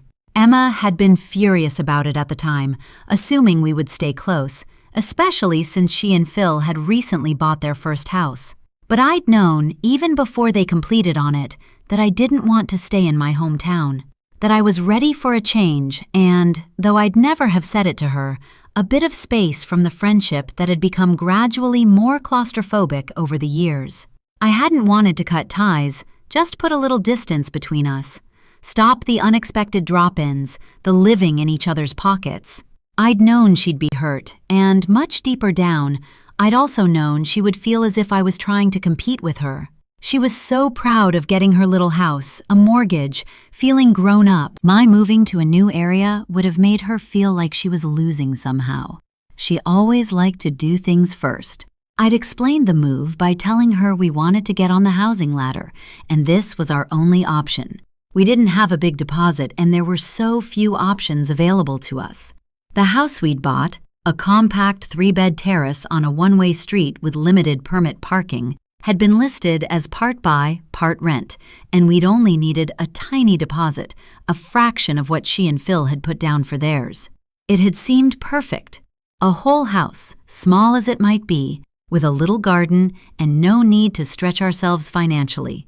The intention had been to pay off the mortgage on the 25% of the house we owned, then slowly buy more until it was fully ours. We'd made a good start, though there had been a lot of work we hadn't budgeted for, the leaking roof that had needed replacing, the frankly terrifying electrics, and slowly, over time, we'd managed to make a dent in the mortgage. Now, though, with me out of work and Joe struggling to find clients for his web design business, money was tight, and the dream of owning the full share felt more out of reach than ever. And now, with things the way they were, I knew it was only a matter of time before I would have to let it go. I'd already begun emotionally detaching myself from it. Lately, it had felt less of a sanctuary to me. I knew a big part of that was that Emma was now living so close. I should have known she would make the move sooner or later. I'd honestly been surprised she'd waited so long. But knowing she was nearby was a constant source of stress since she'd had her child. The worry of bumping into them if I went out, even now we were back on speaking terms, was always there. I was sure it would only be a matter of time before she reverted to how we'd been in our hometown, turning up at my door whenever she felt like it, expecting us to reestablish that strange, codependent foursome we'd once had. I didn't know how I was going to stop it, how to lay down boundaries without rocking the boat. I wished she hadn't moved here. When she'd still been living in Havant and had been too busy during the week to come into the city, we'd had the perfect balance to our friendship. She'd driven over to my house every Saturday during our pregnancies. We'd walked to the promenade, then alternated between the shingle and the zigzag paving stones all the way to the coffee cup, where we would reward ourselves with giant paninis and hot chocolate. I'd loved it. Catching up with the sound of the waves curling over the shore, no longer stifled by her company. The atmosphere, the opportunities for people-watching, seeing the brave, adventurous swimmers out in all weathers, lying to myself that one day I might be up for that. It was easy to pretend from the cozy confines of the cafe. Easy to believe I could be that kind of woman, the kind who grabbed life by the horns rather than cowering in the shadows. I'd loved that for the first time since Emma and I were teens, I didn't feel like I was drowning in my friendship with her. I'd felt like I could finally be myself. "What can I get you?" I looked up, seeing the teenage boy waiting, his mouth pulled into a polite smile, though his eyes screamed, "Hurry up!" "A flat white, please." "No probs. Anything else?" I shook my head, tapping my card to pay and taking a plastic lid from the stack piled haphazardly on the counter, attaching it to the takeaway cup he handed to me. Walking round to the side of the kiosk, I headed to the outdoor tables at the back of the decking, opportunistic wrens hopping close, made confident by years of success. I clambered inelegantly onto a bench, glancing around. It was 11 a.m. on a chilly Tuesday, but there were still plenty of people nearby, braving the icy breeze, walking, riding bikes, throwing balls for dogs to chase across the shingle, their barking setting my nerves on edge.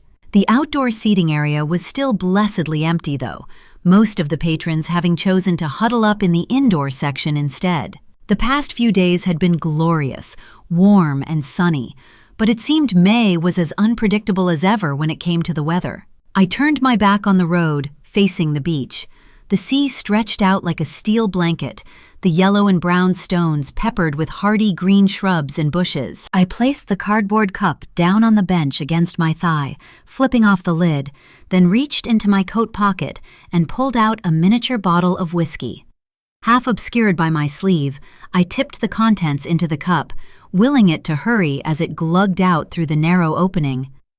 Glancing over my shoulder, I hastily placed the lid back on the cup, then stood, striding over to the bin and chucking the empty bottle into it, my shoulders instantly relaxing with the knowledge I'd got away with it, hadn't been caught this time.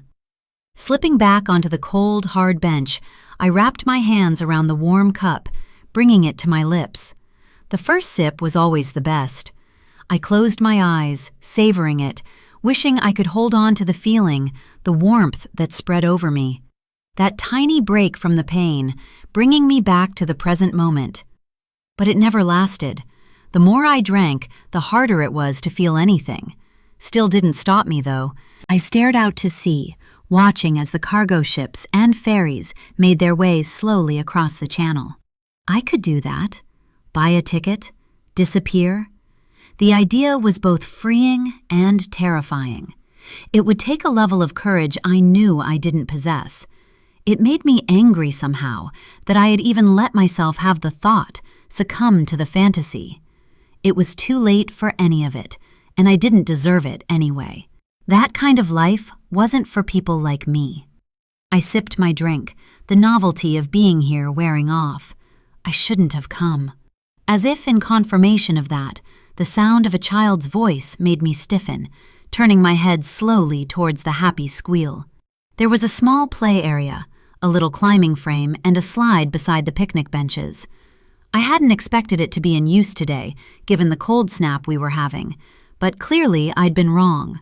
I longed to get up and walk away, told myself not to look, but I couldn't stop myself. I watched hungrily as the tiny, dark-haired child dressed in a red jacket, green bobble hat, and red wellies attempted to climb up the slide, squealing again, in fright or excitement, I wasn't sure which, as their wellies slipped on the metal and the child slid down to the bottom. It was only a small slide, but to a toddler, I supposed, climbing it felt as brave as getting on a ferry. Allowing myself to live rather than exist might to me. "Hey, you." I looked up, knowing the voice before I saw him. Phil was stepping onto the decking from the beach, dressed in faded blue jeans and a crew-necked cream sweater, contrasting with his dark beard, a navy jacket slung over his arm. He looked strong, intense, his blue eyes piercing into mine, his dark hair in need of a cut, beginning to curl over his ears. Not for the first time, I thought about how different he and Joe were. Joe had always been an open book, funny, warm, and delightfully simple to understand. But Phil, he brooded. When it came to dealing with his wife, he went with the flow. So much so that an outsider might think he was a lapdog, always jumping to her whims. But I knew differently, saw deeper. There was always a feeling that he knew more than he let on, said less than he was thinking, cogs turning behind those steely blue eyes. It made me wonder how many secrets he had yet to share with me. "Hey, yourself," I replied, breaking into a smile. He leaned down, pulling me into a hug. "You getting a coffee?" I asked. "Not yet. I've had 2 already. Might get a sandwich, though." His gaze flicked to the promenade, as if he was considering joining the kiosk queue. But then he perched on the bench beside me, his back against the table, arms stretched wide, forcing me to pick up my cup before he knocked it over. "Nice to see you're having a coffee, though. Can't remember the last time I saw you with something non-alcoholic in your hand." I glanced his way, no longer smiling. "Don't start that." He pressed his lips together, eyes meeting mine with a knowing look. "I'm just saying." I raised an eyebrow, angling my body away from his, hoping he wouldn't smell the whiskey on my breath. I didn't want to have to explain myself. I did enough of that with Joe. "Anyway," he said, touching my knee briefly, a silent apology. He knew how draining I found these conversations about my drinking habits, and to his credit, he was far better about letting it go than Joe had ever been. Surely I'd earned the right to drink myself into oblivion after everything I'd been through? And the worst part was, the baby was just the tip of the iceberg. If people knew the whole mess, they'd be putting the bottle in my hand themselves. He cleared his throat, then glanced over my shoulder to check we were alone. I was relieved to see that the family with the toddler in the green bobble hat had walked off down the beach, and we had the patio to ourselves. "So," he said, lowering his voice, his fingers scraping at the dark beard on his jaw. "Did you see her?" I met his eyes, swallowing, and gave a silent nod. "And?" I sighed, then took another gulp of the makeshift Irish coffee. "It was—" I looked out over the gray sea before letting the words emerge from my lips. "Exactly what I expected." I tried not to look at his face, but I couldn't seem to drag my gaze away.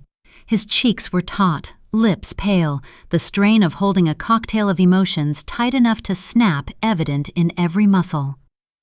"Suze," he breathed. I shook my head. "Don't. Please, I can't." He let out a long, shaky breath, and I looked down to find his warm hand clamped firmly around mine. I could feel his pulse racing against the back of my wrist. "I wish you had let me come." What would have been the point? To see her, talk to her, to support you? I gave a hollow laugh. It wouldn't change anything. Some things are set in stone. They just are. They don't have to be. His hand tightened around mine, pain shooting through my knuckles, crushed beneath his grip, but I made no move to shake him off. "Oh, fuck, Suze."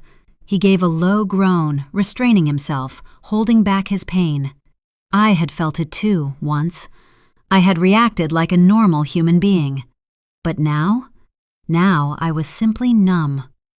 Watching him was like seeing my life on a cinema screen, knowing I should be up there. I should be the one holding back the tears, the screams, but I couldn't seem to figure out how to get there. Not anymore. He squeezed his eyes shut, breathing hard, gathering himself, then gave a resigned nod. "Should we tell Joe? Do you think— isn't it time we—" "No." The word was short, sharp, decisive. "I won't, and neither will you."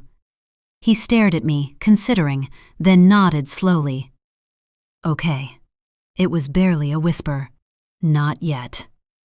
His head tipped closer, his forehead pressing against mine. I wanted to pull away, afraid that someone might see, ask questions, but for a moment, I was absorbed by the comfort, by having someone here who understood me, who I had no secrets from, bar one. His breath was hot, minty against my cheek as he spoke softly. "I hate this. I can't. Hi, you two! Susie, Phil, hi!"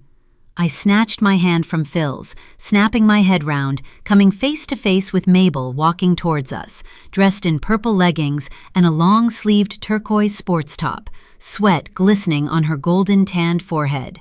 She clutched a water bottle between her hands, her breath coming fast. "Fancy seeing you two here," she said, smiling, her eyes traveling slowly from me to her brother-in-law. I was suddenly hyper-aware of his thigh pressed against my own, what she would have seen as she approached. Would she tell Emma? I would have to make sure she didn't. "Mabel," Phil said stiffly, clapping his hands on his thighs and standing to give her an awkward hug. "Hello," I added, feeling suddenly shy. I'd known Mabel since she was 10, since Emma and I became close, and back then she'd been a quiet, studious girl who I didn't spend much time thinking about. But since her engagement had come crashing down and she'd walked out on her life to go backpacking, she'd become so much more confident, so beautiful, striking, and I'd found myself shrinking in her presence. She'd always been nice to me too, which made it doubly difficult to admit to myself that I wished she'd stayed in Thailand or Argentina or anywhere far away from here where I wouldn't have to see her. "Nice run?" I asked, my throat gravelly, the weight of the moment before still pressing down on my chest. She screwed up her face. "Not bad, but I was late and missed my running group, so I had to go solo. Not quite as fun with no one to gossip with." She smiled as Phil leaned back, perching his bum on the edge of the table. I was relieved he hadn't sat back down beside me. "You not having a coffee, Phil?" she asked. I was just passing, not stopping, just saw Suze sat over here and came over to say hello. "I see." She stood waiting, as if for a confession. The smile never left her lips, nor her eyes, and some small part of me wondered if she was so used to her bohemian backpacker lifestyle, the hippies hugging round the beach fire, that what she'd witnessed between Phil and me wasn't worth mentioning. I could only hope. I stood abruptly. "I just stopped for a quick drink, but I'm getting cold now, so I'll head off. It was nice to see you both." "Which way are you walking?" Mabel called after me as I sidestepped her, still clutching my cup. I froze, wondering if she intended to walk back with me. Emma had told me that her new flat wasn't far from my house. The idea made me squirm. On second thoughts," Phil interrupted, "I think I will have a coffee. What about it, Mabel? Fancy one to warm you up?" She laughed, gesturing to the sweat pouring off her body. "I'm warm enough, as it happens." She paused. "But I'll let you buy me a brownie?" "Deal." He put a hand on her shoulder, steering her towards the kiosk and away from me, our eyes meeting as he offered a silent nod. I was grateful to him for the rescue. "See you," I said, heading for the zebra crossing, desperate to get home before Mabel could finish her treat and start running again. I had no desire for her to catch up with me. "See you, Susie," she called, smiling again in a way that made me desperate to know what she was really thinking. As I dashed across the road, I made up my mind that meeting Phil in public was a terrible idea. That could have gone very badly, and it couldn't happen again. Chapter 18. Emma. I held Rose's hand as she tossed handfuls of birdseed into the air, watching it scatter on the ground, the pigeons landing in a swoosh of wings, pecking up as much as they could manage before the seagulls came to dominate the space. A swan, hopeful and curious, swam to the edge of the lake, exiting onto the path and coming to stand intimidatingly close to us. "Shoo," I said, angling my daughter behind my body. "We don't have any bread for you, Mr. Swan." It walked closer, stretching out its wings. I'd never liked swans, not since a cygnet had clamped its beak around my finger at Langstone Harbor when I was 6. Rose waved her chubby hand. "Shoo!" she yelled, her little voice imitating mine. "Yes, that's right, sweetie. You tell him," I said, delighted by the clarity in the word. I grabbed a handful of seed from the paper bag, tossing it into the water, watching in relief as the swan waddled over to it, several more changing tack to go and investigate. Rose tipped the remaining contents in a heap at her feet, and I scooped her up, heading through the chaos as birds descended from all angles to get their share. I'd had to leave work in a hurry in order to take her to her speech therapy session, and had asked Phil if he could make sure he was off this afternoon too, so he could come with us and learn the latest exercises we were to practice with her. After the appointment, I'd suggested we might spend some time together. He'd been working every weekend lately, and with me busy Monday to Friday, it felt as though I hadn't seen him properly for weeks. I was still confused and upset that he'd been so rude to my sister, and that he'd wasted a perfectly good opportunity for us to spend some quality time together when she'd offered to babysit the other night. It wasn't like we were inundated with offers to give us a break. He turned up at the appointment, his mood flat as we were guided through the tasks, asking no questions, showing little interest, which had irritated me. But when I'd suggested we drive down to Canoe Lake to feed the birds and get some chips to eat on the beach, he'd said he didn't have time. I'd watched him driving away, trying to pretend I was fine, that it wasn't becoming a regular pattern. We'd always felt so solid. He'd always been so reliable, so perfect. I wouldn't have chosen to marry him otherwise. I wasn't the kind of person who made rash decisions. Every aspect of my life was down to my meticulous planning, thinking, preparing, which was why I suddenly felt completely out of my depth. I hadn't planned for this, didn't know what I was dealing with, what he was feeling, hiding, and I was too afraid to ask, to have to cope with the consequences of opening that box. It was beginning to wear me down. I wasn't sleeping. I knew I'd lost weight, and as much as I tried not to let it impact my work, I could feel my personal life creeping into my professional life, distracting me, distilling my focus, and all at a point when all eyes were on me, judging me, assessing my every move. I loved my husband, loved the life I had created for myself, the work I was so passionate about. But right now, I could feel it all slipping through my fingers, blisters forming from holding so tightly to the rope, and I resented that I was the only one who was trying to save our family and all that we'd strived for. It was like he'd switched off. I seem? I looked at my daughter in my arms, her chubby finger pointed at the cafe as two little boys reached up to the window, oversized waffle cones overflowing with pink ice cream placed in outstretched hands. "Rose would like an ice cream?" I said, demonstrating how to voice the sentence. It always felt so stiff to speak to her this way, especially when I knew exactly what she wanted, could understand her even when everyone else struggled to. But it was necessary if she was going to learn. She nodded. "Okay, let's get an ice cream. Auntie Mabel should be here soon, and then we can go and paddle in the sea." "I seem?" "Yes," I laughed. "First, we'll get an ice cream." I was just paying, handing the small strawberry cone to Rose, when I spotted Mabel walking down the winding path towards us from the direction of the rose gardens. I waved her over, grabbing a stack of napkins and shoving them in my pocket, sure that they would be needed before long. "Hey, sis," she said, giving me a hug, then bending to kiss Rose on the cheek. "Ooh, strawberry. Good choice, Rosie Posy. That's my favorite, too. After salted caramel, of course." Rose nodded, her attention firmly on the ice cream, and I winced. "You always did have a painfully sweet tooth. I'm glad you could make it," I added. "I was free as a bird, had a shift at the pub last night, and I'm teaching a yoga class in a couple of hours at the community center, but I was just making up my mind what to do this afternoon when I got your call.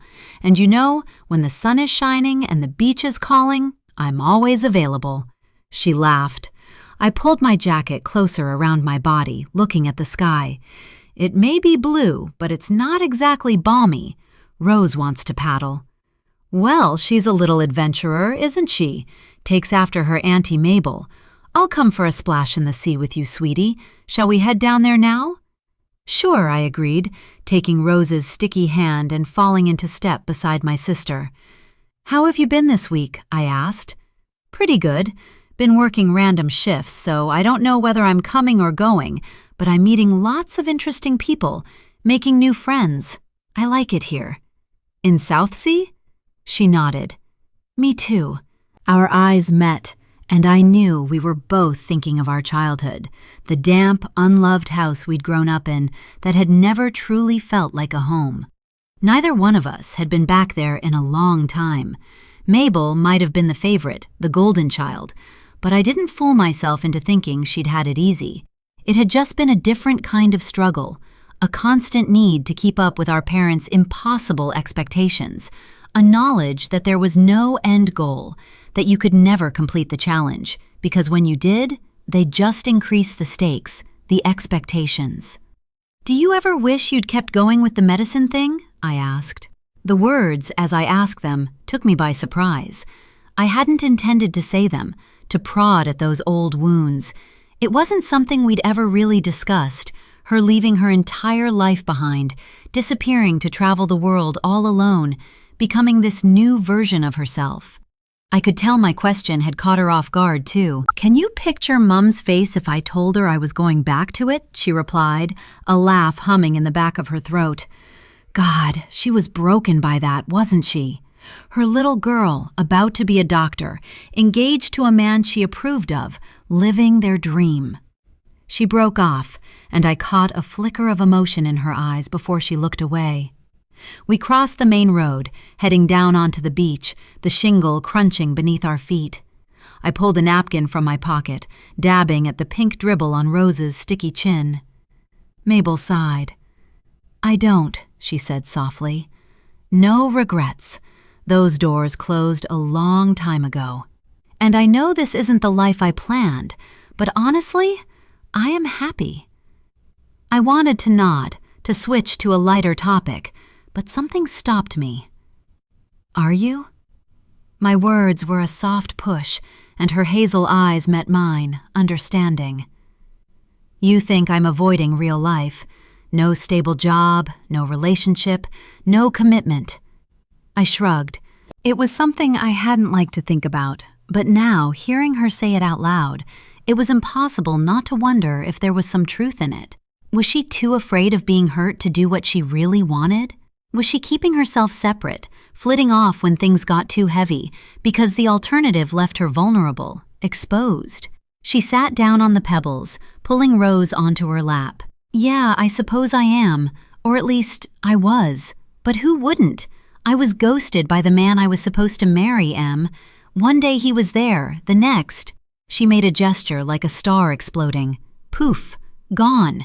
No more fiancé, no more marriage, no more ties. She hugged Rose's back against her chest.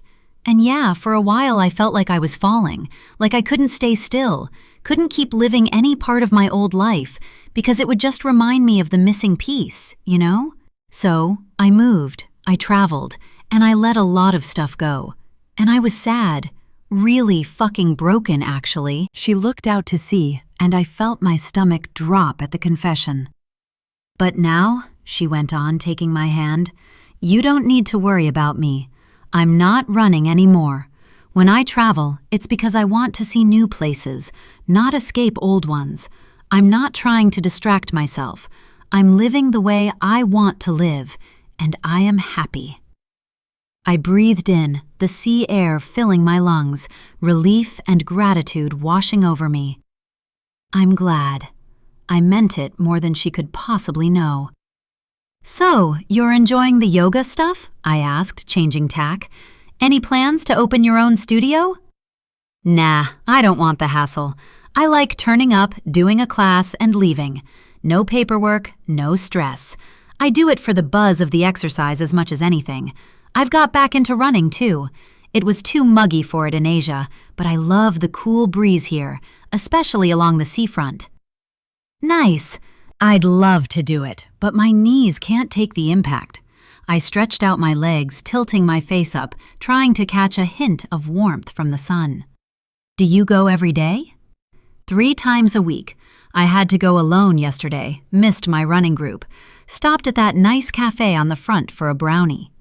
Her eyes met mine, wide and intense, and I wished I could summon her enthusiasm for the simple things in life. I couldn't remember the last time I'd exercised, spent any time on self-care. My muscles were probably withered and stringy, but there was never any time left for that kind of thing once the non-negotiable tasks got done.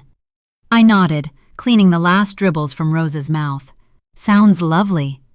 She was silent for a moment, and I passed her a napkin to wipe the trickle of ice cream Rose had left on her tanned forearm.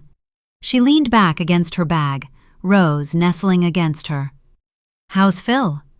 I shrugged. "Same as ever." "You two have been together a long time now." "Feels like it, too." "So what's the secret, then, to a long-lasting marriage?" I snorted. "I'm hardly an expert." "You are compared to me. Come on, Em, what has it been, 20 years? We got together when we were 15, so it's coming up for 21. And you're still as happy as you were back then?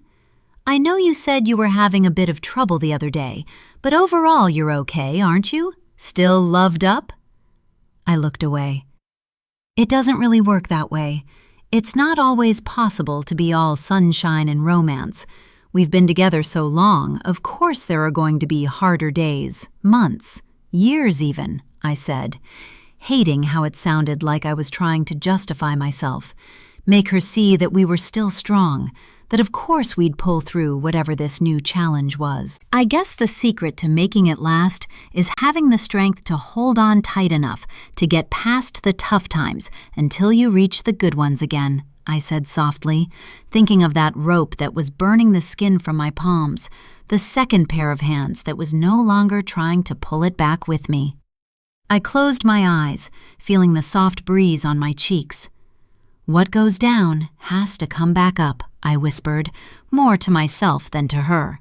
She frowned. "It sounds hard." It is. Why do you think divorce is such a popular option?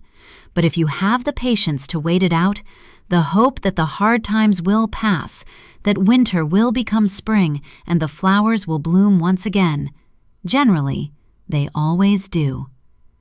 I met her eyes, finding her watching me, a curious expression on her pretty face. And are you in that right now? The winter part? The hard times? She asked, raising an eyebrow.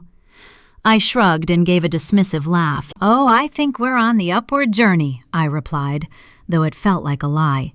Recovering from the shock of becoming parents, it was bumpy for a while, but we're getting there. Good. She looked back at the sea. I'm glad. Make sure you keep checking in with each other, communicating, even when it feels hard. You've put too much into this to lose each other now. I stared at her, wondering for a moment if there was something more behind her words, something she was trying to tell me. It wasn't like her to offer up advice on anything, let alone my relationship with my husband. Right then, she said, breaking into a wide grin. Fancy kicking your shoes off and getting your feet wet, Rosie Posy? Rose nodded, making a sound I took to mean see and clambering to her feet. I watched the two of them walk hand in hand to the water, feeling glad that at least one thing in my life was going well. My relationship with my sister had never been stronger. Chapter 19. Susie. I heard Joe's key in the lock and hurriedly shoved the photo album into the sideboard, standing and wiping at the tears under my eyes, and glancing in the mirror over the mantelpiece to check it wasn't obvious I'd been crying. It had been a week since he had last been home, and this time he hadn't bothered to call on more than a couple of evenings. His ghosting, though I knew it wasn't his intention, had been a relief. I'd needed the time alone, wanted nothing more than the silence of the empty house, to be free from his judgment, his unspoken sadness at my many failures. I was surprised to realize now, though, that I wanted to see him. Maybe it had been brought on by a sense of nostalgia.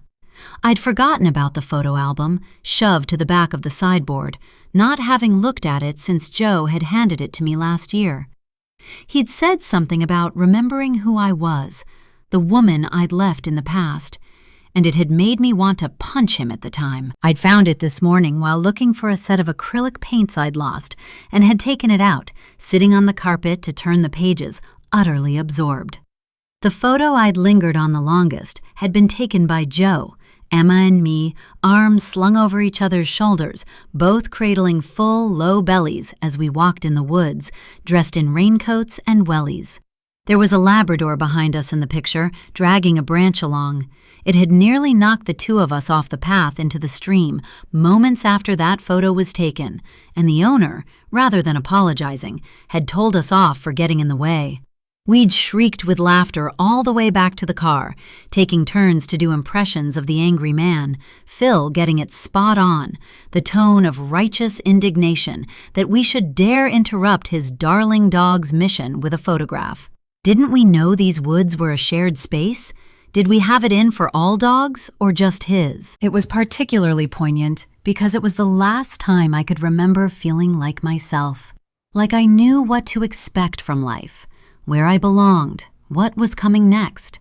That day, I had felt truly content, my smile genuine, excited to start a new chapter as a mother, the darkness of the past dulled, forgotten almost, as if I had a right to let it go. The day after that walk, that picture, Emma had gone into labor, and everything that followed had been a blur. Joe pushed the front door open now, and I watched his reflection in the mirror as he stepped inside, his face creased, wary, as if he didn't know what he was walking into. He looked exhausted, utterly shattered, and for the first time in a long while, I found myself really taking him in. A crash of sorrow for everything I'd put him through, not to mention the pain I'd yet to dish out to him, hit me firmly in the stomach, regret and grief fighting to break free. Swallowing, straightening my spine, I turned to face him, clasping my hands tightly in front of my waist. "Hi," I said, meeting his eyes. "Good journey?" He shrugged, dropping his bag on the carpet by the door. Lots of traffic. Roadworks. I nodded, feeling awkward. It always felt weird when he came back, like we didn't remember how to do this, exist in the same space, couldn't jump back into the patterns we'd formed over so many years together. 21 years this summer, but we wouldn't make 22. Sit down, you look done in. He tilted his head, watching as I lowered myself onto the sofa, gesturing for him to sit beside me. He was guarded, expecting something awful. I could tell by the way he moved, like he was approaching a coiled snake, like he didn't understand what was happening. Even so, he sat, closer than I deserved. I shuffled over, bridging the gap, and leaned into him, savoring the warmth of his body, the familiar smell of his skin, the way I seemed to fit perfectly into the space beneath his chin. So, how was your week?" he asked softly, cautiously, as if he was afraid of the response he might trigger. His arm snaked around my waist, his hand hovering uncertainly above mine, not quite touching. Same old. I'm glad you're home.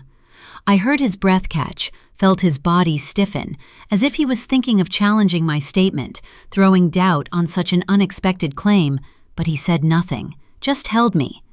"Joe, do you ever wonder what it would have been like if we hadn't lost the baby?"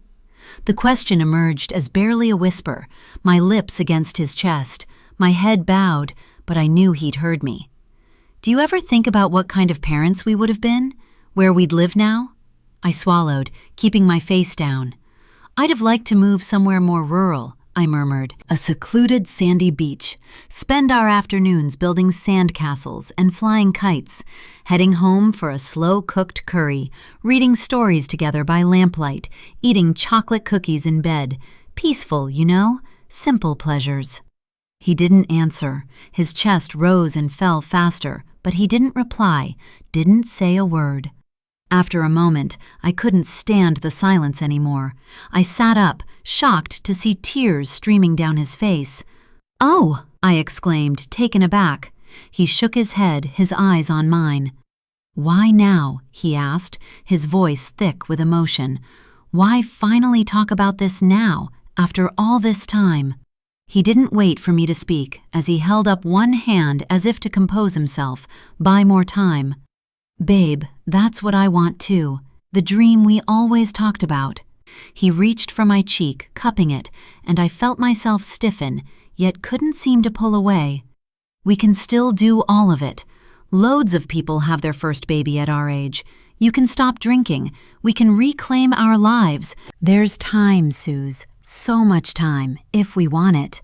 And we both do, don't we? We both want more than this misery we've been living." His expression was wild with excitement. He wasn't even trying to mask his feelings as he spoke. "I know you've had it rough since the pregnancy. You've been deep in grief, and that was where you needed to be. It was how you were able to survive. I get that. But listening to you talk, hearing those words," he shook his head, "it's time to be brave. We can move forward together, create something new. A family." I felt my mouth drop open, a scream swelling in my lungs, burning my throat. "No!" I gasped. I shook my head. "No, we can't. We really can't. It's too late. Too much has changed." "So?"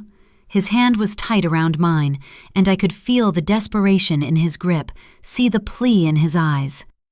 "Things are different, yes, of course they are. I understand that. We can't go back, and I'm not suggesting we do, but that doesn't mean we can't create something new, something good. We don't have to spend the rest of our lives in this fucking limbo, this hell we've been dragged down to, tearing ourselves apart over something we can't change. We can do this, Susie. Please, say we can try." "I don't want to have a baby with you, Joe." The words were quiet but unwavering, and I tried not to flinch at how callous they sounded. "You don't want to have a baby with me?" "No," I bowed my head. "I don't. I didn't mean for the conversation to take that direction. I'm sorry if you misunderstood. I was just having a moment of nostalgia, I suppose. A what if. We won't be trying again." My tone was icy, leaving no room for argument.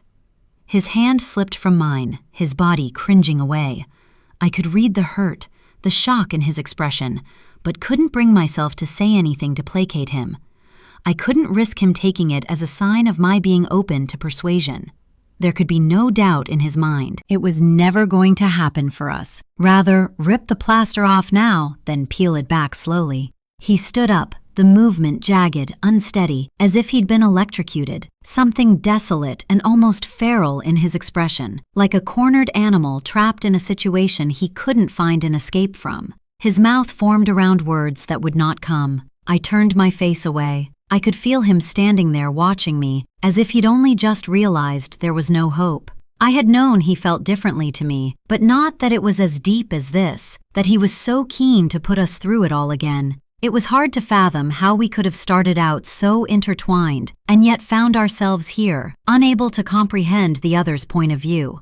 I didn't look up, didn't apologize, simply sat, arms folded, head bowed, stiff, unyielding. Finally, he turned, his footsteps retreating. I heard the front door open and close, my shoulders sinking in relief. I rose from the sofa, then walked out to my studio, sliding open the door to my supply cupboard and reaching over the stack of canvases to the bottle of wine hidden in the back, before taking it to the kitchen. I sloshed the liquid into the biggest glass I could find, shaking my head at how badly that had gone. It wasn't what I'd wanted. He had no idea what he was asking of me, how little I deserved his kindness, his promises, his willingness to jump into it all over again with me. I knocked back a full glass of Shiraz, barely tasting it, refilling the moment I set it on the counter, wondering if Emma knew that this mess, the fucking disaster that was my life, was her fault. Did she even realize how much I hated her? Could she possibly comprehend the dark thoughts that wandered through my mind when I pictured her pretty, smiling face? How had we gone from being the best of friends, practically sisters, to this? How had she managed to have everything we'd talked about wanting while I was left with nothing? Crumbs, the dirt that flaked from her designer boots. She had the house, the career, the husband, and the child. And me? The difference between us these days was laughable, and all because of that one stupid night, that one terrible mistake I could never undo. I should never have been there in the first place. Even now, I couldn't comprehend what I'd done, why I'd made that choice. I longed to travel back to that moment, not pick up that drink, not let Emma protect me, even after I'd refused to listen to her advice. I should have known she would be right, but she had always been so sensible, so straight-laced. I had become the fun one by default. It had been habit back then, pushing the boundaries, doing the crazy things I knew she would never do herself. It had made me feel like the brave one, the adventurous one, while she was the clever one. Made me feel like I wasn't merely her sidekick, that I had my own thing. But she'd been right that night. If I could go back and take her advice now, I would in a heartbeat. She had acted on autopilot when she'd seen what I'd done, frighteningly efficient, unflustered, her clever mind working fast to cover my tracks, save me from the consequences I should have faced. I should have felt grateful to her. She had saved me, stuck her neck on the line, lied to the people she loved, sworn loyalty and silence to me, and yet I despised her for it. Couldn't stand that she had fixed it, concealed it, rather than letting me face retribution. And now? Now life had found a way to inflict revenge, pay me back. Karma had sought me out and evened the score. It would only get worse, and it was nothing I didn't deserve. I swallowed, bile burning the back of my throat, my heart heavy as a rock, and shook my head, laughing bitterly. I would stake my life that Emma didn't have a clue how I felt about her, didn't give her good fortune a second thought, didn't know that I hated her for not letting me stand up and admit the terrible thing I'd done. I should have faced jail, should be rotting in a cell right now. Then I could have paid my dues, repented, apologized to everyone who mattered. I wanted that, longed for it, but Emma wouldn't let me. Said she couldn't see me throw my life away for one stupid mistake. And now I was too much of a coward to stand up and admit the truth. Too much time had passed. I was responsible for the man who was supposed to marry Emma's sister disappearing without a trace, and I couldn't even explain why. I saw his face every time I closed my eyes and knew he would never stop haunting me as long as I kept the truth locked inside myself. Jake, Jake, Jake. I whispered his name to myself when I was alone, unable to hold it in. I'd taken his life, and then watched from the shadows as Mabel threw away everything she'd worked for. Her dream of being a doctor, the accolades, her whole fucking life, to run away to the other side of the world and escape the pain I'd inflicted on her. Was it any wonder my child had been taken from me? I was a monster. I didn't deserve happiness. I wished I could be like Emma, pretend it hadn't happened, move forward, living a lie, continue to look at my best friend in the same loving light. But I couldn't do that, couldn't forgive her for being able to. I had never been the kind of woman who could let things go. Part 2, Chapter 20, Susie. October 2026. I sat silently in the passenger seat, a sense of deep melancholy settling over me as Phil pulled the car into a space right outside my house. Habit made me glance up at the bedroom window, looking for some sign of Joe, though I knew he wouldn't be there, wouldn't be waiting inside for my return. Phil turned the engine off, his hand finding mine, our fingers knotting tightly together as I stared straight ahead through the windscreen. "Shall I come in?" I shook my head. "You should get back. Emma will be missing you." From the pocket of the jacket I was wearing, his jacket, came the opening credit music from Formula One.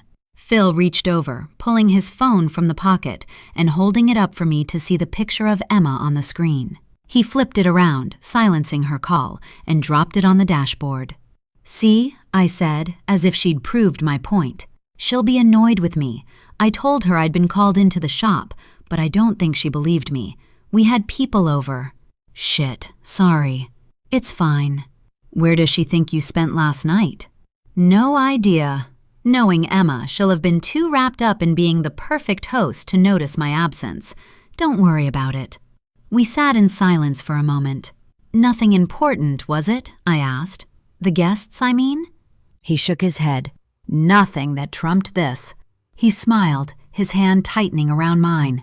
I wished I had the energy to feel guilty that he was lying to his wife, walking out on her without explanation, but I couldn't summon it right now. He glanced at the house. "Will he be there?" "No." He nodded. "Well, when he comes back..." He scratched at his beard, clearly uncomfortable. "I think you should tell him. I think it's time, Suze. I can be there with you if you want. We'll do it together."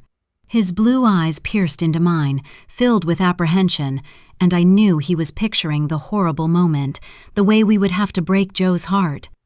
"I'll think about it," I lied, knowing Phil would never go behind my back and have that conversation without my consent. It was hurting him, this whole situation, tearing him in two, the lies, the secrets, but he had proved his loyalty to me, and I knew he wouldn't let me down now. He seemed to know the conversation was over, for the time being at least. "Come on then," he said softly. "I'll get your bag out the boot." I clambered out onto the road, walking round to meet him at the back of the car. His eyes met mine, and I saw them glistening, the emotion he was trying so hard to rein in, somehow managing to spill free. "Suze," he whispered, and I knew exactly what he meant to say, what he was going to ask of me, the same thing he'd been begging me to agree to for the past year. "Please." His voice cracked, and I pressed my finger to his lips, silencing his words, not wanting to hear them, not wanting to let him down again.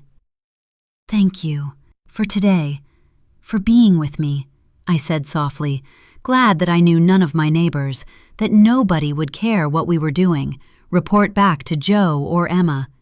It was the best thing about living in a city, the anonymity, the way my neighbors were still strangers to me after all these years. I took my bag from his hand, our fingertips brushing as I turned for the gate, before he could say anything else. I didn't hesitate as I let myself in, the house cold, the emptiness seeming to hit me the moment I shut the door. I headed up the stairs, dropping my bag on the carpet by my bed, and walked to the window. Phil was leaning against the car, his head in his hands, no shame, no sense of embarrassment as he fell apart right there on the street for anyone to witness. Everything inside me screamed to go back down there, wrap my arms around his shaking shoulders, and make all the promises he'd asked of me. I desperately wanted to wipe away his pain, along with my own. None of this had been easy for me either, as much as I was good at hiding how I really felt. I stared at him down there, a deep ache in my gut, my bones heavy with exhaustion. Then, after a moment, I drew the curtains, casting the room into darkness and, without bothering to undress, climbed into bed and closed my eyes. Chapter 21. Emma. I paced up and down the kitchen, wringing my hands, scratching at the red, irritated skin as I flicked my gaze back and forth between Rose, kneeling on the floor with a coloring book, and my sister, who was sitting at the table, Billy, fast asleep on her lap. I'd called her again and again until finally she'd answered, her voice thick with sleep. I'd given her a frantic but brief summary of what had happened, how Phil had gone AWOL, and this child was here in his stead, and she'd hung up, arriving just over 20 minutes later, somehow managing to look fresh and beautiful despite her heavy night. Rose had jumped all over her, which had made Billy rush to her too, and I'd watched, stunned, as the little girl had climbed into her lap, cuddling into her as if there was no one safer in the world. For a woman who claimed she wanted a child-free life, Mabel certainly seemed to have the magic touch when it came to small children. Now, she stroked the sleeping child's back absently, reaching with her free hand for the cup of milky coffee I'd placed on the table in front of her. "So, where do you think she came from?" she asked, taking a sip, then dipping her hand into the biscuit tin, crunching one of the few remaining hobnobs. Billy had devoured half the tin while my back was turned, clearing up the breakfast things. No wonder she needed a sleep after all that food. "I really have no idea. I wish I did." Mabel frowned down at her. She wasn't involved in the party games yesterday. I'd remember her sweet little face. "That funky fringe. It looks like it was done with gardening shears," she quipped, touching a finger to one of the spiky tendrils of dark hair. In her arms, Billy looked tiny, like a china doll.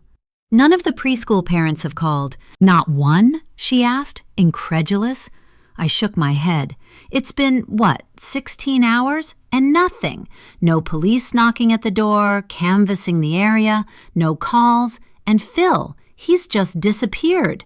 He said he had to go into work, but why would he have agreed to that on his daughter's birthday, when we had guests? It makes no sense, and he never came home." "He hasn't called you?" "Nope." "That's worrying. You have tried calling him, I presume." I gave her a look that silenced her. Okay, just checking. I'll try, just in case. We don't want to jump to conclusions, do we?" She pulled her phone from her pocket and held it to her ear, adjusting Billy against her body.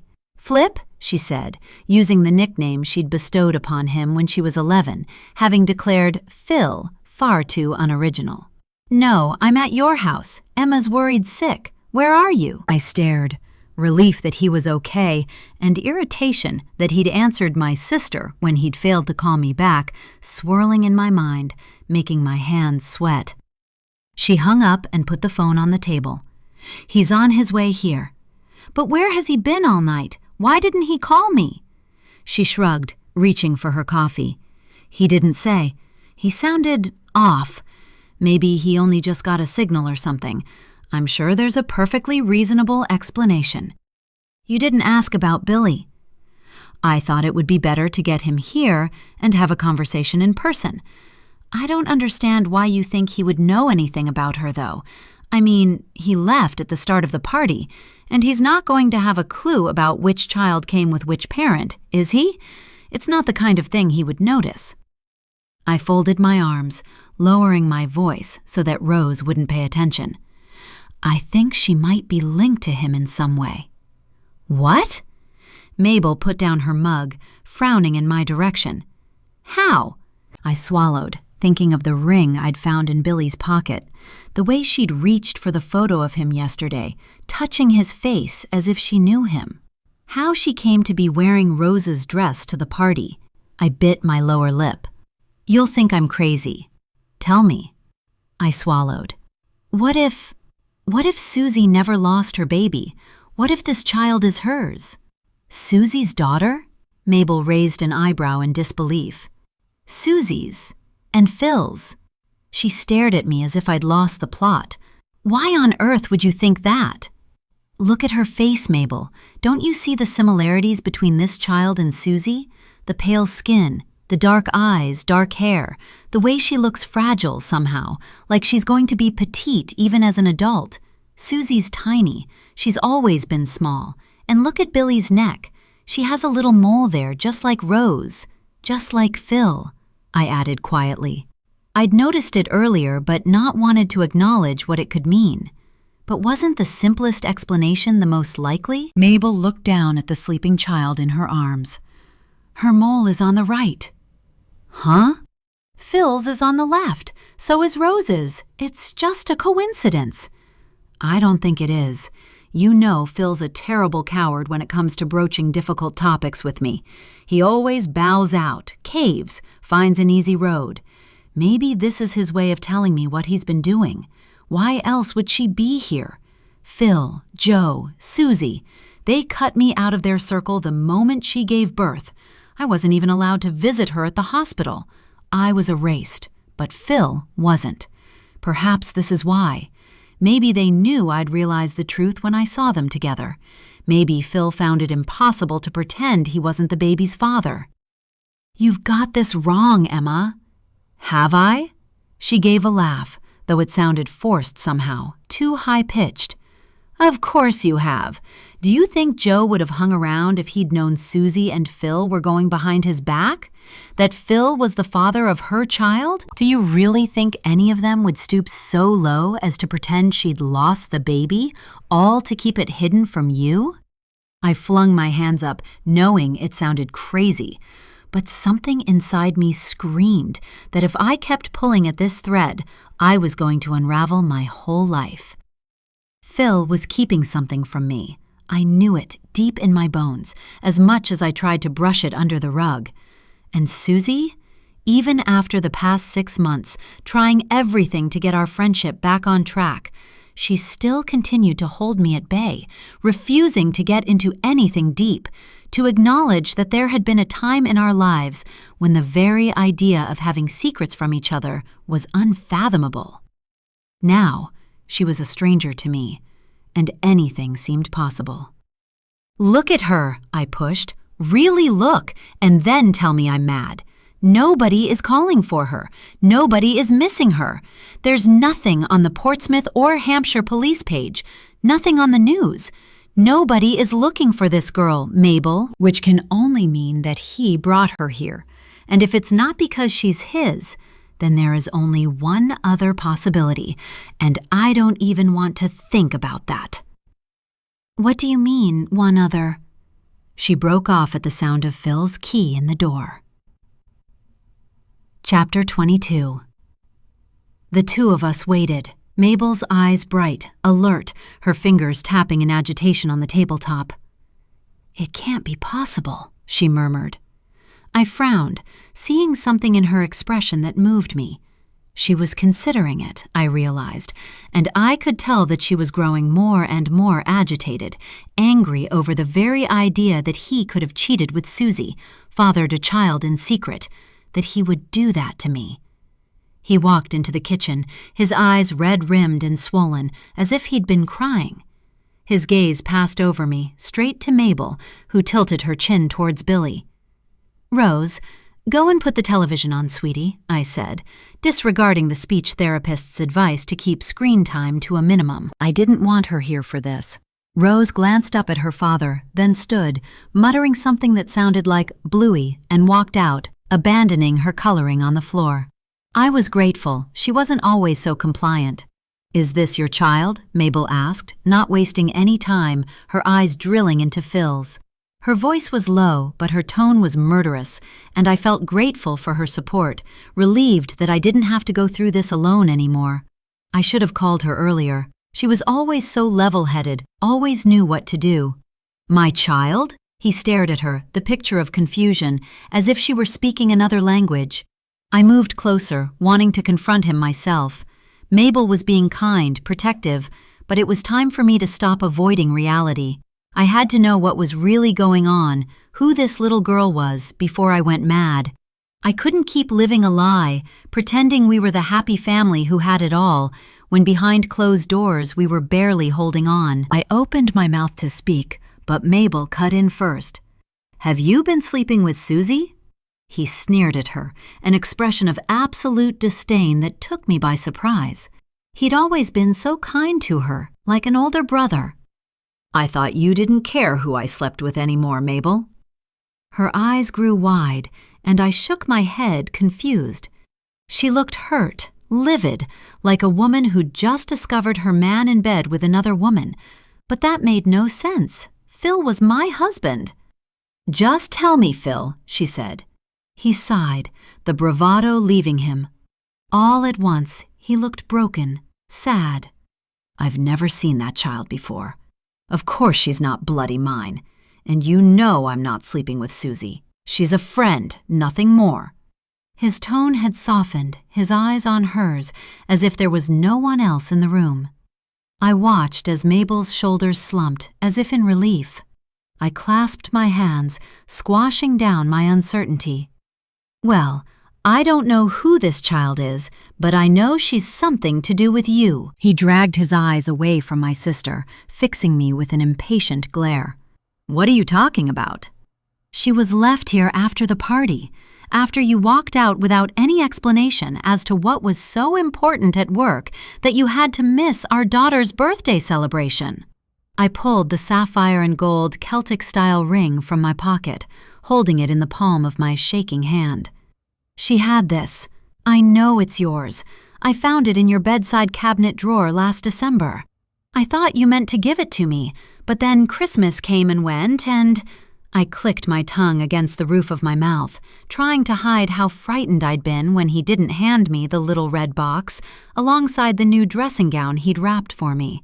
How it had felt like the beginning of the end, though I didn't dare to admit it to myself. I swallowed a wedge of emotion, meeting his eyes. "This is the same ring." Mabel stood up, Billy's cheek rolling against her shoulder, and walked towards me, holding out her hand for the ring. I gave it to her. She pressed her lips together, staring down at it, then slipped it onto her finger as if she were testing it out for size. When she raised her head, her eyes were filled with tears. She looked at Phil. "You kept it," she whispered. He nodded. "Of course I did. It went missing a couple of weeks ago. I wondered if someone had taken it." He tilted his head in my direction, as if I were the someone in question. "But I guess this little girl found it somehow." Mabel, still wearing the ring, reached for Phil's hand, and he stepped close to her, a dance so natural, so instinctive, I knew it wasn't the first time. "What's happening here?" I asked sharply. She looked from Phil to me, then shook her head, bowing it as she twisted the ring on her finger. "Mabes," Phil said. "It has to happen sometime." She nodded. "I'm so sorry," she whispered. I felt myself sway. And then she began to talk. Chapter 23. Mabel, August 2019. The music was pulsing through my veins, my body loose as I weaved my way through the crowded dance floor, trying to find the exit. A huge banner on the wall, gold and black, read, "Congratulations on your engagement, Emma and Phil." Since arriving earlier this evening, I'd tried not to let myself acknowledge the reminder that 3 years ago, this had been me. The party Jake and I had held had been smaller, more intimate, passing round chilled glasses of Asti, plates of miniature egg and cress sandwiches, and talking excitedly about the outdoor wedding we were planning for the end of August. The hope that we would be blessed with good weather, never a given in an English summer. Jake had wanted a band at the reception, and I'd thought it extravagant, considering we were doing the whole thing on a shoestring, both of us with a mountain of student debt that only seemed to grow larger with each passing year. We'd both been at Southampton University when we met, him in his first year studying architecture, having started from scratch after 2 years of law, me in my first year of medicine, both of us taking the same train every morning. He'd sat opposite me as I devoured a bacon roll, my laptop open as I typed one-handed, grease dribbling down my fingers to my wrist. He'd leaned over the table, handing me a napkin, catching my eye, and the sparks had been instant. Fire in my veins, world-stopping on its axis kind of fireworks. We'd gravitated towards each other every day for a week, walking through the rocking carriages until we saw each other, saving seats, waiting hopefully, butterflies fluttering in our bellies. And when Friday evening came, he'd taken me out to dinner, and we'd spent the weekend together, never once contemplating saying goodbye. It hadn't taken us long to realize we both wanted the same things out of life: steady, fulfilling careers, a home, a family. While all our friends were enjoying their youth, falling in and out of each other's beds, situationships and open relationships, we'd quickly stepped into the kind of deep, trusting love that felt too good to be true. He was 2 years older than me and had a sense of confidence and maturity I hadn't seen in my previous partners. We'd picked our children's names before our first anniversary, discussed pets. He wanted a black Labrador like he'd had as a little boy. I wanted a Sphinx cat I could crochet little jumpers for, and talked about where we'd have our honeymoon, the Lake District, where we would kayak and hike and eat good pub food. And it had been no surprise to me when he'd got down on one knee on the damp pavement outside our favorite Chinese restaurant on the night of our second anniversary and asked me to be his wife. The yes I'd answered with had been without hesitation. It was everything I'd wanted since that first week of us talking on the train. I'd known even then that this was where we were heading. Jake had finished uni that summer and begun interviewing for jobs, and I'd been booking the church and choosing flower arrangements, with 2 years remaining on my own course, when my world had come crashing down. It had felt like a dream, a nightmare.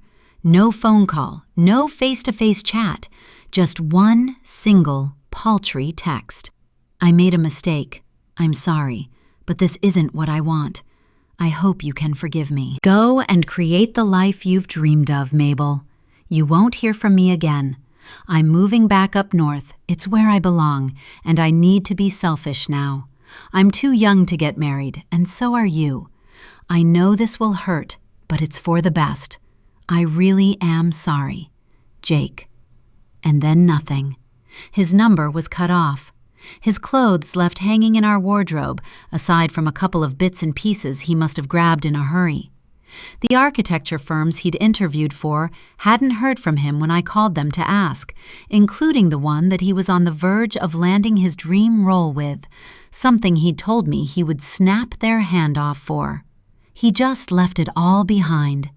I'd needed closure, an explanation, but he'd given me nothing. I'd heard of it happening before, to friends of friends, strangers on the internet.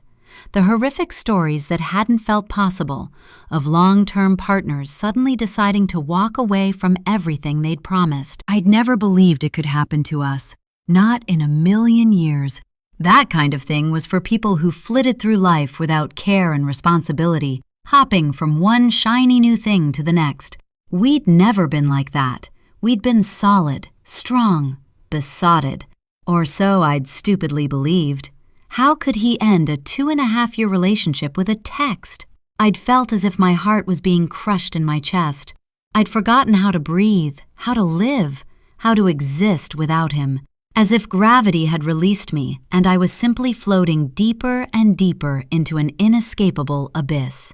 In that moment, I hadn't just lost him, I'd lost everything. Lost the person I thought I was, the life I'd expected to have. I glanced away from the banner now, refusing to think about that, to think of him tonight. This was Phil and Emma's celebration.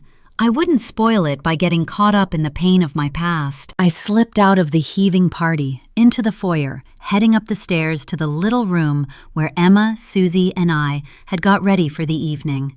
I just needed a moment to gather myself. Then I would rejoin the party, all smiles. I pushed open the door, slipping inside, closing it softly behind me and turning around. "Oh, hey," I said, seeing Phil perched on the edge of a squashy gray sofa, a glass of something amber clutched in his hands. "Sorry, I didn't realize you were in here." He shook his head. "It's fine." His face was creased, shoulders hunched. "Are you okay?" He knocked back the drink, then gave a short nod. "Yep." I'd known Phil since I was 11 years old, and he and Emma had first started dating. We'd always got on when he came to the house, and having had no brothers or male cousins around growing up, I'd enjoyed his energy, his banter, and light-hearted teasing. As time went by, I'd watched him change from a playful teenager to a man, and it had fascinated me. The dark beard that contrasted with his startling blue eyes, the broad shoulders that seemed to arrive overnight. Back then, I'd seen him and Emma as my mentors when it came to relationships, admiring how their commitment for each other had never wavered, despite being practically children when they got together. It was what I had wanted too, what I'd thought I wanted at least, and though it hadn't worked out for me, wasn't something I would ever seek out again. It didn't take away how glad I was that my sister had found her person. But right now, Phil looked on the verge of tears. I'd never seen him cry before, and I didn't like it. "You're not okay," I said, going to sit beside him on the low sofa. His glass was still clutched in his hands, and I took it, sniffing it and raising an eyebrow. "Since when are you a whiskey drinker?" "Since today." "Got any more?" He grinned, though it didn't reach his eyes, leaning back over the arm of the sofa and producing a bottle. He topped up the glass, handing it to me, watching as I sipped, my eyes half closed. He shook his head, smiling to himself like he wanted to say something but was holding back. "What?" I demanded. He shrugged. "It's still strange seeing you like this. You're so different now from the little goody two-shoes I once knew. Who is this tanned, bohemian, whiskey-swilling woman, and what have you done with sweet little May Bear?" I shrugged, smiling at the nickname, knowing exactly what he was talking about. The old me had barely touched a glass of wine, let alone enjoyed spirits. I'd been far too focused on my work, my studies, to want to dull my thoughts with alcohol. "A lot has changed over the past 3 years, Flip," I teased, hitting him with his own nickname. "Not just me." I took another sip, handing the glass back to him and fixing him with a look. "What?" he asked. "Tell me what's going through that mind of yours." He shook his head. "Nothing."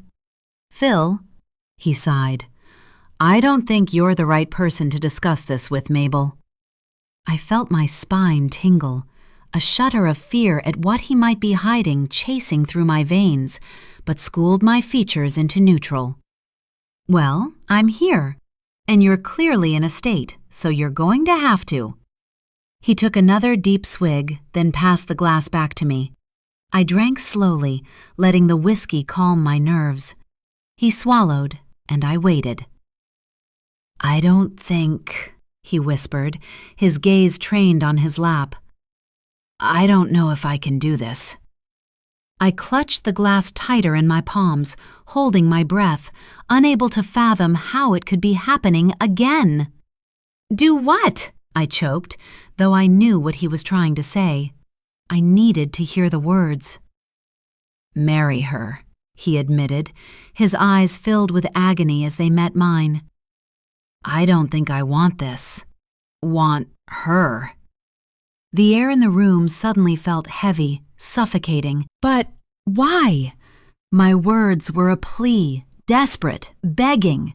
I couldn't understand what could have happened to make him feel this way.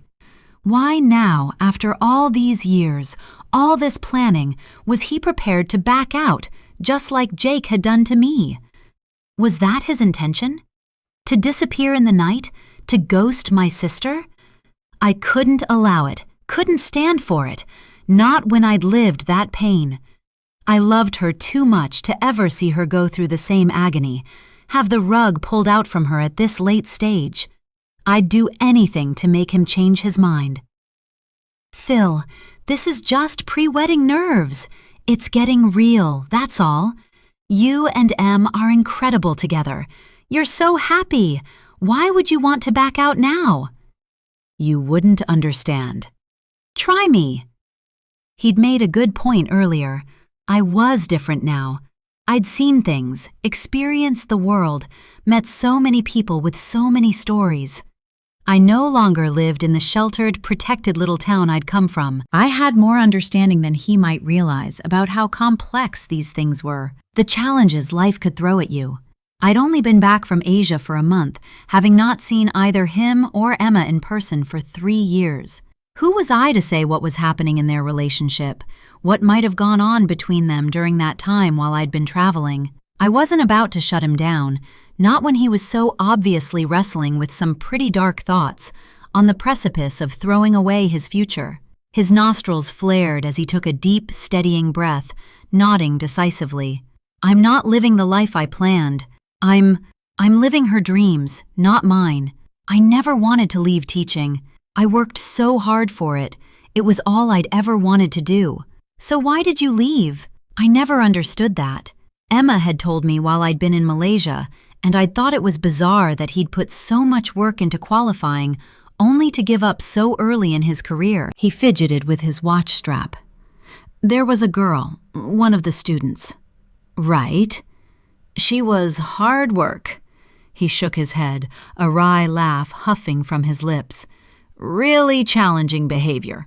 Not her fault, I suppose.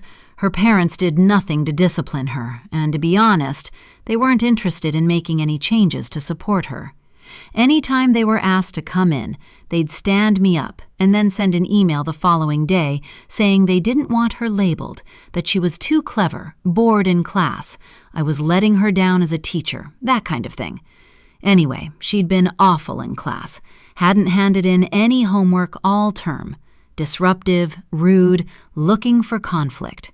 Nothing I hadn't seen before, but there was a trip to Paris planned for the summer, and I told her that if she didn't sort her behavior out, she wouldn't be attending.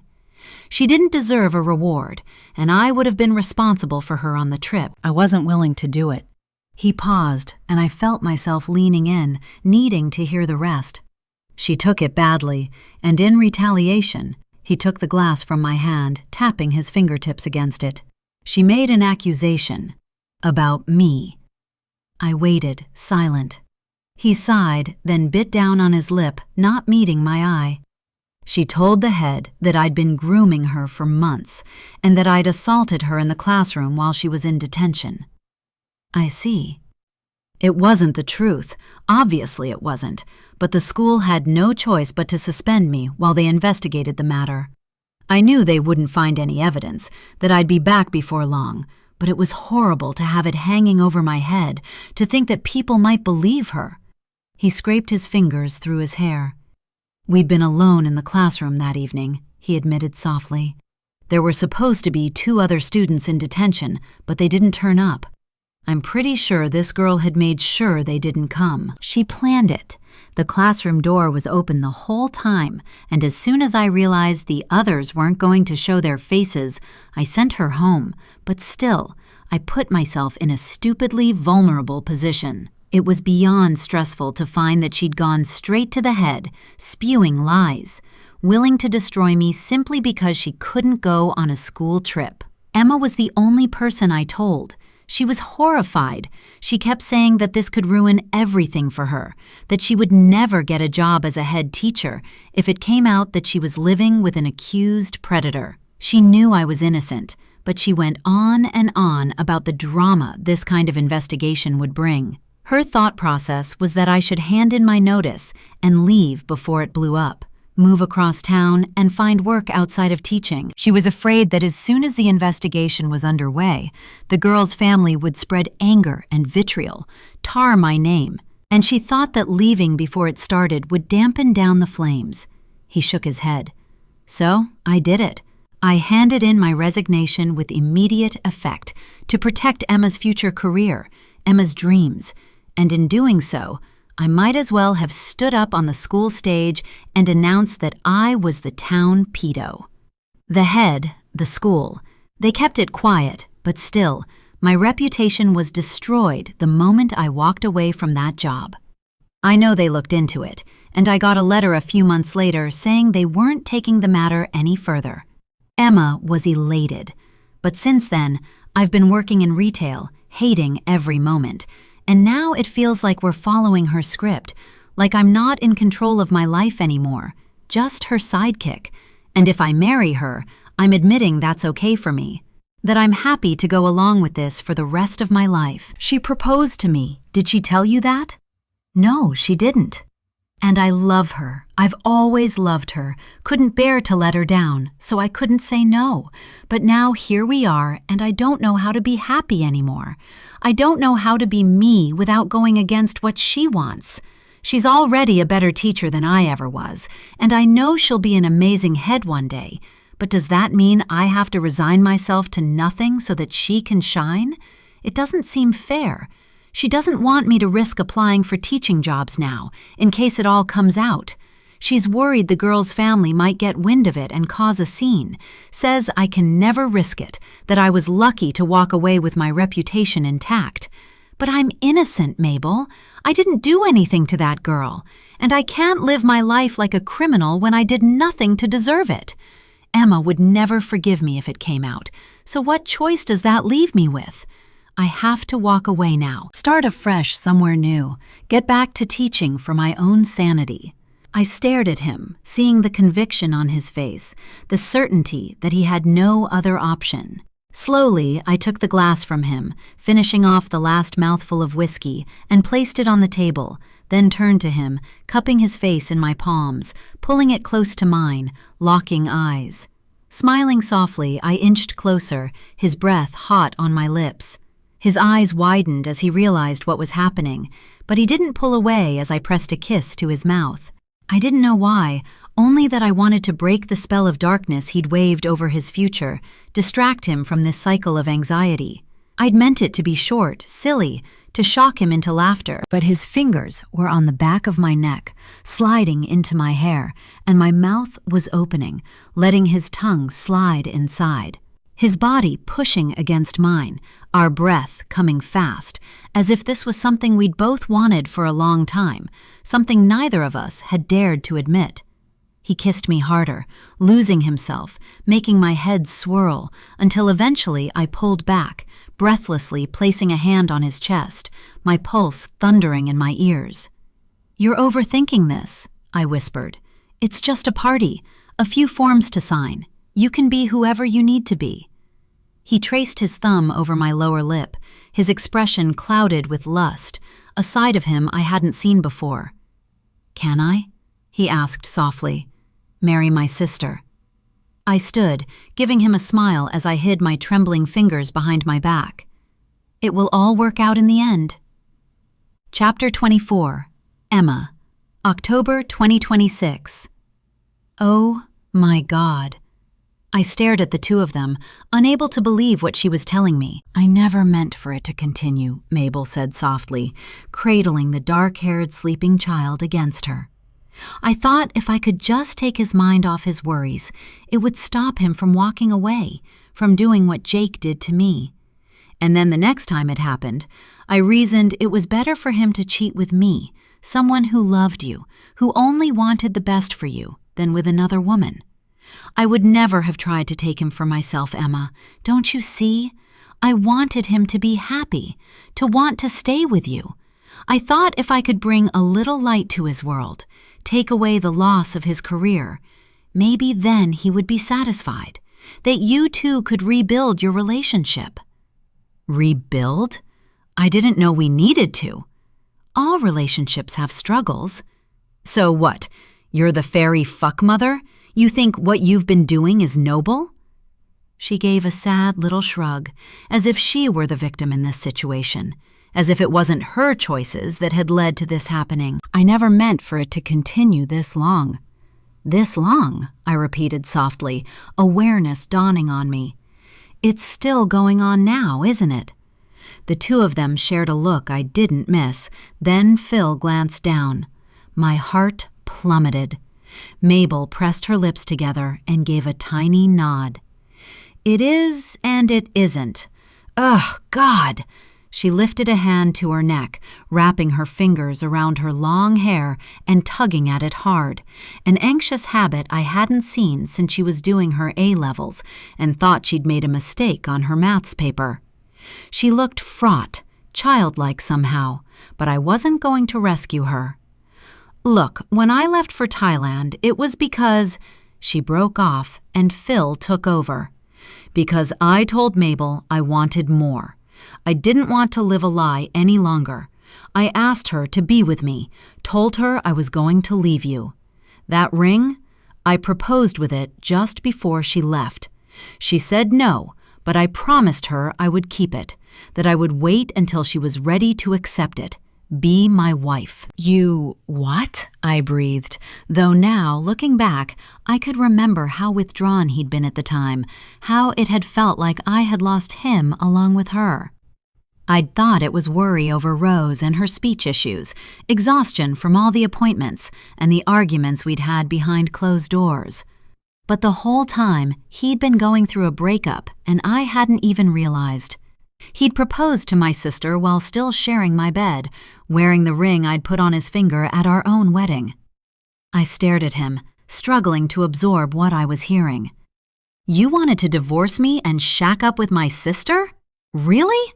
After all we've been through together? All these years? Mabel shook her head. That was never an option, Em. Phil knew that. This thing between us, it was only ever supposed to be casual, a little distraction from the pain, his and mine. I guess I wasn't thinking straight after Jake. But, she sighed, we developed feelings. I didn't expect to, but we couldn't help it. Ignoring her, I looked at Phil. You love her? Yes. The word was said with such certainty, such conviction, it left no doubt. When had he last told me he loved me? I couldn't recall. I felt a pain in my chest so sharp it took my breath away. How could this be happening to me? He had kissed my sister, my sweet baby sister, at our fucking engagement party, and then continued to cheat on me throughout the entirety of our marriage. A flash of guilt passed through me as I thought about that one reckless night with Joe. It had never been repeated, never been discussed, not even when we'd been alone. But I couldn't deny to myself that it had happened. I had betrayed my husband.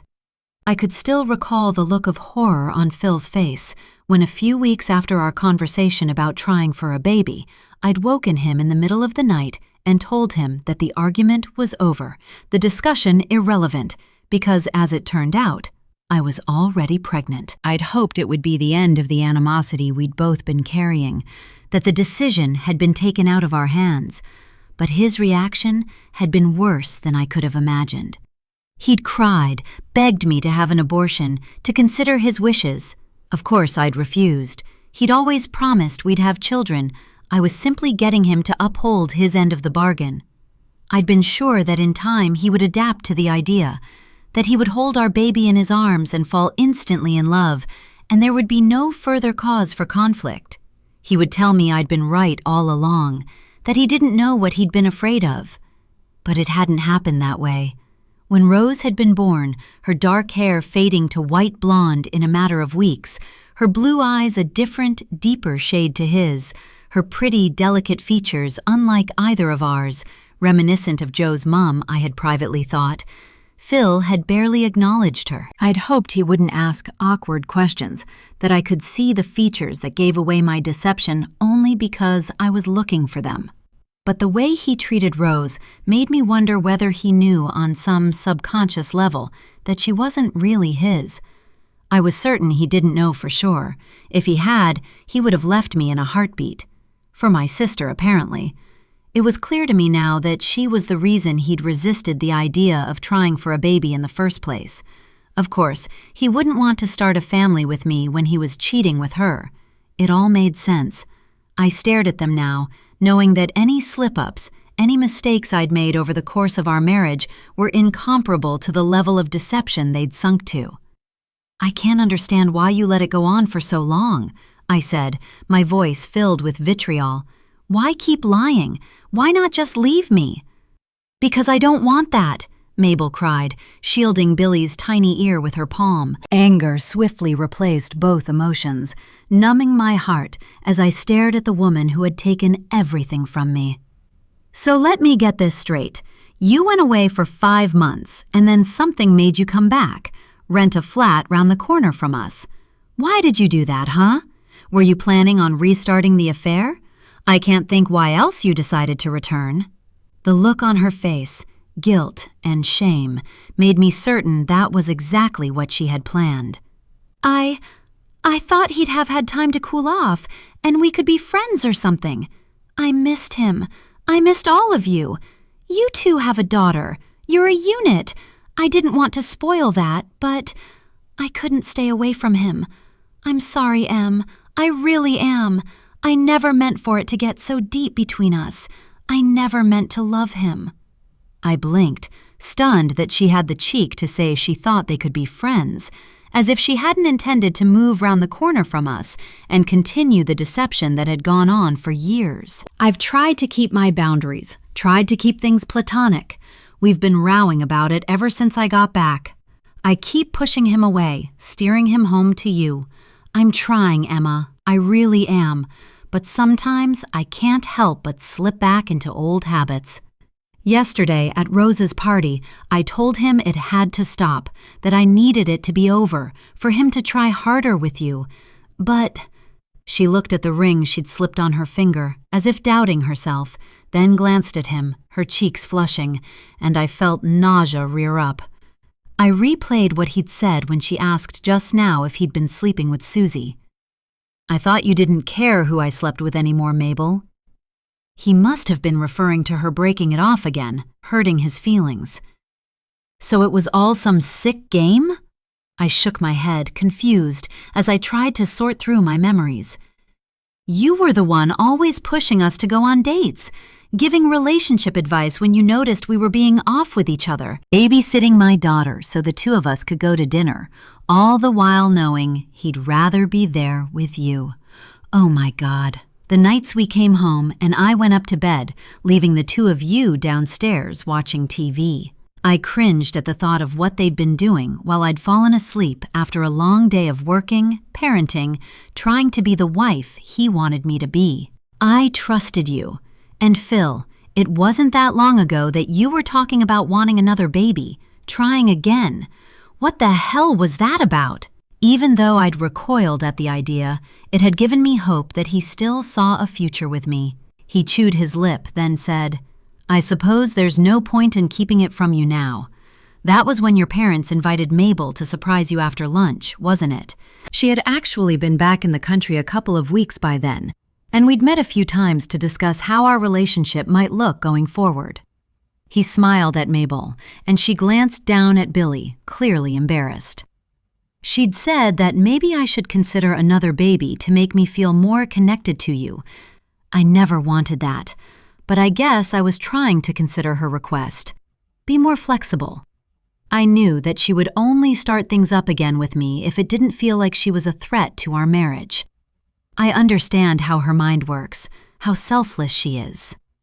Selfless? I raised an eyebrow, disgusted by the way he'd phrased the admission, with no consideration for me whatsoever, like I was just a pawn in his grand plan. I'd always thought I was in control of this relationship, that I knew exactly what the future held. It spun everything on its head for me to realize what had been discussed between the two of them. You wanted him to be more connected to me? I shook my head. How does that even play out in your mind, Mabel?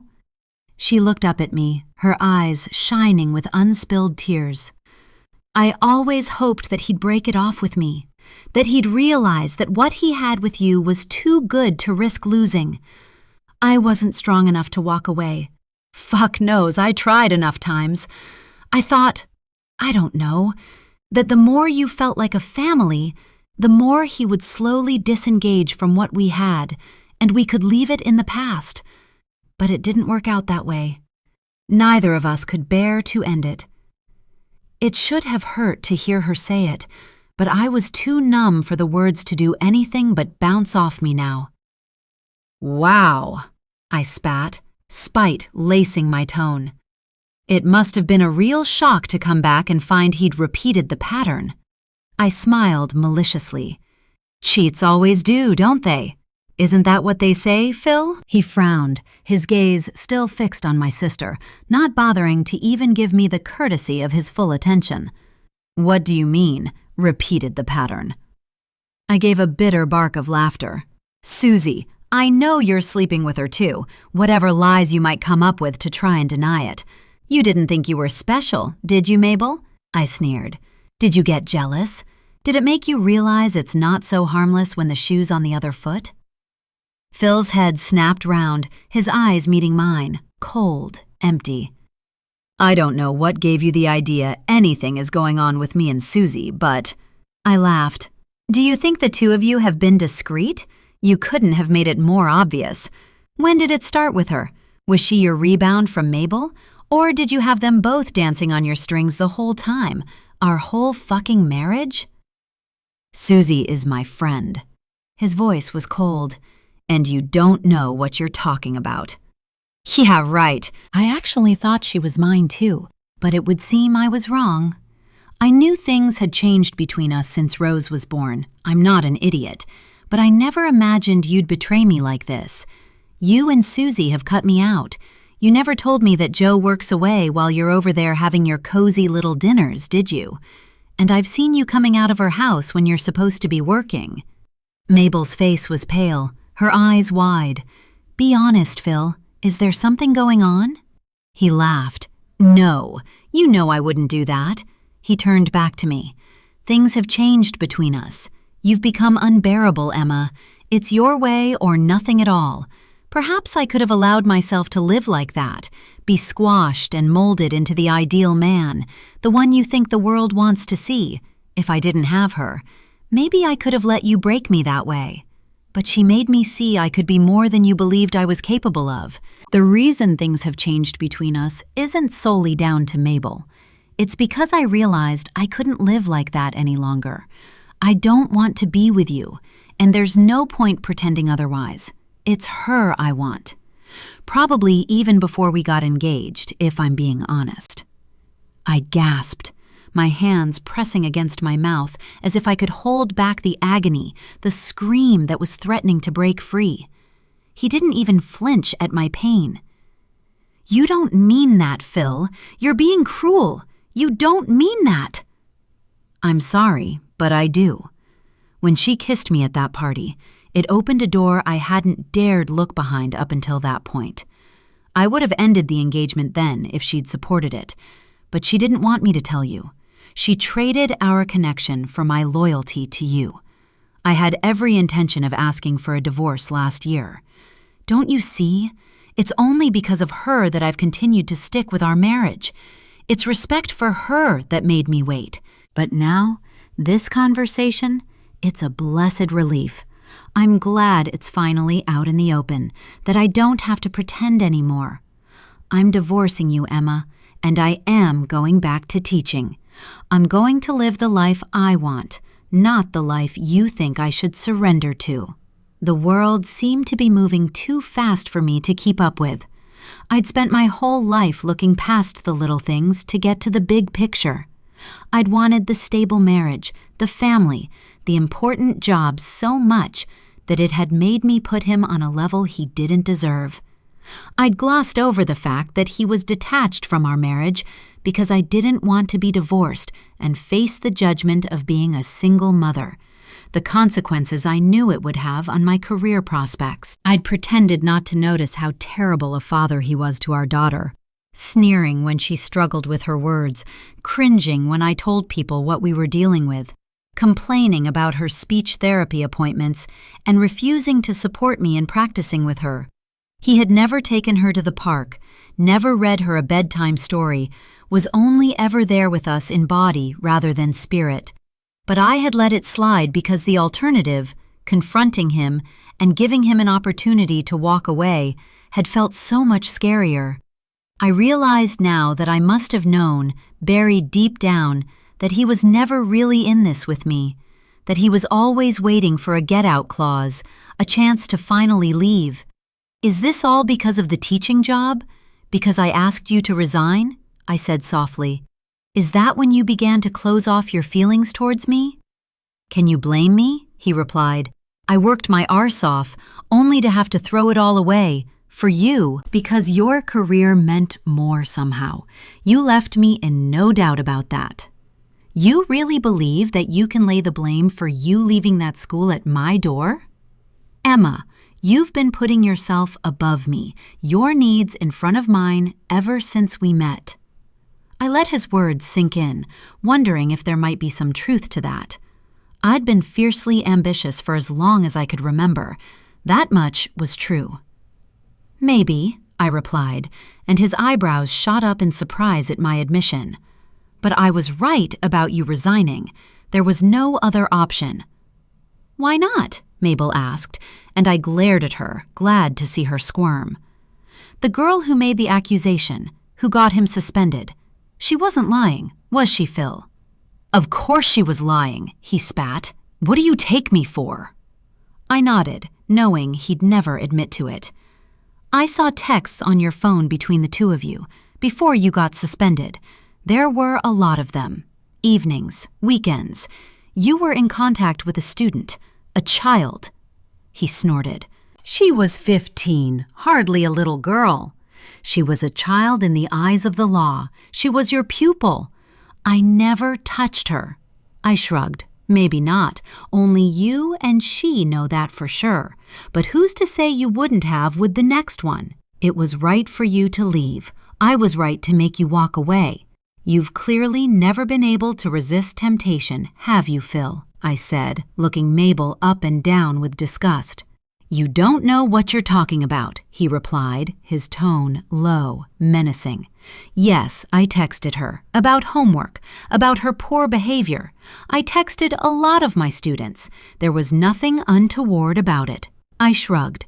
It was true that the texts had been ambiguous, but I knew him, knew how his mind worked, how he flirted, and whether he wanted to admit it or not, there had been an undertone that was impossible to miss.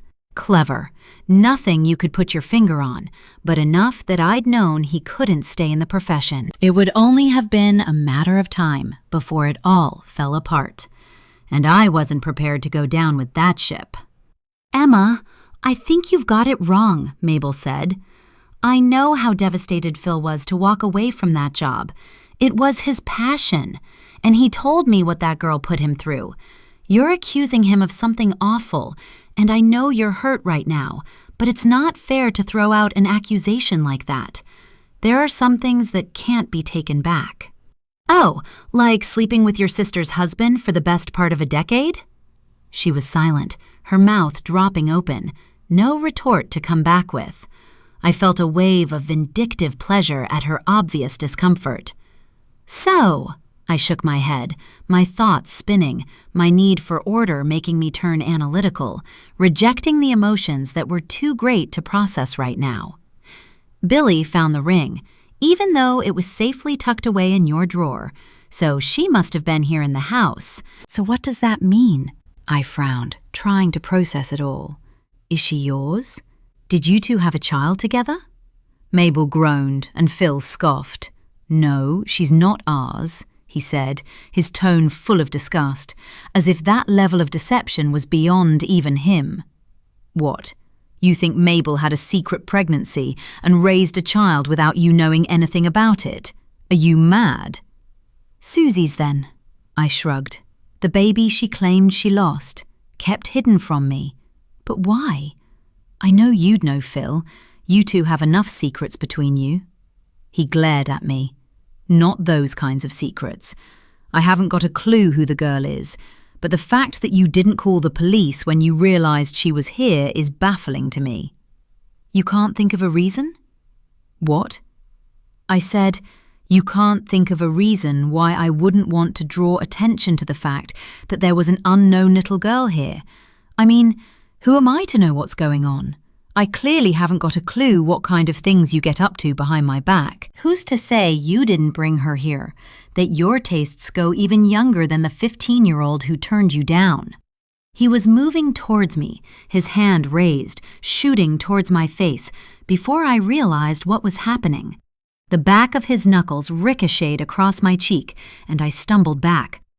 "Phil, no!" Mabel gasped, stepping away with Billy in her arms, as if to protect her. He stared at me, his eyes like bullets as they met mine. "Never, ever say anything like that again, you disgusting bitch," he hissed, breathing hard. "I have no idea who that child is, but she sure as hell is nothing to do with me." I pressed a hand to my burning cheek.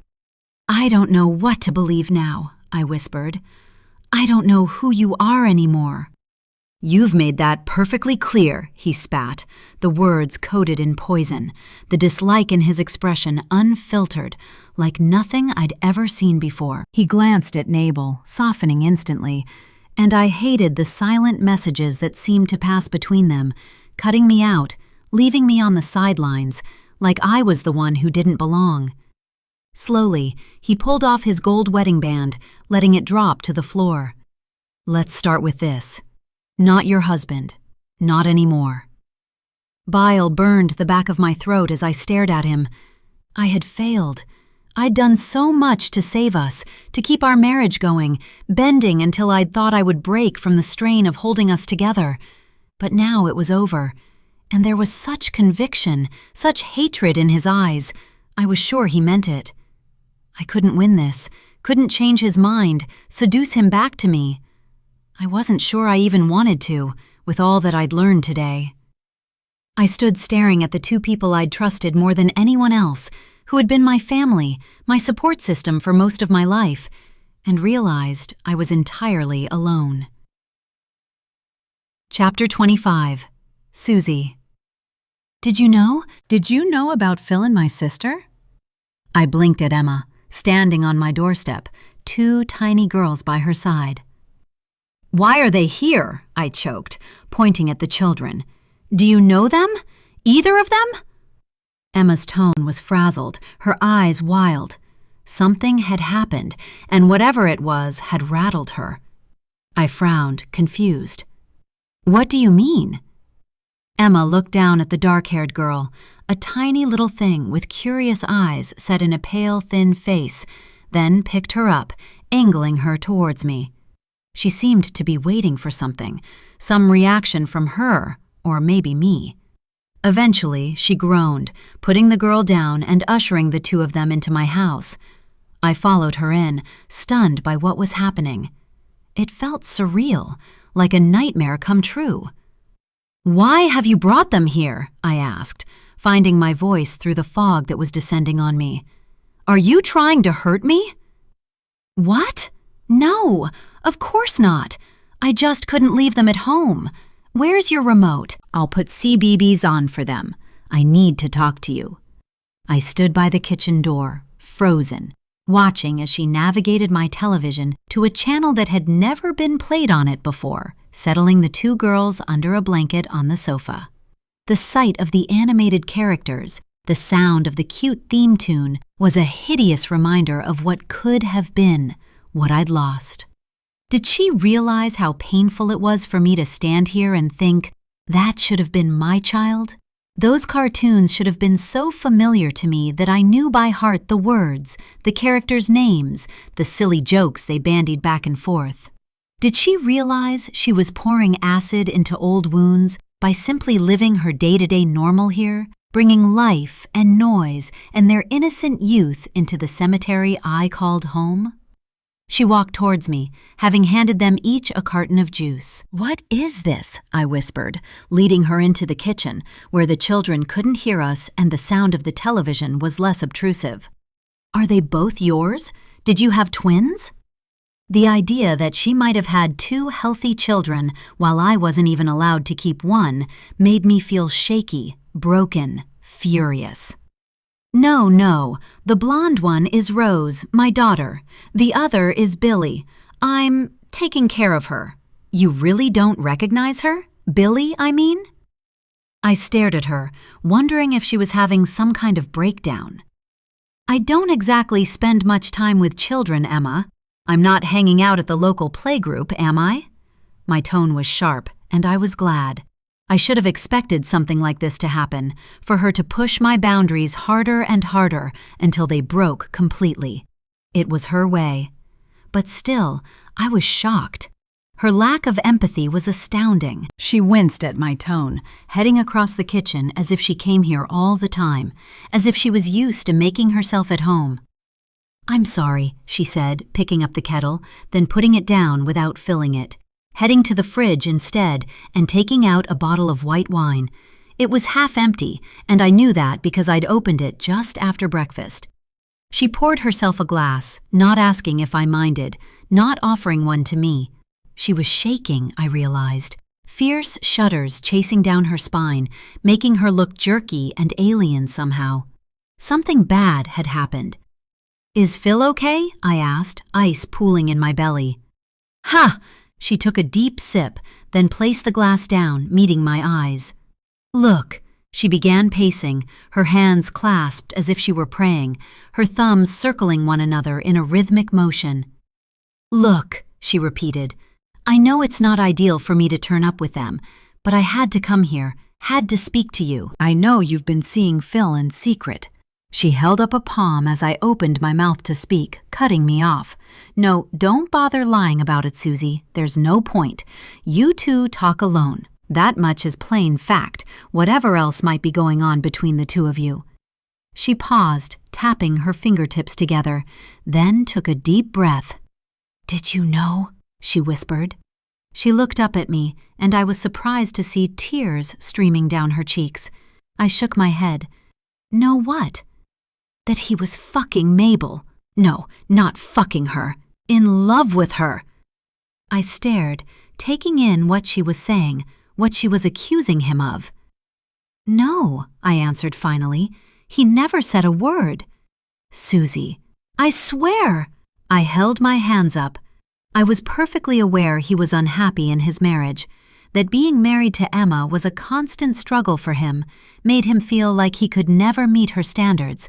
But an affair? I'd had no idea. I suddenly remembered the day we'd met at the coffee cup. Mabel had turned up, said she'd been jogging, and he'd asked her to stay for a drink. I'd thought he was trying to save me from an uncomfortable walk home with her, but had it really been that the two of them wanted to be alone? I frowned, thinking of the little smiles they'd shared that at the time I'd taken for polite manners while I'd been absorbed with bigger things, my own life. It made me feel sad that he'd been unable to confide in me. I thought we were closer than that, but perhaps he'd been trying to protect me from more stress, more secrets. Whatever his reasons, it didn't really matter, not now. Emma gave a bitter laugh. "I thought something was off, I knew it. For months I've been worried he had someone else. I thought it was you," she admitted, and the idea was so ridiculous that I laughed. "Me and Phil? What would make you think that?" She didn't bother to answer, pacing over to the kitchen door to peek out and check on the children, then turning back. She paused, suddenly seeming to notice the packing boxes stacked up against the wall. "What is this?" she asked, pointing to them. "Where's Joe?" "Joe's gone," I replied simply. There was no point in lying. "We're selling the house." My tone was flat, reflecting how I felt. There had been no dramatic end to the marriage, no fiery row. He'd simply asked for something I couldn't give, and I'd told him it was time to draw a line under whatever this thing had become between us. Emma would no doubt go home and tell Phil now, and he'd realize I'd kept it from him. He wouldn't be angry at me, though. He never was. I shrugged. The house got snapped up quickly. First-time buyers. We gave them a good price. Neither of us wanted to prolong it longer than necessary. She stared at me as if I were speaking another language. "So," she frowned, "you're splitting up?" I glanced at her abandoned wine glass on the counter, considering taking it for myself. For once, I was able to resist. I didn't need anything to numb the pain right now. I was empty, dead in mind if not yet in body. I shrugged. "Something like that."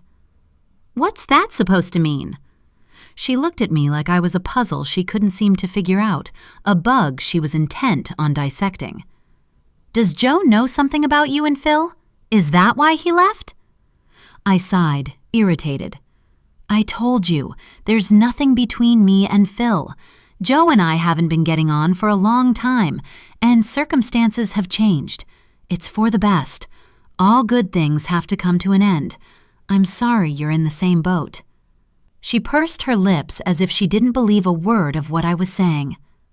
"I thought Billy was yours."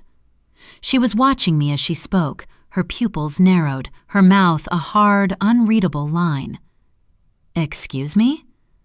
"I thought she was your daughter. Maybe yours and Phil's. She's about the right age, and she looks like you. Dark hair, light skin, brown eyes." I blinked, stunned. Of all the things I'd expected her to come out with, that one hadn't even made the list. She just appeared at my house after Rose's birthday party, out of the blue. I thought you and Phil might have been hiding her all this time.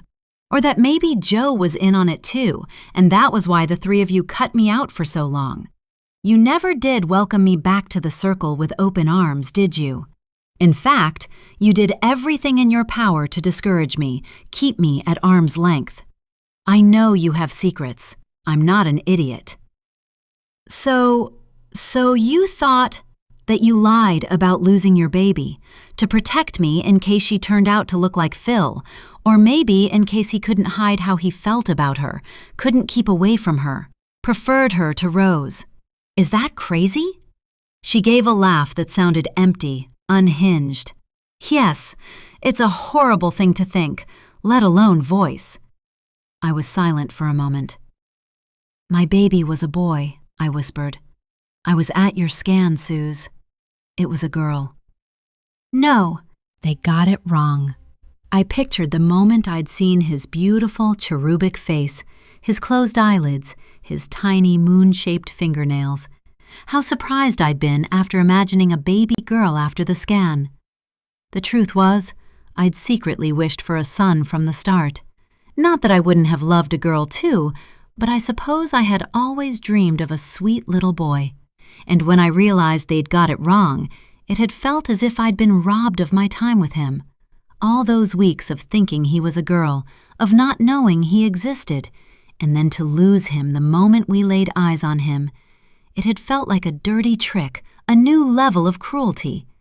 No less than I deserved, of course, but why did he have to be punished for my wrongdoings? "We called him Jackson, after that Johnny Cash song we always loved," I said softly, thinking of how we'd had to choose a name, knowing he'd never answer to it, never hear my voice as I called it, the love poured into that one beautiful word. It hadn't been fair then, and it wasn't now. For Emma to turn up at my house, accuse me of carrying on with her husband, lying about my baby, it was unforgivable. I never knew that. Why would you? I never told you. I didn't want to get into the past with her now. There was no point. It would only hurt us both. "Look, you should go. I have a lot to be getting on with, and in case I haven't made myself clear, I haven't been sleeping with Phil. I haven't had a secret child with your husband, and I think it's probably for the best if we take a break from this friendship, if you think I would do that to you. I've just told you my husband is sleeping with my sister. He's asked me for a divorce. Are you really going to kick me out? I need you, Susie." "Why?" I cried, my patience running out.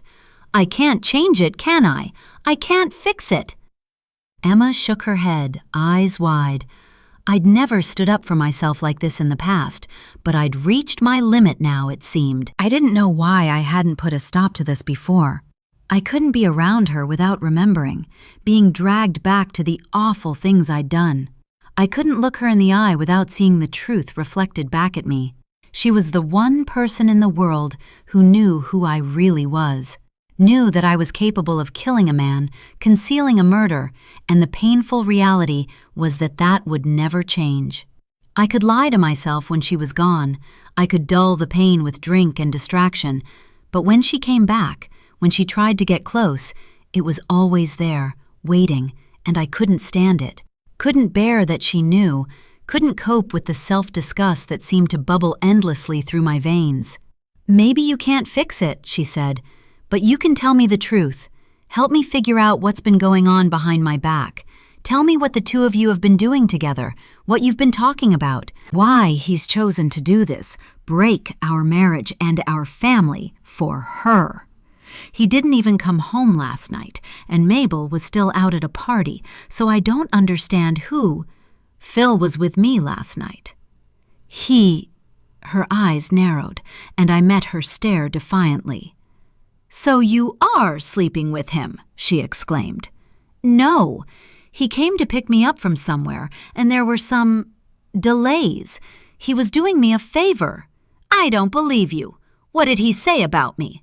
"We don't talk about you," I yelled, surprising myself. Why was she so good at getting under my skin, pushing my buttons until I snapped? "Then what do you talk about? Because none of this makes any sense." "Oh, for Christ's sake, you can't understand it, can you? You can't grasp that something might be about someone other than you. Phil has been taking me to hospital, meeting me to discuss my test results. He's been trying to help me." I pictured how he'd begged me to make the changes the doctors had advised, how I'd refused time and time again over the past year, until the chance to make a difference had slipped through my fingers and it was no longer up to me. The way he cried, asked me to reconsider, fight for a life I no longer valued, until, in my desperation to placate him, I'd lied to his face, sworn I would do what he asked, even when I had no intention of following through. It had broken me to see him so hurt, so afraid of what I was doing to myself, of losing me, the friendship we'd built. It had been the hardest thing in the world to hear him cry, and yet continue to refuse to do the only thing he'd ever asked of me. I blinked, finding Emma still staring at me, and sighed. I had to spend a few days as an inpatient at a hospital in London, and they told me yesterday afternoon I was being discharged. He came up to get me, but I was delayed, some issue with my blood tests, so instead of driving back, he spent the night at a hotel near the hospital, and we came home together first thing this morning.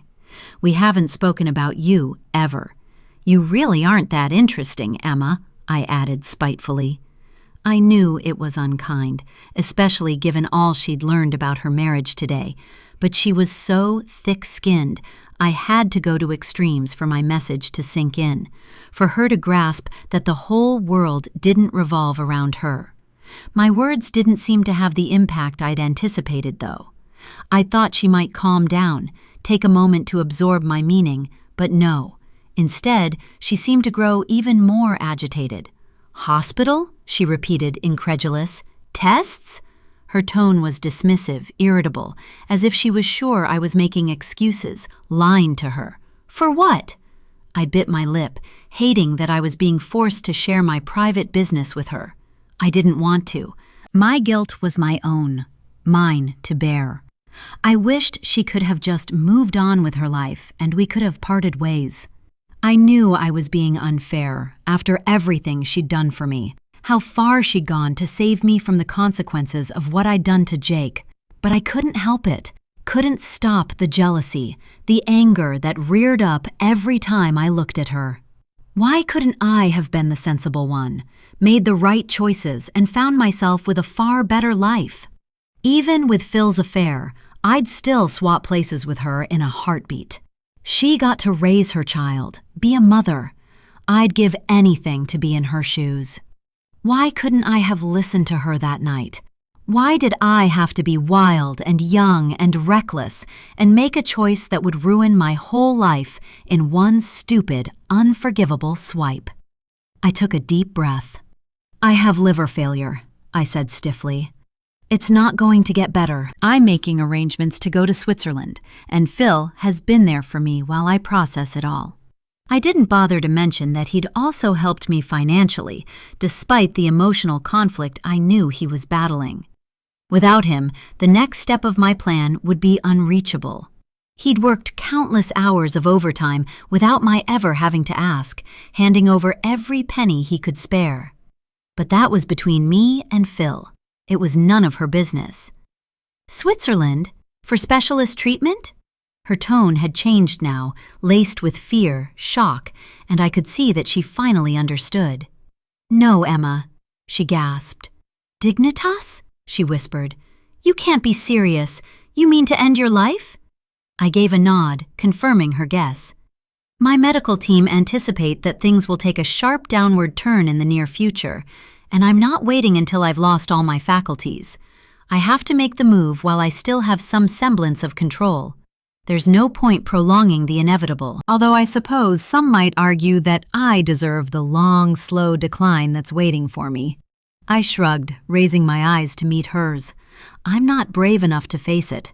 I know it makes me a coward, but I don't want to face it." "You are not going there." The words hissed through her teeth, her eyes wide, panicked. "I haven't told Joe," I went on. "It's kinder not to. He doesn't even know I'm ill." "Have you had a second opinion?" "I don't need one. They've done so many tests that at this point, I know what it's like to be a lab rat. I pickled my liver, Em. Drank too much. Phil's the only one who knows, and without him, I don't know what I would have done. He's been a good friend to me, but he can't fix this, and neither can you. It's nothing less than I deserve."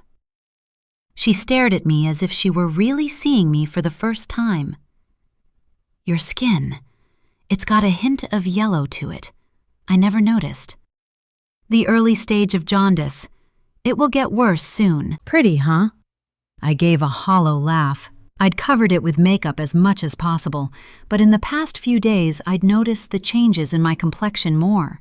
There was a yellow hue to the whites of my eyes, too, barely there, but I knew it would deteriorate in time.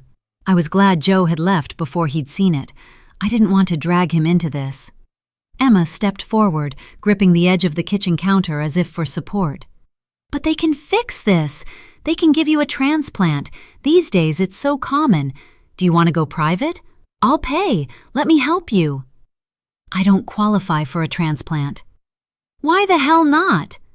I glanced away, then reached for her barely touched glass of wine, knocking it back in one go, waving the empty glass in front of her face. "Because of this," I laughed. "They want me to stop drinking, and I can't. I won't." I closed my eyes. I don't deserve a second chance, and I'm not going to take a healthy organ when someone more worthy could have it. I do not deserve it. "Of course you do." I ignored her. She was only saying it to be kind, to make me fight. She couldn't seem to grasp the fact that I had nothing worth fighting for. I could feel her staring at me, almost hear her thinking, doing what she always did, trying to come up with a solution, a way to make things work out how she wanted them to. After a moment, she snapped, "So that's it? You're just going to stop trying? Give up?" "I'm tired. I'm ready for it to be over." A strangled sound of anger, frustration, bubbled in her throat, the tantrum of a woman who was used to having everything her own way, who couldn't stand to hear the word no. "This is ridiculous," she cried. "I can't believe... How can you just accept that's it? How can you not try? Give up the wine for your life. Your fucking life, Susie. How can this be happening? I'm losing my husband, my sister, and now my best friend. For fuck's sake! Is this some sort of punishment? Talk about toxic karma. I never thought it would come back on me like this. I never thought when I saved you from that man that you'd allow yourself to become some fucking martyr. Never imagined when I was forced to kill him that Mabel would lie in wait and steal my husband in return. I can't lose all of you. I just can't." I let her words wash over me, her ranting unable to penetrate the shield I'd raised to protect myself. But I lifted my head slowly, my eyes meeting hers. "What did you just say?" I whispered. I was breathing hard. I hadn't imagined it. I knew I hadn't. I took 3 swift steps, grabbing her by the collar of her shirt, shoving her hard against the kitchen wall with more strength than I'd known I had in me. "What the fuck did you just say, Emma?" Chapter 26. Emma, May 2016. Shit, Mabel just texted to ask if we can meet for a drink tonight. "You said she was wrapped up in some assignment for uni," I said, turning my phone off and shoving it in my pocket as I followed Jake and Susie into the back room of my parents' empty house. They'd gone on a caravan holiday to Kent, and it had felt like a good place for the 3 of us to meet, away from prying eyes and listening ears. I was sure they wouldn't appreciate the intrusion, but they'd never changed their lock since I'd moved out, too cheap to pay a locksmith, and I still had my old key. What they didn't know wouldn't hurt them. "She was meant to be," Jake said, "but you know Mabel. She probably finished it plus 2 more in the time it would take us to write 500 words. She's a machine." He said it with pride, as if her success was his too. I wondered if Phil ever spoke that way about me. Somehow, I didn't think so. "Maybe you should reply to her," Susie said, sinking down on a chair at the dining table and fishing around in the shopping bag she'd placed at her feet for a notepad and pen, followed by a sharing bag of crisps and a bottle of red wine. "Grab the glasses, Jake." "On it." I shook my head. "No, I don't want to have to lie to her. Let's all just switch off our phones. She thinks Jake is out with the boys, and I'm sure she's not going to try and latch on to his night out. And if she can't get hold of me, she'll just call one of her uni friends to meet up with. We'll be fine. Besides, it's the only time the 3 of us can do this in the next month. We've put it off long enough already. It's going to be tough getting it organized in time as it is. Her birthday is in 3 weeks, guys." "Agreed," Jake grinned, switching his phone off and dumping it on the table. Susie shrugged, her long, silky hair swishing in a dark curtain down her spine, as she reached for the glasses Jake passed her, pouring a meager dash of wine into the bottom of each. "Are we on rations tonight?" he teased. "Or could I possibly ask for more than a sniff?" She laughed, passing him the bottle, and he topped up the glasses to his satisfaction. She raised an eyebrow at the generous measures, but said nothing. "Right," I said, slipping out of my jacket and taking a seat at the head of the table. "Ooh," Jake said, laughing. "This feels formal. Be good for the teacher, everyone." "Please, miss. I need a wee." "Shut up," I grinned. "So, what do we know so far?" "Not much," Jake said, still leaning against the sideboard. "Are you sure she'll even like this? I mean, if you threw a surprise party for me, I'd run a mile." "No, you wouldn't. You'd be gracious and polite," Susie said. "I'd hate it too," I admitted, but Mabel had one for her 16th birthday, and I still remember how blown away she was by it. She told me it made her feel really special, and she loved that everyone had gone to so much trouble to keep it a secret from her. And this is a big birthday. 21 is worth going all out for, especially since she has the wedding coming up. It's a year worth celebrating. She'll love it, I'm certain. "You're probably right," he agreed. "I'm terrible at keeping secrets, though." "Well, you're going to keep this one, both of you. Let's start with the food, shall we? Susie, you're on notes." 2 hours and 2 bottles of wine later, we had nailed down a fairly solid plan for Mabel's birthday party, and the mood was merry. Susie was drunk, having always been a total lightweight, and Jake kept teasing her for slurring her words. I'd barely had half a glass, but then again, I never did. Never allowed myself to lose control, create any possibility for me to make a spectacle of myself, even among friends, safe from prying eyes within the walls of my family home. It just wasn't worth the risk. My aspirations to be head teacher of a highly regarded school, somewhere like Ditcham Park or Bedales, meant that my reputation had to be clean as a whistle. I couldn't be arrested for taking a drunken wee in an alley, or be filmed singing Tom Jones ballads while stripping my clothes off. I hadn't ever got into that state, but I'd seen firsthand during my uni years how some of the students had reacted to a few too many, and I didn't want any part of it. Susie, though, was hilarious tonight. Right, now that business is concluded, Jake announced, standing glass in hand as if he was going to make a speech. Susie spluttered out a laugh, clambering up from her seat at the table, only to sink into an old graying beanbag in the corner of the room. I have something special. Not singing. Please don't let it be singing, I cried. Ah. He wagged a finger, then pulled a little brown bag from the pocket of his jeans. So, ladies, as you know, I've been doing a placement at the architecture firm where I'm hoping to be offered a role. Right, I said, eyeing the bag, confused. Well, Marcus, the assistant company director, has proven to be very insightful. We went out for lunch the other day, and he explained to me how he climbed the ranks so quickly. He's only 5 years older than I am now. How amazing is that? I raised an eyebrow. You've lost me. Shocking, he teased. Have you heard about using mushrooms to enhance your productivity? Marcus said it gives you the most hyper-focused clarity imaginable, that it takes your creativity to a whole new level. It's how he got up the ladder so damn fast. Innovative ideas, accessing parts of the mind that are dormant for everyone else. Are you talking about drugs? Susie asked, her long hair splayed out over the back of the beanbag, her cheeks flushed with happiness. Oh, not really. It's hardly crack. It's a fucking vegetable. One that changes the chemistry of your mind, I pointed out, already knowing I hated the idea. Actually, Susie chimed in, I have heard a lot about people microdosing them for things like anxiety and depression. There's some science to it. It's not like taking ecstasy or something man-made. It's like herbal medicine or something. Exactly, Jake agreed.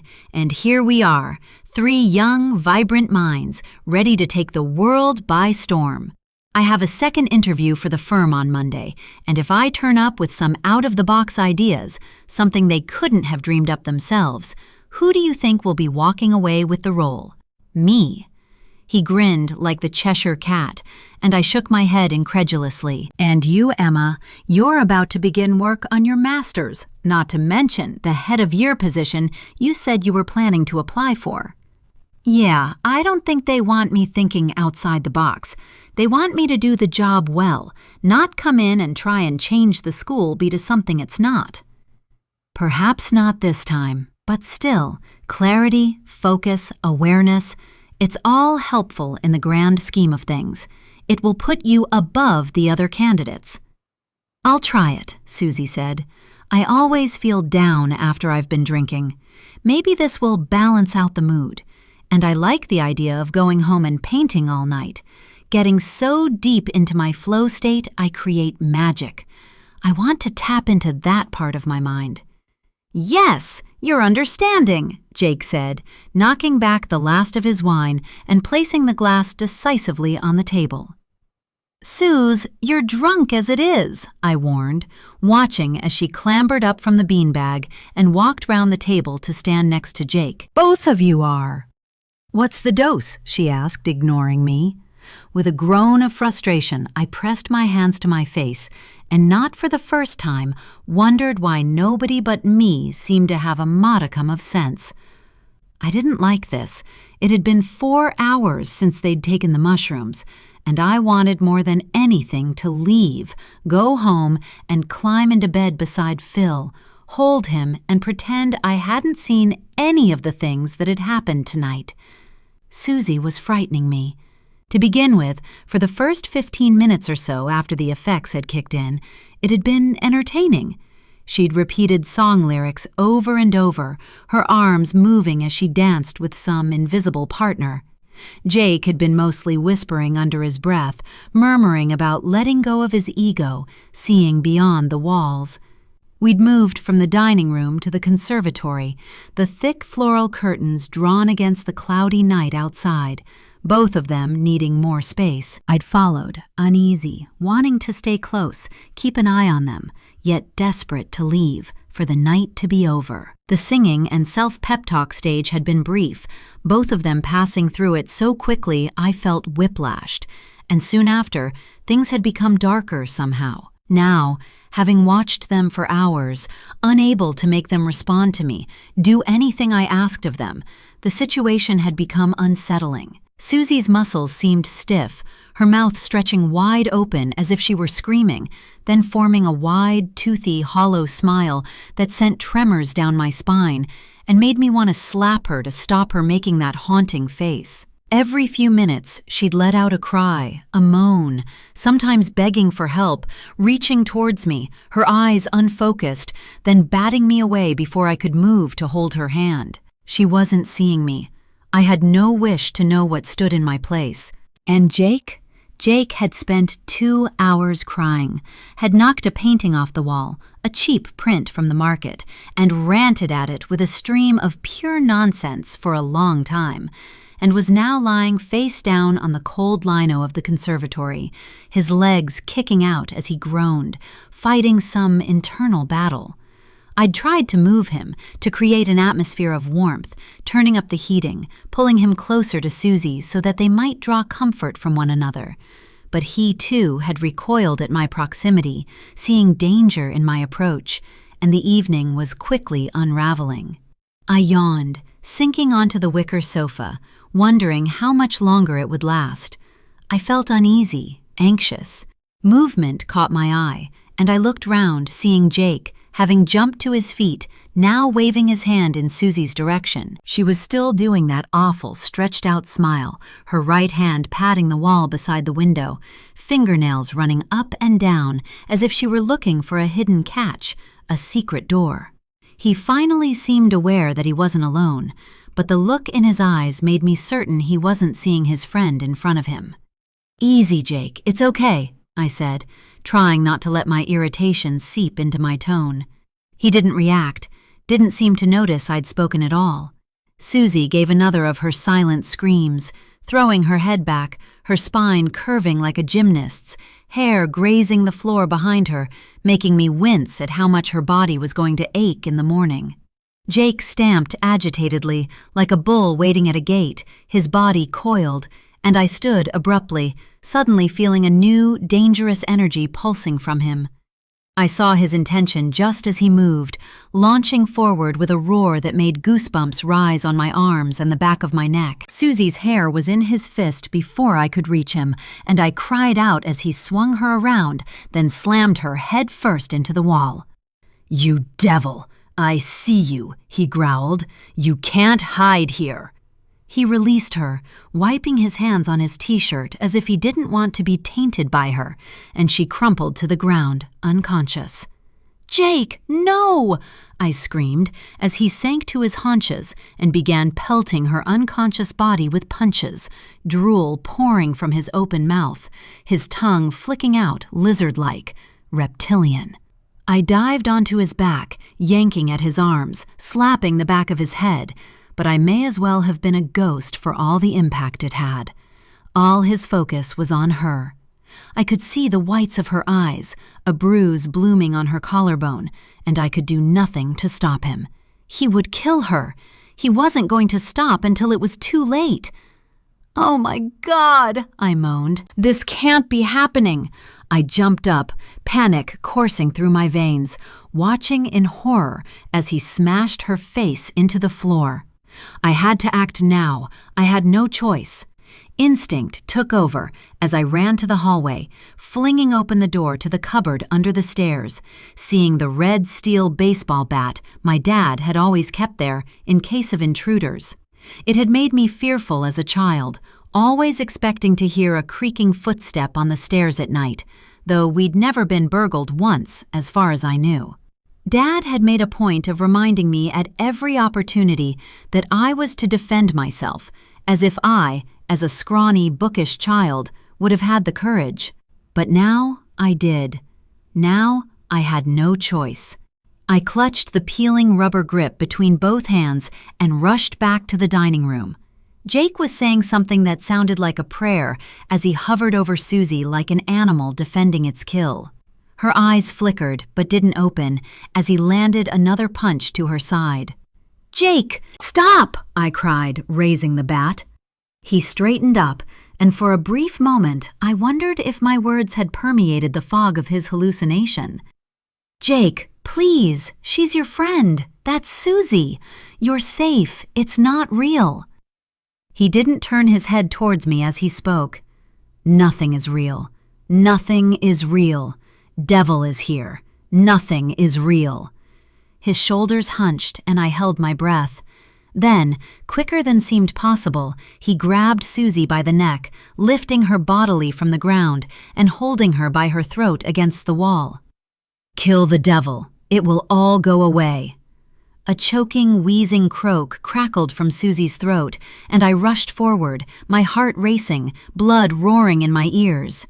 "Stop!" I cried. "Stop it now! I said fucking stop!" Closing my eyes, I swung the bat at him with all my strength. He stumbled but didn't release her. I swung again, just as my dad had taught me out in the back garden, on the plastic mannequin at 8 years old, his words ringing in my ears. "Aim for the head. You want him knocked out, not just hurt and pissed off." Jake swayed, made a gurgling sound, and I whacked him once more, watching as he loosened his grip, falling backwards almost in slow motion. Susie crumpled to the floor, half propped up by the wall. Jake rolled, as if he might try and get back up, and I screamed, swinging the bat again. I couldn't stop. The fear, the need to save her, save myself, fueled my muscles, stealing all thought but survival from my mind, adrenaline blocking out logical thought. At last, he stilled. For a moment, I just stood, my hands tight on the grip, breathing hard, trembling from head to foot. Then I blinked, suddenly aware of where I was, and dropped the bat, hearing it roll across the floor, the metallic smell of blood taking over my senses. On the brown lino beneath Jake's head, a dark puddle was blooming. "Jake," I whispered. "Jake?" I stepped closer, then squatted beside him, reaching out with trembling fingers to his neck, feeling for a pulse. I waited, breath held, watching that puddle of claret spread steadily across the floor. There was nothing. No pulse. Eyes wide, blank, dull. "Jake?" I whispered again. I turned to see Susie pulling herself up groggily to sit. The metal bat, lying on the ground beside her, shone wetly. "What?" she swallowed, as if it was hard to speak, touching her throat and wincing. "What's going on?" She blinked hard, as if she were trying to focus on me. I couldn't tell if she was still in the grip of the drugs or if she understood that this was real. I stood, rushing towards her, gripping her chin, looking at her eyes. The pupils were dilated, but she was focusing on me, and that was a marked improvement on before. "Emma, why are you wearing face paint?" I touched my cheek, my fingers coming away red, a splash of blood. I shook my head. "I'm not. You're still tripping. You're seeing things. Do you remember what happened?" She shook her head, reaching for my face, the blood coating her fingers now. She stared at them as if she knew what she was seeing, but didn't trust her own mind. "Jake?" she croaked. I nodded, moving aside to show her, and she recoiled, pulling her knees up to her chest, Jake's blood smearing on her pale denim jeans. He had a bad trip," I said, my voice strangely calm, my mind sharp, calculating. "He attacked you. It was self-defense." "I don't understand. What was?" "He's dead, Suze. Jake's dead." Her eyes widened, and I saw the clarity, the sobering effect my words had created. She looked from the bat at her side to the blood on her hands, as if it were the first time she was seeing it, and finally to the dead man in the middle of the room. "I did this? I killed him?" she whispered. I pressed my hands to my face, pushing down the guilt for what I was about to do, but knowing I had no choice. I could not let this one moment destroy the rest of my life. I'd worked too hard. They had made a choice tonight. I wouldn't be dragged down because of that. I took her trembling hand in mine, meeting her eyes with an intensity I knew would carry us through the night. "It's okay. I'll help you," I promised. "You won't go through this alone. I'll be by your side. We're going to clean this up. We have his phone. We can hide this. Fix this. I swear." Hide it." She shook her head, fear clouding her features, her dark eyes wide, terrified.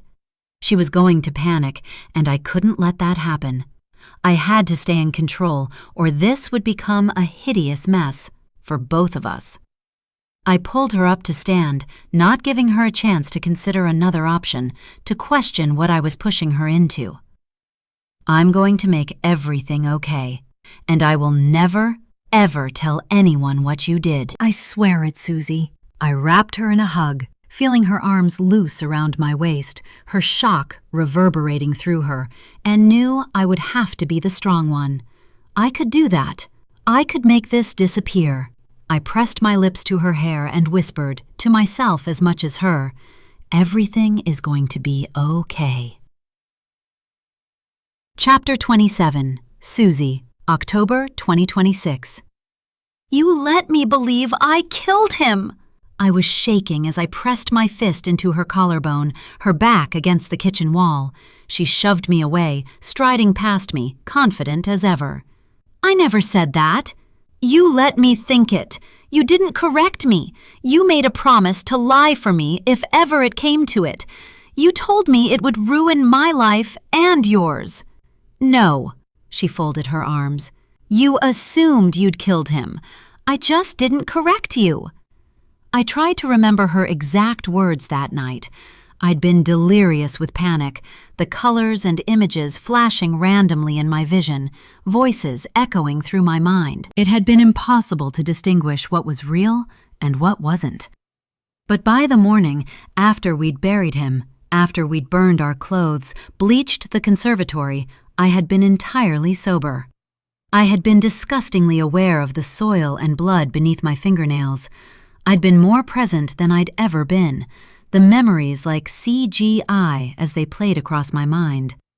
Even now, I couldn't rid myself of them, the feeling of his stiff, cold arm as I'd helped Emma to drag him across the back garden beneath the inky night sky, the sound of his body thudding into the shallow grave.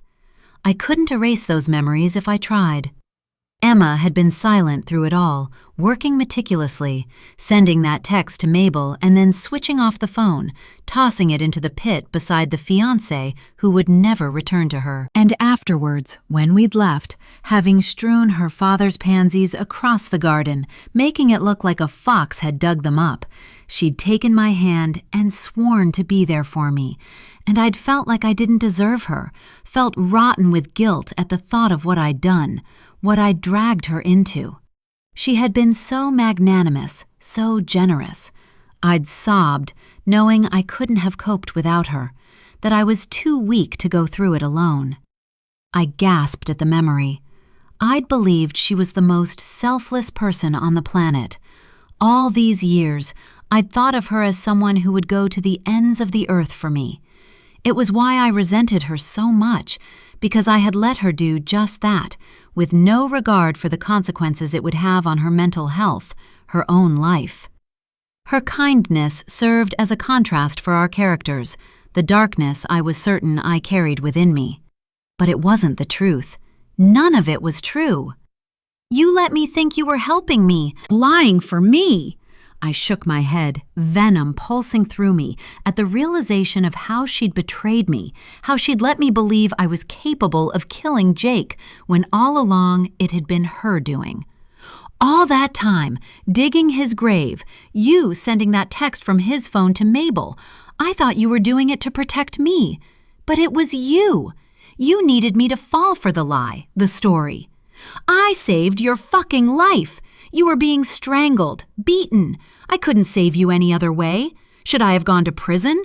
Lost my chance at my dream career because you idiots chose to take drugs? Why should I do that? You were responsible for your own actions that night, Susie. You dragged me into that mess. I shook my head. You lied to me. Why? Did you think I wouldn't help you the way you'd helped me? Well, would you? She snapped. She sighed, holding her hands up as if in apology. Does any of it matter now? Everything I did was to protect us both. I never imagined you would spend the rest of your life punishing yourself, that you wouldn't be able to move forward. It was an accident, A terrible accident. But should we have gone to prison for it? Wasted our lives over one fucked up night? What choice did I have, Suze? Let him kill you? Her words were reasonable, but I felt as if a gate had opened. 1,000 memories and questions I hadn't known were waiting, pouring out in a flood. There was more to this than she was telling me. I felt it in my bones. I don't believe you, I said. You wanted Jake gone, wanted him to end his engagement to Mabel. She jutted out her chin, stubborn as ever. Why on earth would I want that? My sister loved him. She was happy. No, I shook my head. No, you were angry about them getting engaged, bitter that it wasn't you. I'd forgotten about it, what with everything that happened after. But Jake and we talked. More than you probably realized. He told me what you did. Do you know that? He told me that you came on to him just after he proposed to Mabel, that you stayed over at their place and crept into the living room while she was sleeping, dressed in sexy lingerie, tried to climb into his lap, but he pushed you away. I shook my head, picturing how he'd blushed when he'd confided in me, asking me to give Emma some extra support, make sure she was coping okay. You know Jake, I went on. He was kind about it, said you were under a lot of stress, and he thought you were feeling a bit put out that he and Mabel were engaged before you and Phil. He said he wasn't going to tell Mabel what you'd done, but you would have, wouldn't you? You'd have told her all the details to break them up if he'd gone along with your attempt to seduce him. This is ridiculous. I never came on to him. Why would I want to do something that was guaranteed to hurt Mabel? I met her eyes, and it was as if I was seeing her for the first time. Because you were jealous, because she was doing so well, had the better career prospects, the man, the upcoming wedding, your parents' approval. You hated it. I know you did. You wanted him to fall for it and leave her. Wanted to ruin what she had so you didn't lag behind your little sister, so that you could be the winner for once, I finished, feeling more certain than I could ever recall. Emma was silent, and I waited, watching her blank face, wondering what was going through her mind. Finally, she gave a shrug. Maybe, she admitted. I suppose a good psychiatrist would argue there could be some truth to that. But I didn't plan to kill him. Only you know that for sure. I don't know what happened in that room that night, but you do, Emma. You saw it all, and you made choices about which parts to share and which to keep to yourself. And in doing so, you ruined my life. I saved your life. The words were filled with venom as her furious eyes burned into mine. Ma? Ma? Emma spun round, a radiant smile spreading over her face as she reached out her arms for the little blonde girl who had appeared in the kitchen doorway, a crushed carton of apple juice clasped in her chubby fist. She scooped her up, taking the carton from her and depositing it on my counter, then pressed a kiss to the girl's flushed cheek. Time to go home, Rosie Posey. Let's get Billy. That's it? You're just going? Back to your real life, with no regard for the consequences of what you did? I couldn't believe how normal she was acting, how cold she had to be in order to compartmentalize that night, justify her lies. I have responsibilities. I don't have time to wallow in what-ifs, Susie. She pursed her lips. And by the sound of it, neither do you. No, I don't have the luxury of time, but there are benefits to that, it would seem. I gave a little laugh. I don't have anything to lose anymore. The thought had crossed my mind before. Hand myself in, admit what I'd done. But I'd wanted to protect her, believing she'd put aside her own moral compass to save me. But now it was apparent that she'd been saving herself. She paused in the doorway, turning towards me, her eyes blazing. And what is that supposed to mean? I smiled. Just don't reach too high, Emma. She opened her mouth as if to offer a retort, then pasted on a smile. I wish you luck, Susie, for whatever comes your way. Your treatment, Switzerland. I'm sorry, but I don't think it's a good idea that we remain friends. Let's both move on, shall we? I smiled, feeling for the first time in my life that I had the power, that she was at my mercy. Tell me why, I said, keeping my tone light, not wanting to frighten the little girl she was holding. Why lie? If it was to protect me, if you really had no other choice, couldn't disable him some other way? Why not just tell me? I would have understood. I was bruised for weeks afterwards. I would never have doubted the danger I was in that night. She let out a long breath. I suppose I felt that you'd be more likely to keep quiet if you felt you were the one who, you know. I nodded, gripping hold of the counter, needing to distill my anger into something solid. I stared as my fingertips turned white against the cheap wood effect laminate, then looked back up. A few years ago, long before the babies, I came to you. Do you remember? I told you I was going to hand myself in, that I couldn't live with what I'd done. I don't remember. Yes, you do. I was going to go home and tell Joe everything, and then go straight to the police. And you told me I couldn't admit the truth without casting doubt on you. Even when I promised to bend the facts, protect you as you had me, tell them you'd gone home early that night, that you weren't even a witness, you wouldn't allow it. You became hysterical, do you remember? And I felt so indebted to you that I swore I wouldn't ever speak of it again. But you weren't worried about being merely associated with that night, were you? You weren't afraid you might be arrested for failing to report what I'd done, or even that they might call you to give evidence against me.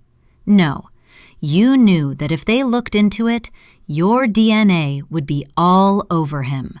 Your fingerprints would be on his phone. The ashes of your burned clothes would be right there alongside mine in his grave. Do you think they could determine the identity of the killer from the height you swung from? Forensics are so clever these days, aren't they? And you're a good 5 inches taller than me. Do you think they could tell that whoever hit him was left-handed? Emma winced, instinctively tucking her hands beneath her daughter's bottom, that fake smile still plastered on her face, even as her eyes shot daggers my way. Does your dad still keep that bat under the stairs, Emma? Does he still grow those lovely pansies? I mused. You made choices. Calculated, selfish choices that made me believe I was something I wasn't, made me spend the last decade crawling in my own skin, unable to accept myself, live with myself. You stole something from me, a chunk of my soul, made me think of myself in a whole new light, and not a positive one. Do you understand that? The drinking, the fact that Joe and I never tried for another baby after we lost Jackson, the breakdown of my marriage, the fact that my liver is pickled and I've turned my face against the only chance I have of saving myself, refused to stop drinking and try to qualify for a transplant because I didn't feel I deserved a second chance. All of it stems from that night, the lie you told. I laughed again, feeling like I was floating, like the heaviness of the past decade had evaporated, leaving me flying into a helium sky. I stepped closer. One word from me, Emma. I clicked my fingers, and I can take it all away, punish you the way you have me. Her arm tightened around her daughter, and I felt a sharp stab of envy that she had someone to protect, someone worth fighting for.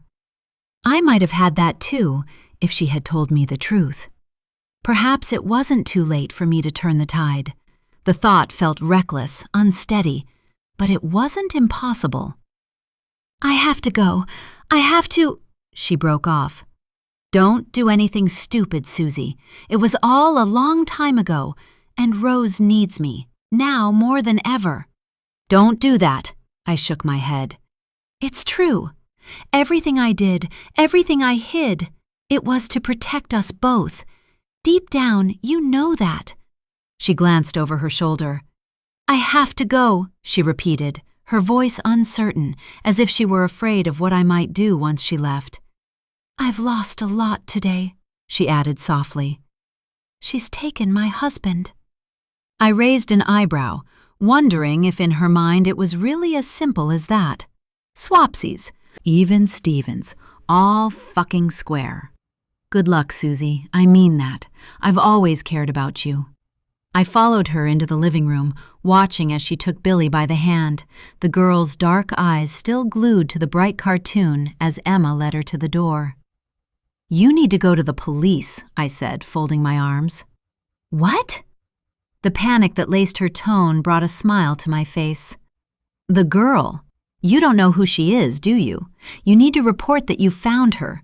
Do the right thing for once. Her mother's probably missing her. Right. Yes, she said, subdued, clearly shaken. Yes, I know. I watched her head out the door, listened for the sound of her car starting, then leaned back against the wall with tears of pure relief rolling down my cheeks as I broke into uncontrollable laughter. I wasn't a murderer. I didn't kill Jake. For the first moment since that awful night, I felt as if I was myself again. I was finally free, and it was time to stop punishing myself for a crime I never committed. Chapter 28. Emma.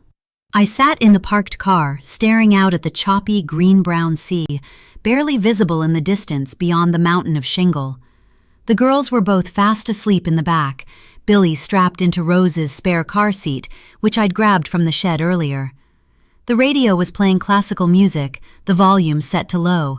It should have been a moment of respite, time to relax, but I could barely catch my breath. The shock of today, of everything that had happened over the course of the past 24 hours, was beginning to hit me, and I suddenly felt like I was on the brink of snapping, breaking into tiny pieces and floating into the ether. I hated bringing up the past, looking back, analyzing and obsessing over things that couldn't be changed. It was something I'd always prided myself on. My logical, rational thought process, the way I was able to make decisions without losing myself to the emotions of a situation. I knew where it stemmed from. Of course I did. I understood all too well how my mind worked. I'd realized as I grew into adulthood that in general, people didn't dare to look deep enough, too afraid of what they might discover lurking beneath the surface. But I was different. I had never shied away from who I was.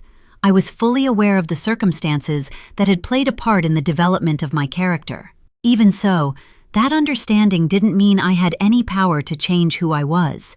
It was ingrained in me, this way of thinking.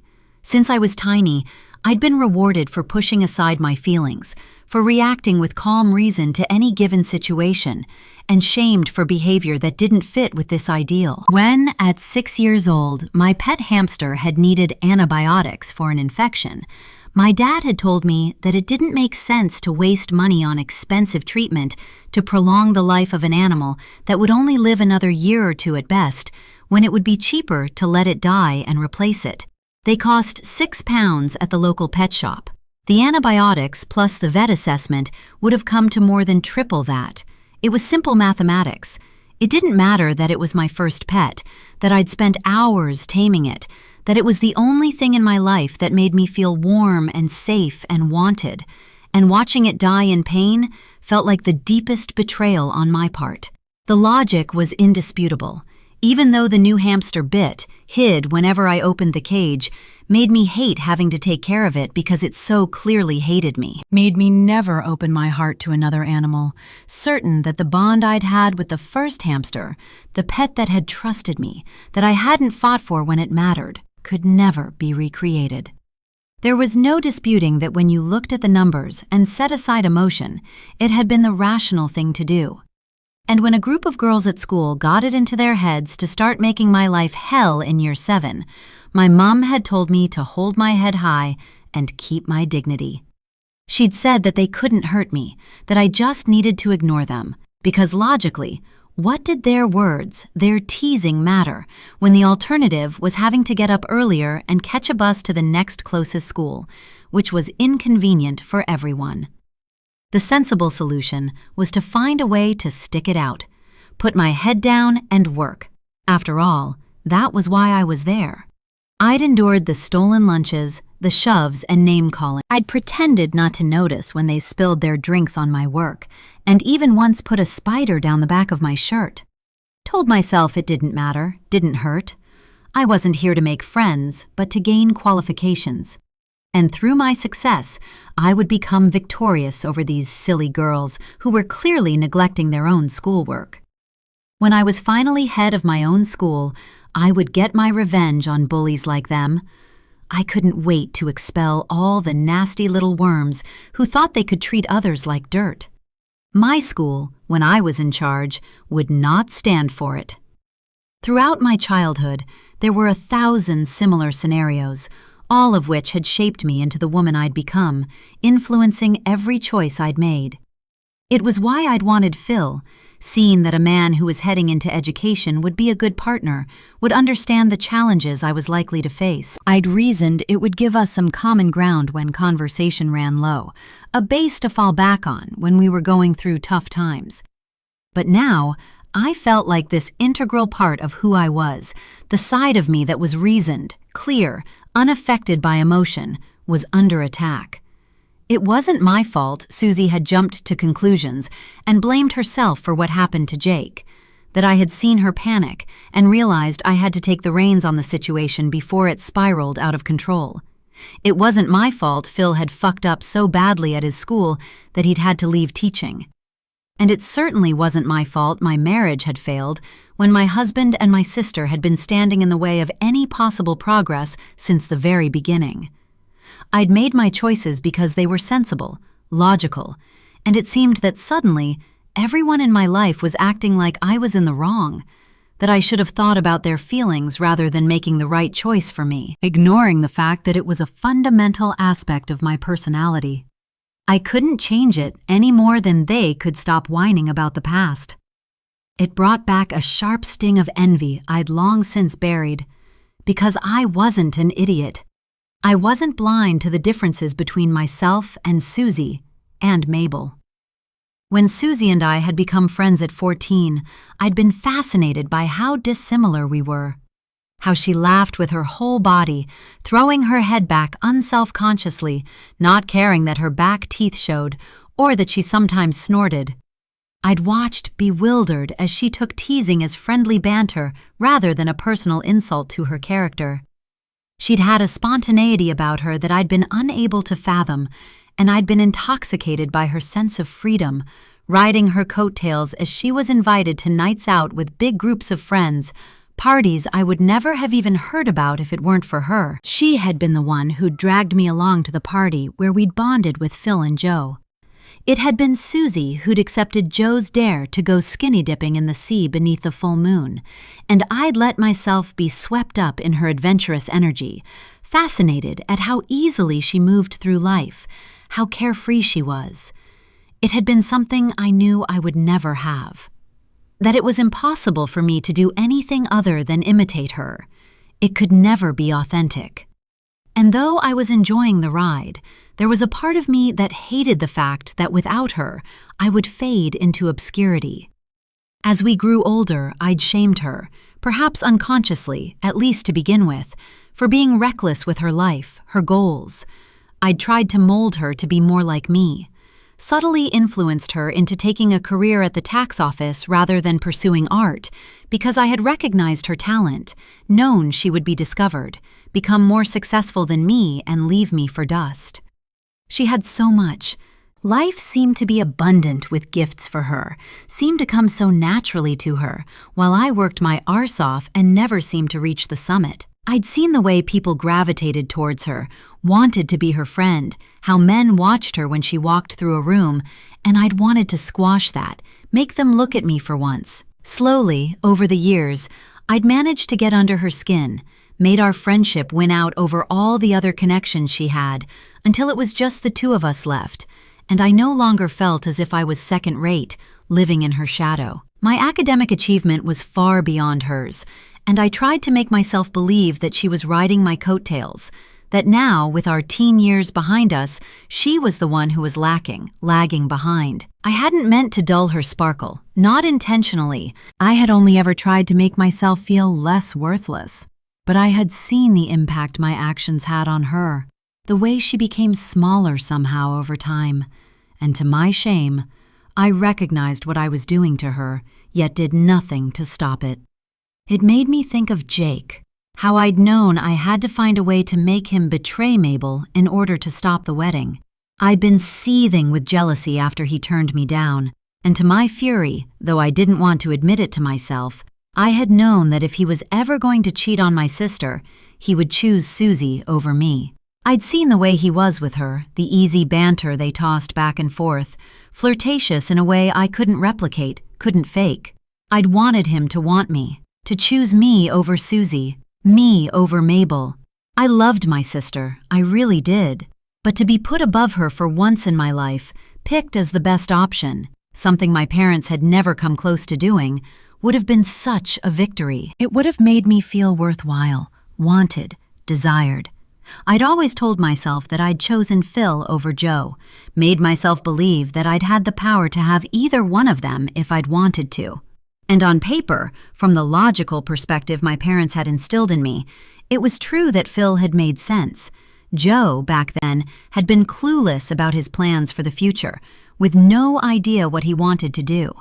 It would have been a very poor match, but the truth was, if I'd have gone with my gut, let myself be pulled by emotion, connection, desire, if he hadn't been so instantly obsessed with Susie, I'd have chosen Joe in a heartbeat. That night with him had been a long time coming, at least from my point of view, but it hadn't felt natural. It had been like I was playing a role, stepping into shoes that didn't quite fit, and afterwards, when he'd left, I'd felt confused, numb, as if the thing I'd been searching for had slipped through my fingers. Like I didn't get it, didn't quite understand how to be the type of woman men wanted, craved. Still, it had been healing after Jake had turned me down all those years before. I hadn't worried about Phil discovering what we'd done. I knew Joe would never speak of it, never want to hurt Susie, and I was good at keeping secrets. It wasn't like it would happen again. They didn't need to know. It had been nice to feel wanted for a moment, though. That had been something I'd craved for as long as I could remember. The aftermath of Jake's disappearance had been the final nail in the coffin of my hopes that I could ever come out on top in the eyes of my parents. Watching Mabel transform into this wild, untethered creature in response to her grief, I had waited, hoping at last to see some sense of condemnation from our parents at the way she was behaving. To finally step up and take my rightful place as the golden child. But to my shock, my crushing disappointment, they'd carried on praising her, supporting her, accepting her, despite everything she was doing, all that she was throwing away. I'd known deep in my heart that if I were to do the same, throw caution to the wind and discard all the accolades I'd collected to win their approval, the reaction would be quite different. They would disown me in a heartbeat if I followed in her footsteps.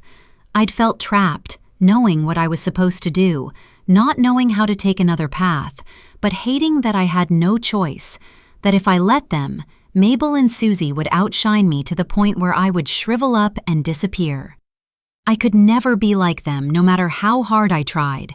It was impossible for me to change my personality like that, lose the stiffness that was ingrained in me, and sometimes I couldn't stand watching them walk through life without the same weight on their shoulders. I didn't like to admit that the change in Susie once she thought she'd been the one to kill Jake had been good for my own confidence, given me a chance to shine when she couldn't. It wouldn't have been right to enjoy that. And yet, secretly, I couldn't deny that I had. I chewed my lip, listening to the soft snores coming from the back of the car, the sound of the waves crashing on the shore, and wondered if perhaps I hadn't been as honest as I'd always made out. Perhaps there were secrets I'd tried to keep, even from myself. I turned the key in the ignition and started the engine, reversing out onto the road, and wondered if I really knew myself so well after all. Chapter 29.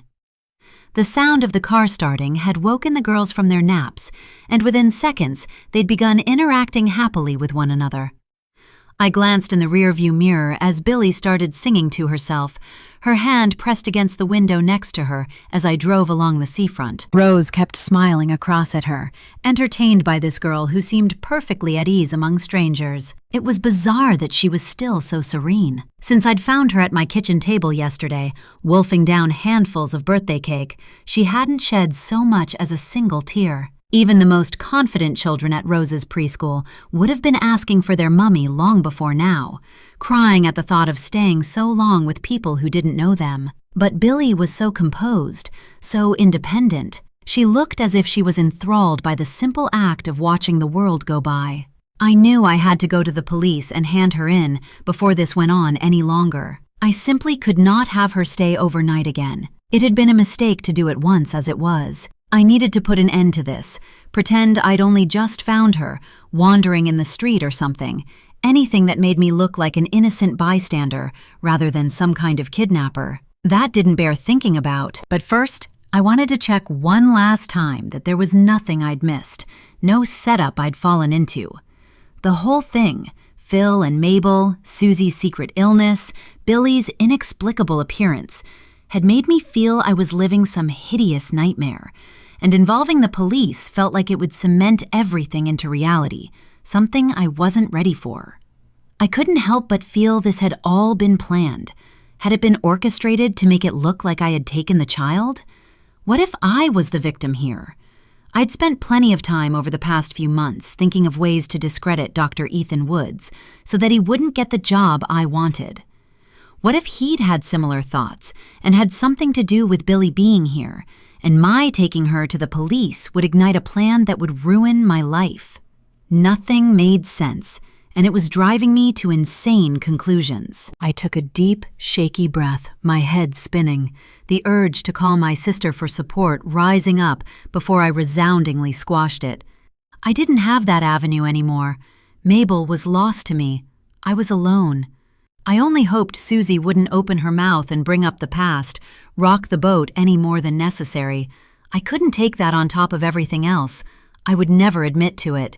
I'd take her down with me, weave such confusion and inconsistency into her story that they wouldn't be able to convict me. The thought brought a modicum of comfort, but I knew that if it came to it, she could destroy me. Everything I'd worked for would go up in a puff of smoke, and I'd be powerless to stop it. I pulled to the side of the road, giving way to a bus, distracted, lost in my thoughts. As the bus passed, a riot of flashing blue lights caught my eye. Edging forward, knowing already where they'd be coming from, but with no place to turn around, no way of backing up, I came to a stop in front of my own house, right behind the police car. My heart pounded erratically, the moisture evaporating from my mouth as I gripped the steering wheel. Had Susie done it already? Reported what I'd admitted to her today about Jake? Were they here to arrest me? I sat frozen, my spine ridged, attempting to coerce my brain into thinking fast. I would have to be confident, talk my way out of this. But how? Rose took up the tune Billy was singing, humming melodically in her seat behind mine. I couldn't be here. I had to leave, buy myself more time, figure out a plan. Hands sweating, I put the car back in gear and was about to pull away when there was a knock on the window. I forced myself to turn my head towards the policewoman waiting there, seeing movement to the left as Phil came out of the house, nodding as he pointed to me, as if confirming my identity. This was it. There was no turning back. I switched off the engine, stepping out onto the road rather than rolling down the window and scaring the children by talking to her through it. "Hello," I said, my voice thick, like tar, sticking in my throat. "Emma Miller?" the PC asked, tilting her head as she waited for a response. I nodded, preparing myself for her next words. "I'm arresting you for the murder of Jake." "I believe you've had a visitor." I frowned. "Excuse me?" She pointed to the back of the car, where Rose and Billy were grinning at each other. "The little girl? Billy Frost." "Frost," I repeated, the name unfamiliar to me. Oh, yes.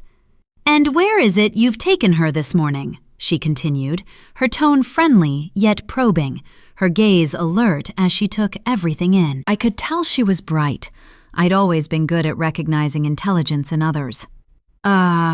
Mabel stepped out of the house behind Phil, moving around him and coming towards me with a smile I didn't return. "Hi, Em," she said, saving me from having to answer. "Phil rang to report that you'd found her," she explained, her tone full of meaning, as if to say, "See, he couldn't possibly have anything to do with her, or he wouldn't have called them." "And as it happens, her social worker had reported her missing this morning from the house backing onto yours. They put 2 and 2 together and came straight here." "Social worker?" I repeated. Mabel shot the PC a look, and I got the feeling she knew more than she was supposed to. She'd always had a knack of wheedling information out of people, seducing them into her confidence. Today had been a perfect example of that.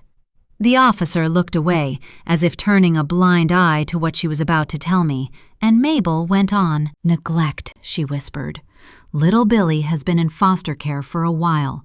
She was only returned home a month ago after what sounds like a nasty legal battle.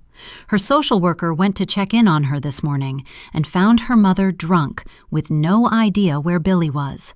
By the sounds of it," she added, glancing at the policewoman as if recalling their conversation, "she hadn't even noticed she was gone. It sounds like she hasn't had the best start in life, poor little thing."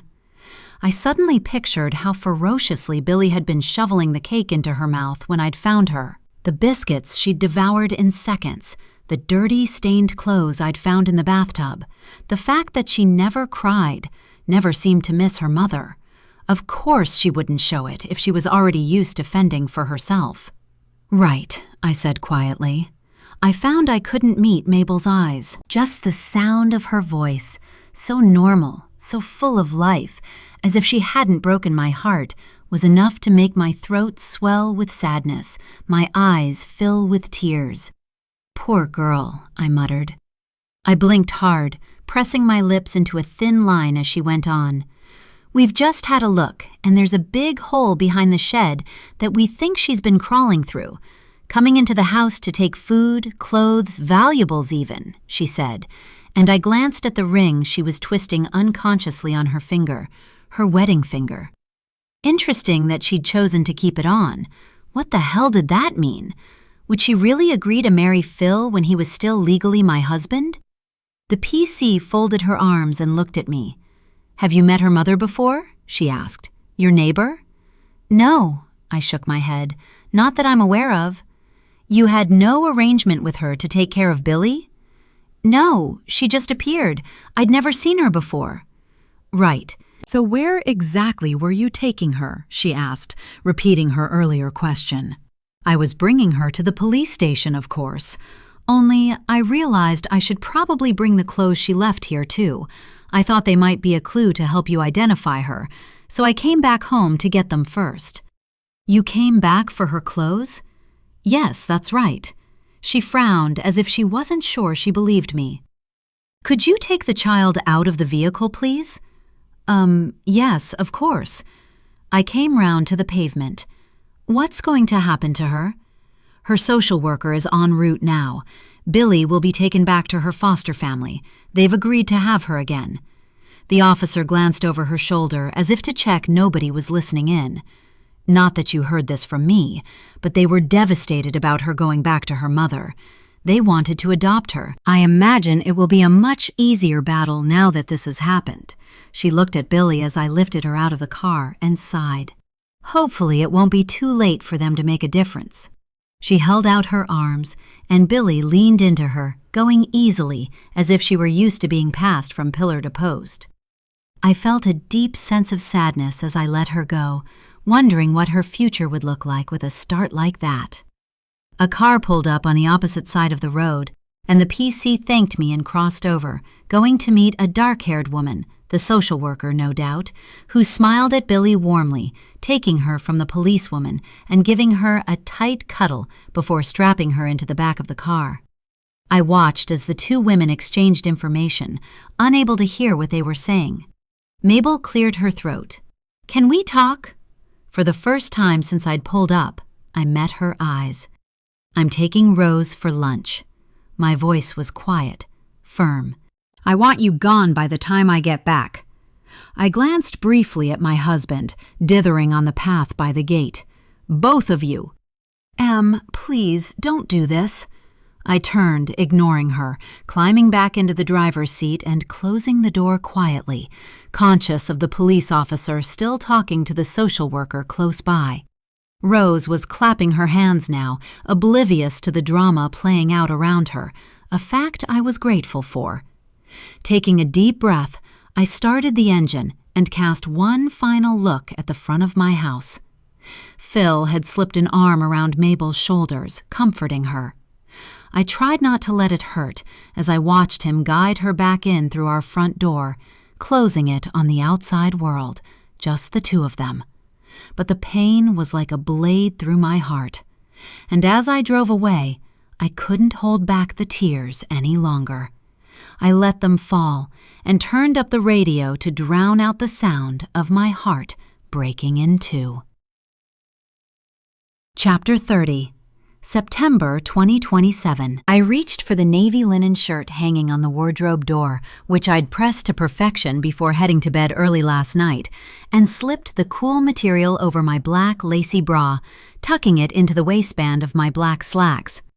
I debated wearing a skirt instead, wanting to make just the right impression for my first day, but in the end decided this outfit was the one.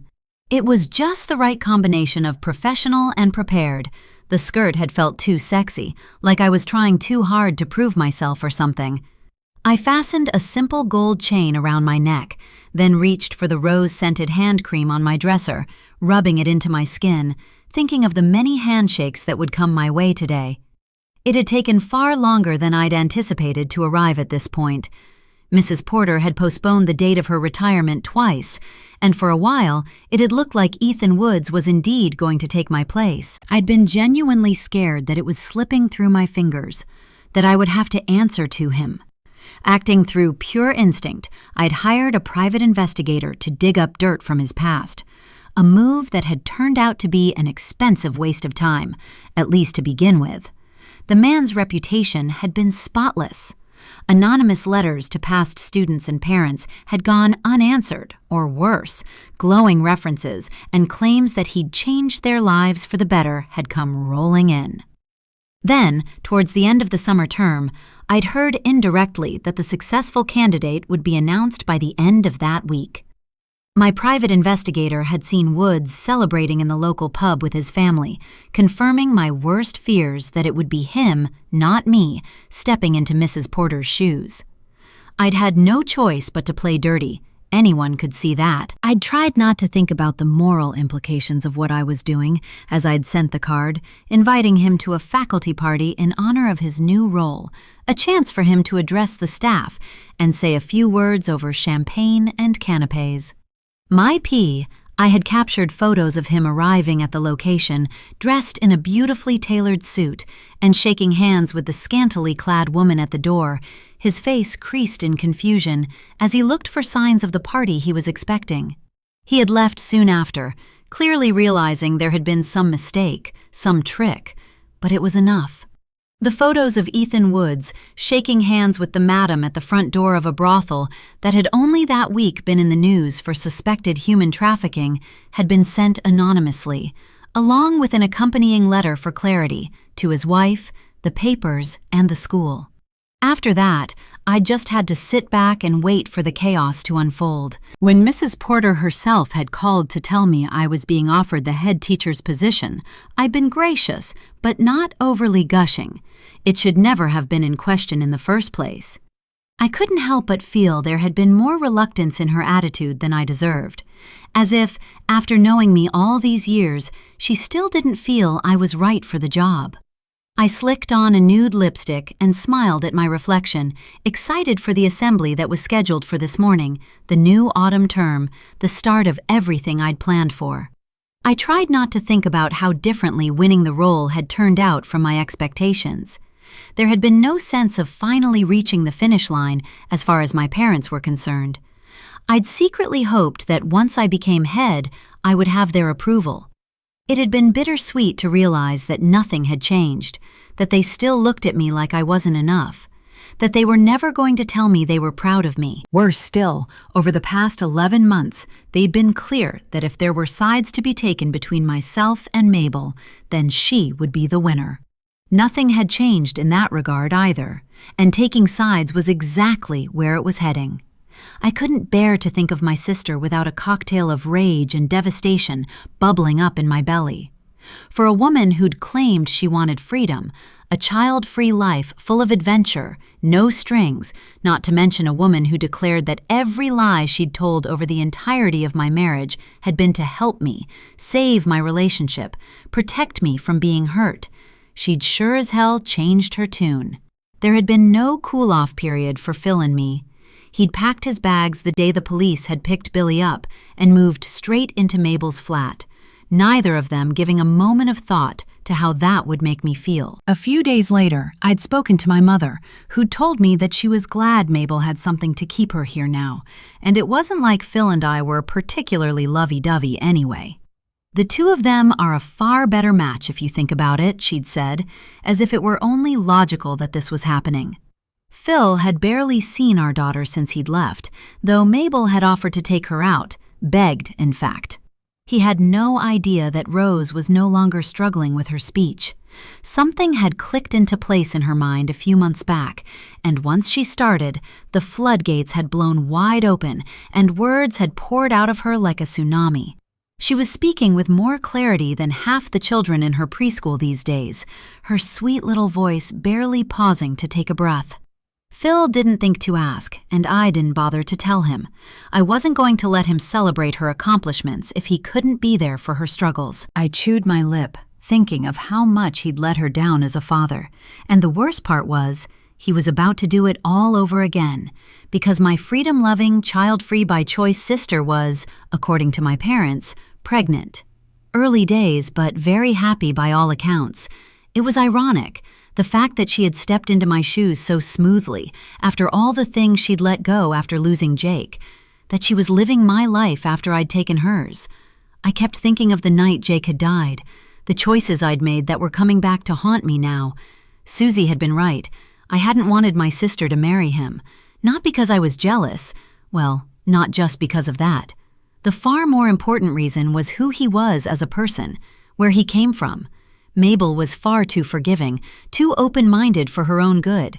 She'd told me all about Jake's background, the fact that he was the only person in his family who'd got his shit together.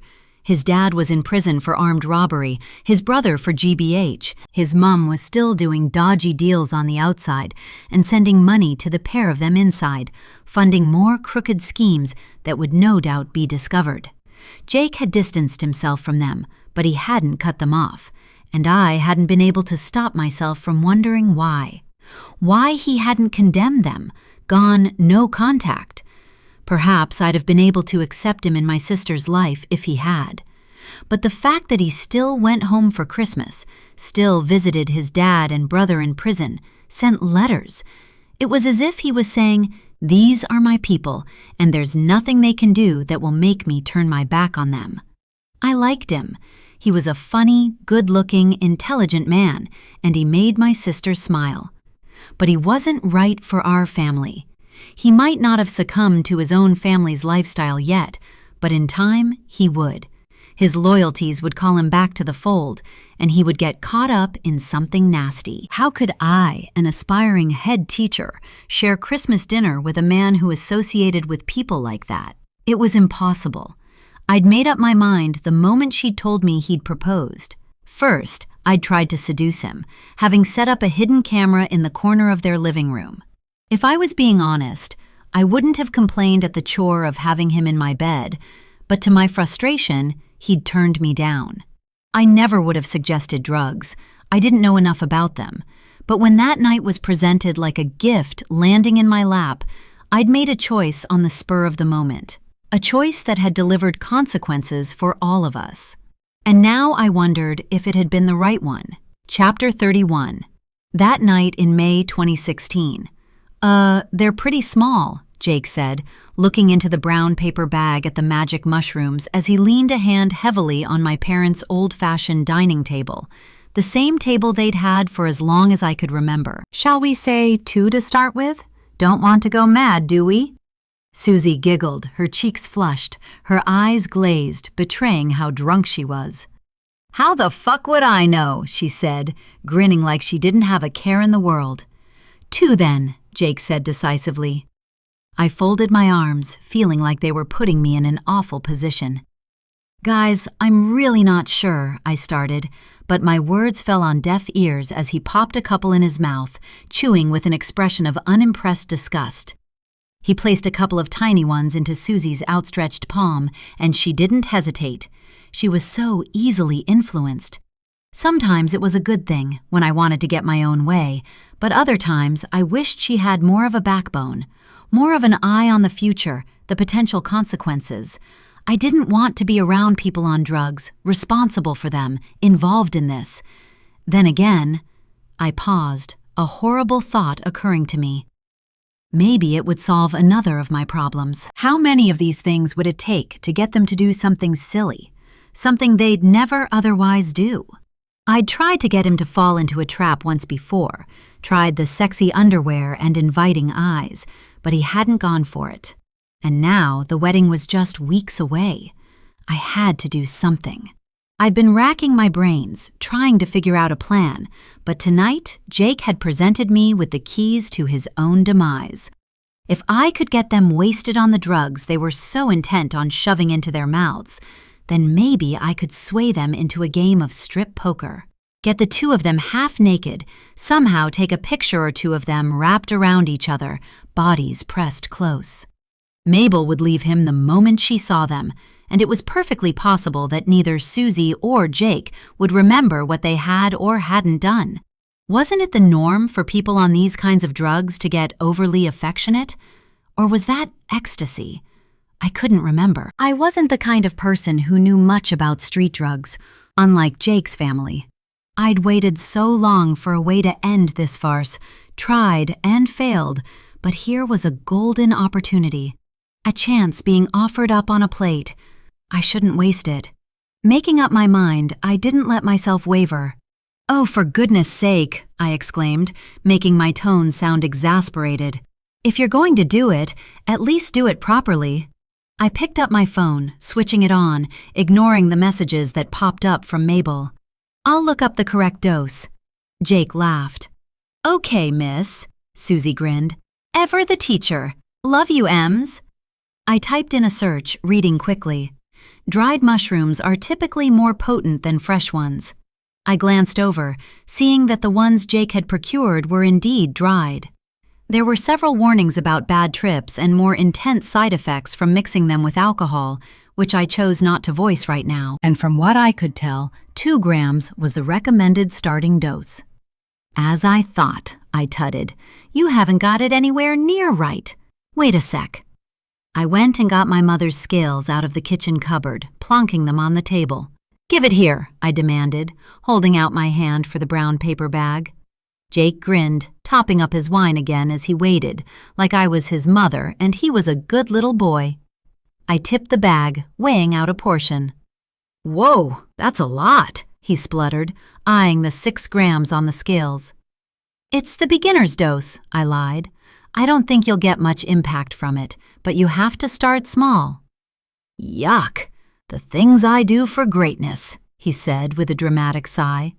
He scooped them from the scale and shoved them into his mouth, swallowing them back with his wine. I folded the bag over, offering it back to him. "Wait, me too!" Susie cried plaintively. "I want the proper dose, or there's no point." I hesitated, not wanting to agree to overdose my friend, mess up her night, but not willing to admit what I'd done to Jake. She was already so drunk, and with the 2 she'd already had, she might play into my plan as it was. But if she was insisting, if it would make things simpler to set up, I couldn't deny it would make my intentions a hell of a lot easier if she was away with the fairies. I would just have to take care of her later. "You sure?" I asked. "Hit me," she said. I weighed out another 6 grams, wincing as she followed Jake's lead, chewing them in one big lump, brown dribble trailing from the corner of her mouth. She swallowed, swishing her dark hair back over her shoulder, her eyes sparkling with innocent anticipation. "Now let's wait for the magic to happen," she said, going to my dad's stereo and putting on one of his old records. I sat back down, hoping this wasn't going to end too badly. And then I waited. Chapter 32, Susie. September 2027. "Are you sure you want to do this?" Joe asked. His fingers knotted through mine as he perched on the edge of my hospital bed, his dark blue eyes full of concern. He rubbed his thumb over my knuckles, then over the wedding ring he'd put on my finger so many years ago, an unconscious gesture that made me feel warm and safe. He'd grown his beard back over the past few months, and I was glad. He looked like the man I knew, no longer as if he was trying to reinvent himself as a character he thought he should try on for size. I slipped my hand from beneath his, adjusting the tubing that ran into the PICC line on my arm and pressing the button on the controller to raise the head of the bed a little higher. "I'm sure," I said, smiling at him. "I know it's petty of me, but I need to do this. It's closure for me." He stood up, seemingly appeased by my answer. "Well, in that case, I'm going to head out for some fresh air and some breakfast. Give you some privacy. The nurse said they're snowed under this morning, so I don't expect they'll be in for a while yet." "I can manage. I'm stronger than I look." His gaze raked over me, and I gave a wry smile, knowing what he was seeing. I'd lost weight over the past few months, more than I could afford to lose. My cheekbones were razor sharp, and the yellow pallor of my complexion was no longer possible to conceal with makeup. But I had found a pinky shade of lipstick that distracted from my sallow skin, and I'd had my hair cut and styled, so I no longer resembled a neglected scarecrow. My abdomen was painfully swollen now, and that was the most difficult part of this whole thing. To look down and see it round and full, not with a baby, but with distension, a result of my failing liver. To know that I had done this to myself. I sometimes found myself cradling my belly as I had when I'd been carrying Jackson, remembering the hope of that time, my palm rubbing circles over the stretched skin. It was strangely comforting, despite how bittersweet the memories were. I'd pragmatically chosen to pull out the old bag of maternity clothes to wear now, rather than wasting money we didn't have to spare on a new wardrobe, and despite everything, dressed in a pretty flowing maxi dress and with my hair washed, lipstick on, I felt better than I had in a long time. Even the hum and beep of the nearby monitors did nothing to dampen my mood. "Go," I said, reaching for my phone and batting him away with a smile. He blew me a kiss. "I'll pick up some more books for you while I'm out." "And a new pack of coloring pens from the art shop?" I asked hopefully. The ones he'd brought in with him last week were starting to dry out. He glanced at the low, wide windowsill where half a dozen of my drawings were spread out. It hadn't been a conscious decision to stop creating images of Jackson, but I could feel his relief in the fact that after almost 4 years, I finally had. I'd filled my latest sketchpad with drawings and watercolor paintings of seascapes, ramshackle country cottages, animals, and to his obvious pleasure, Joe himself. The nurses were always popping in to see what I'd been working on, and I'd done a handful of portraits of my favorite staff members at the hospital. The cleaner who always arrived with a funny story from her commute. The kind nurses who made sure not to turn on the light when they came to do my nighttime checks, managing with a little torch instead. The healthcare assistants who made the best cups of tea or who spent time with me in the long, quiet afternoons that seemed like an endless torture. And the doctors who were trying their very best to save my life. Joe smiled, his hand on the door handle. "Sure, I can pop in and get some for you. I don't need to be at work until 10 today." Only the stiffness in his shoulders betrayed the tension he was trying so hard to hide from me. Tension over his fear of losing me. I closed my eyes, thinking of how hard I was trying to make sure that didn't happen. Letting out a long, slow breath once he'd gone, I realized there was no anxious energy pulsing through me at what I was about to do. No fear of saying the wrong thing, of the conflict I was certain I was jumping into head first. I wasn't afraid of that anymore. I had changed beyond measure over the past 11 months, and I felt like a completely different person now, stronger, braver, able to see the situation clearly for the first time in my life. I was more ready than I'd ever been. I hadn't spoken to Emma since last October, not since she'd come to my house and admitted to me that she'd killed Jake and tried to make me think I'd done it. I'd told her during that visit that I was going to Dignitas to end my life. Would she think that was why I was calling now? That this was my last goodbye? I glanced at the time, 7:03 a.m. She should still be at home. I raised the phone to my ear, hoping I wasn't too late. "Hello?" Her voice sounded uncertain as she answered, and I leaned back against my pillow, relaxing. "It's me." "Susie," she said breathlessly, "where are you?" "I'm in hospital, Southampton General. Joe's just stepped out for some breakfast." "He's with you?" "He's been practically glued to my side for months. He knows about my illness now," I said, thinking of what a weight off my shoulders it had been to finally tell him the truth. I had held him at bay for so long, knowing he would stay and care for me, something I didn't feel I deserved. I'd rejected him so many times. I hadn't expected him to forgive me, but the second I shared what I'd been going through, the stark reality of my diagnosis, my prognosis, he'd looked at me like he finally understood. "We're back together," I said, "for however long I might have." "Oh, good," she paused. "That's good. I'm glad you have his support." "So am I." There was a long beat of silence. "So," she said, her tone hesitant, as if she didn't really want to continue the conversation but felt obligated. "Are you doing okay?" "I am. I've stopped drinking," I said, a tinge of pride behind the words. It had been easy once I made up my mind, as if a switch had flicked. From the moment Emma had walked out of my house that day, I hadn't taken a single sip of alcohol. It was as if her confession had set me free, made me realize I didn't have to keep punishing myself, didn't deserve to die a slow, painful death in retribution for my actions. I wasn't entirely faultless. I'd still been a part of that night, still been involved, but I hadn't been the one holding the bat, and that made the world of difference to how I felt about myself. "They've listed me for a transplant," I said softly. I wanted it more than I could bear, wanted a second chance, time with Joe, the opportunity to live after so long trapped in my own personal hell. "I thought you said you didn't want that," Emma asked, her tone filled with surprise. "That was before I knew the truth, knew what you did, and what I didn't do. I've punished myself enough. Don't you agree?" "Sure, yes, of course. Look to the future." Her tone was clipped, her impatience impossible to disguise, and I smirked, knowing I was pushing her buttons.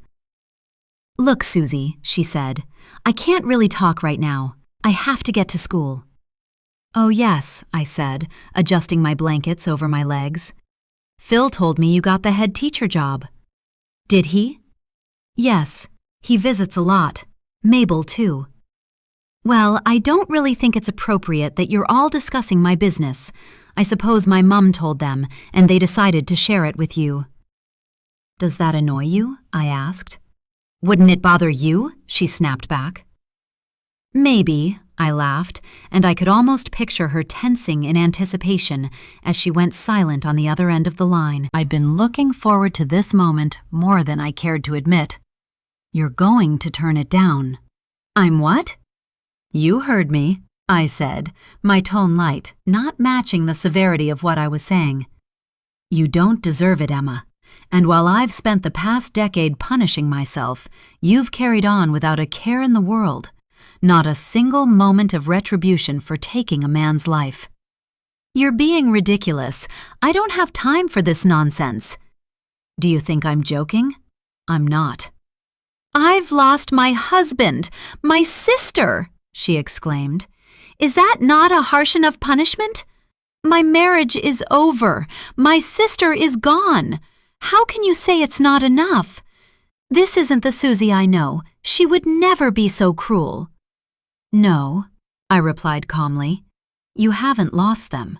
They're alive and well, and Mabel is desperate to have you back in her life. She wouldn't be if she knew the truth, knew what you did to Jake, how you deceived her. But for now, I laughed again. You could see them today if you wanted. You can't possibly think their affair counts as justice for what you did? Susie, no, don't bother trying to talk your way out of this. You are not taking that job, Emma. Consider it your long-awaited punishment. But I've already accepted. It's too late to back out now. The kids will suffer if I do. They'll be fine. I'm not going to turn down a position I've worked my fucking arse off to get, Susie. I have Rose to think of. I have bills to pay. And I am damn good at this job. I won't walk away. Oh, you will, because I might be trying to fight for my life, trying to cling to whatever is left of my health, but I will still happily go to prison for the part I've played in that night if that's what it takes to bring you down. I lowered my voice, my fury making my words tremble. You let me think I was a killer, Emma. You made me hate myself, deep to my core. If it weren't for you, the lies you told, I might have tried for another baby after Jackson was stillborn. Understood it was just one of those awful things, rather than a punishment from the universe. If I'd known the truth, I wouldn't have drunk myself into a stupor night after night, until I wrecked my body, my marriage. You were the cause of that. You, Emma. And meanwhile, you surged forward, focused on your future, having stolen mine, Jake's. I paused. I can't get him out of my head, I admitted softly. Even now, the image of him lying on your parents' conservatory floor, his face, so much blood. I swallowed, then hardened my tone, pulling myself back from the brink. There was no reason for you to keep hitting him that night. Do you know the flashbacks I had, that my mind created when I couldn't remember what I'd done? His head was caved in, I said fiercely, thinking of the horror of what I'd seen. I'd been so shocked at myself, disgusted at the violence it would have taken to make a mess like that. His injuries weren't the result of a couple of swings of the bat. That was what had disturbed me the most. I had taken the mushrooms to find out more about who I was, access deeper levels of my consciousness, and the result had been something darker than I'd known I had in me. It had made me afraid of myself, unable to trust my own thoughts, waiting for the moment when that awful, terrifying layer of my personality would break free again. How could I possibly go back to my normal life, knowing I had that level of vitriol within me? Only someone with true malice, someone who could lose themselves in the moment, inflicting pain and injury with wild abandon, could have done that to their friend. Someone who deep down had secretly always wanted to cause harm. You did that, Emma. You were completely sober and you did that. You didn't just hit him. You carried on until there was no way he could possibly come back. You can't tell me that was self-defense. It was intentional. You made a decision in that moment, made a choice to keep swinging that bat. It was murder. There's no other word to describe it. There's a body buried in your parents' back garden and a mountain of evidence that points to you. I paused, breathing hard, trying to collect myself. Emma was silent, and I knew her mind would be racing as she tried to figure out a way to worm her way out of this, to find the right words to sway my conviction. But it wouldn't work. Not this time. When I spoke again, my voice rang with the self-confidence that had always been missing in our interactions. So yes, I mean it, Emma. I'm not your weak little sidekick anymore. I'm not going to bow and scrape to get you to stay my friend. I'm stronger now. I'm done living in the shadows. I want to have a second chance at life. Have a transplant, have a family even, I admitted, thinking of the quiet, hope-filled conversations Joe and I had shared from the comfort of my hospital bed. The whispered dreams of the life we still wanted for ourselves. I deserve a second chance, but don't think I won't give it up in a heartbeat if that's what it takes to make you pay. I want that more than all the rest. So, I said, turning to the window as a crow flew by, a long twig clamped in its beak. "If you turn up at that school today, I will inform the police of what we did. I'll call Mabel, too, and tell her the whole sordid story.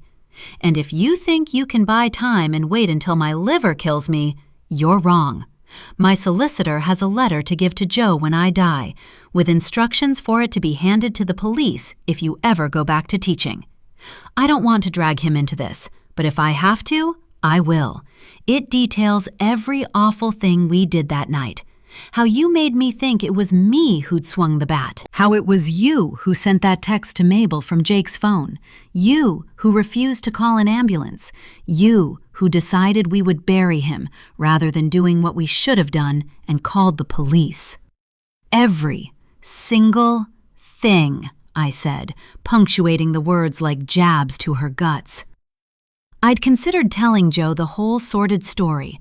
I'd been so close to breaking my silence, especially now our relationship was back on track, but I'd known the burden of carrying a secret like that.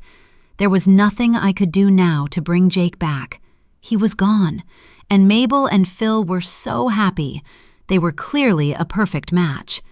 If I told Joe the truth now, he would feel like he had no choice but to tell Phil, and the trauma of it, the horror of what had happened, would send Mabel into a spiral that might ruin everything she and Phil had built.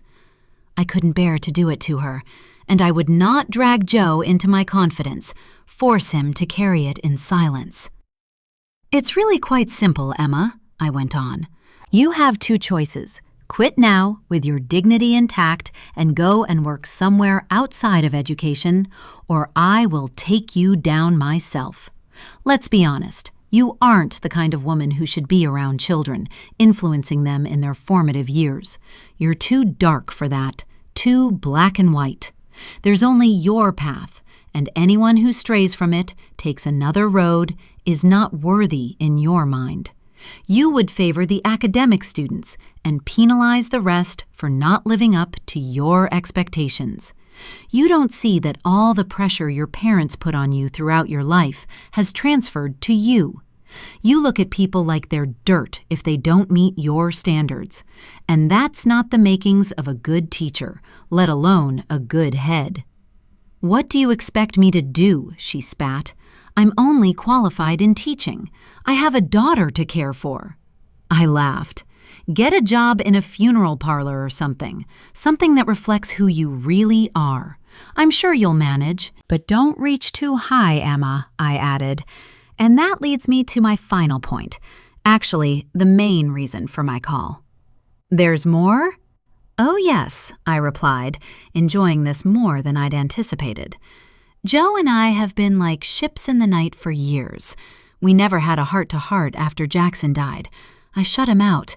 I couldn't bear to take on his emotions along with my own." "So, why are you telling me this?" she said, clearly still distracted by my threat to her career.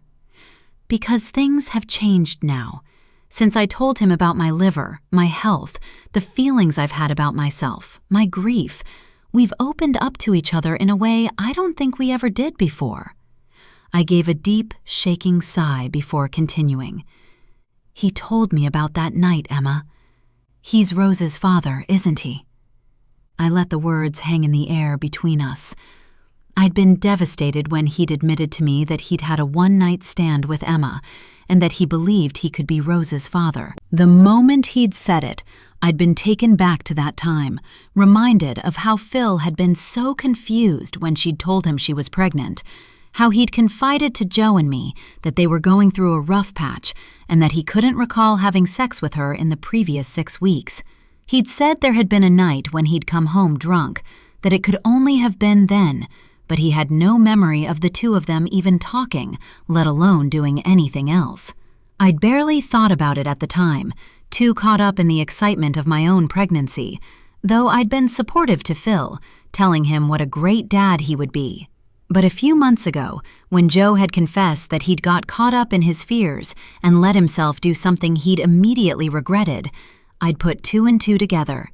It hadn't hurt nearly as much as I would have expected to realize he had a child while I didn't. Emma spluttered. What the hell are you talking about? Of course he isn't her father, she insisted, her tone rushed, panicked. I'm worried about you, Sousa. You're not thinking straight. Tell me what ward you're in. I think I need to come and see you. We need to talk in person. I can't believe you would say something so outrageous. Phil is Rose's father. You know that. I expected you to say that, I replied, my words relaxed, refusing to meet her level of urgency, knowing it would make her all the more frustrated that I wasn't trying to convince her that for once I was fully in the driver's seat. Well, just to clear things up, a letter from our solicitor is in the post. We'll be needing a DNA test, of course, just to eliminate any confusion, though Joe seems pretty convinced about the timings.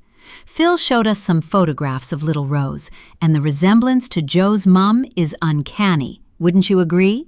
She's ever so pretty, Emma. I didn't take it in when you brought her to my house that day, but if I hadn't been so shocked at you turning up with 2 kids, I would have noticed. 2 peas in a pod, aren't they? Grandma Pauline can't wait to meet her. Anyway, when the test results come back, just so you know, we'll be going for 50-50 on the custody arrangements. You don't know what you're talking about, she hissed. Don't you even think about going after my daughter. You've stolen Joe's opportunity to bond with his daughter for nearly 4 years. Do you really think he's going to stand back and let you continue to have free reign with her without him being a part of her life? Maybe before he might have done. He told me he thought he was doing the right thing, letting you and Phil have your family, said that he didn't want to rock the boat. I thought of how hard that had been for Joe, the silent heartbreak he'd carried over losing not only Jackson, but the daughter he was sure he'd fathered too. I understood so much more now about how difficult his life had been over the past few years. Hated that he'd had to work through his grief without my support. I swallowed, cleared my throat. But things are different now, I went on. I've shared enough with him that he knows you're not as perfect as you make out, that you have secrets that would change the way he looked at you. And if you fight this, I'll tell him everything. You and I can go and rot in a prison cell, and Joe will get full custody of Rose. I know you think I'm doing this as some sort of revenge, Em, but honestly, that's not what this is about. It's because I think it's what's best for her.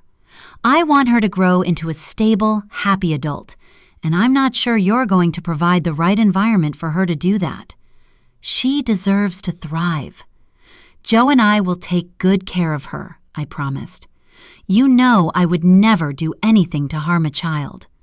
I'm only thinking of her. The truth of the matter was that as soon as I'd let what Emma had done to Jake sink in, I'd begun to worry for her daughter, even before I knew her connection to my husband.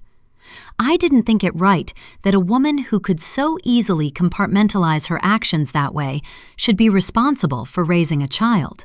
It frightened me what must go through her mind, and though I wasn't ready to take her daughter from her entirely, didn't think depriving the little girl of her mother was necessarily what was best for her, I couldn't just turn a blind eye and leave Rose's childhood solely in Emma's hands.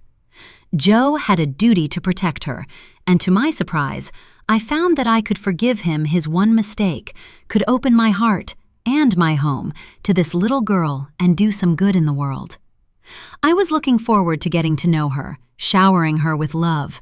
After all, none of this was her fault. Oh, and I suppose Phil is going to stand by and watch his best friend try and claim his daughter? Emma hissed. You're out of your fucking mind, Susie. Phil knows. There was a quiet gasp at the other end of the line. Joe told him months ago. Didn't you wonder why he hasn't been around much? It's not because he didn't want to see Rose, but because he couldn't stand to look at you. That's why Mabel's been asking to take Rose out, so that they can both see her.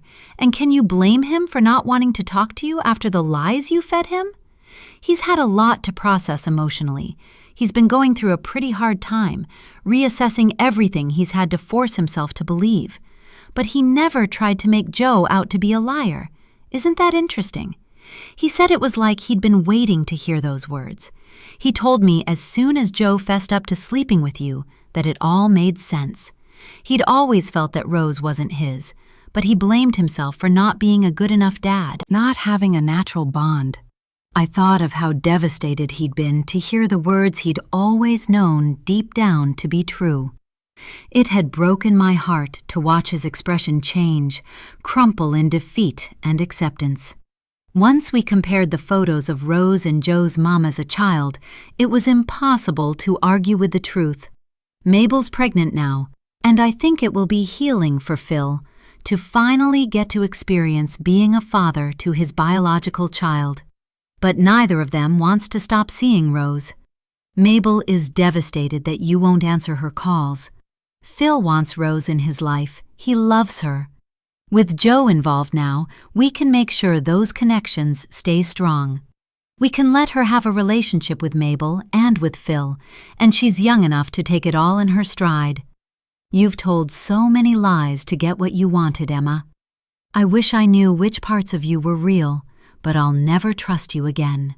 I sighed, mourning the loss of the friendship that had been dead for a long time. I can hear the nurses doing their rounds, so I'd better go. But I mean everything I've said today.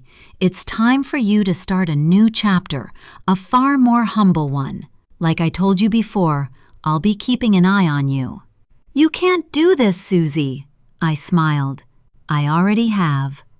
I pulled the phone away from my cheek as she broke into an ear-splitting scream of rage, goose pimples racing up my arms as I felt the impact of my words. Dropping it on the mattress, I let out a long breath. I felt light and free. Joe would bring Rose to stay with us, and we would help her in any way she needed. Emma would walk away from the career she'd gone to horrific lengths to get, and would hopefully reassess her life, become a better person for it. Mabel and Phil would continue to be happy, in love, on the cusp of starting a new adventure as parents together, ignorant of the horrors Emma and I had concealed about the past. My silence would continue to protect them for as long as Emma valued her freedom, her reputation. I had a feeling she wouldn't want to throw either away anytime soon. And me? I pressed my hand to my swollen belly, wincing, then glanced out at the bright blue sky, watching soft white clouds skitter across it.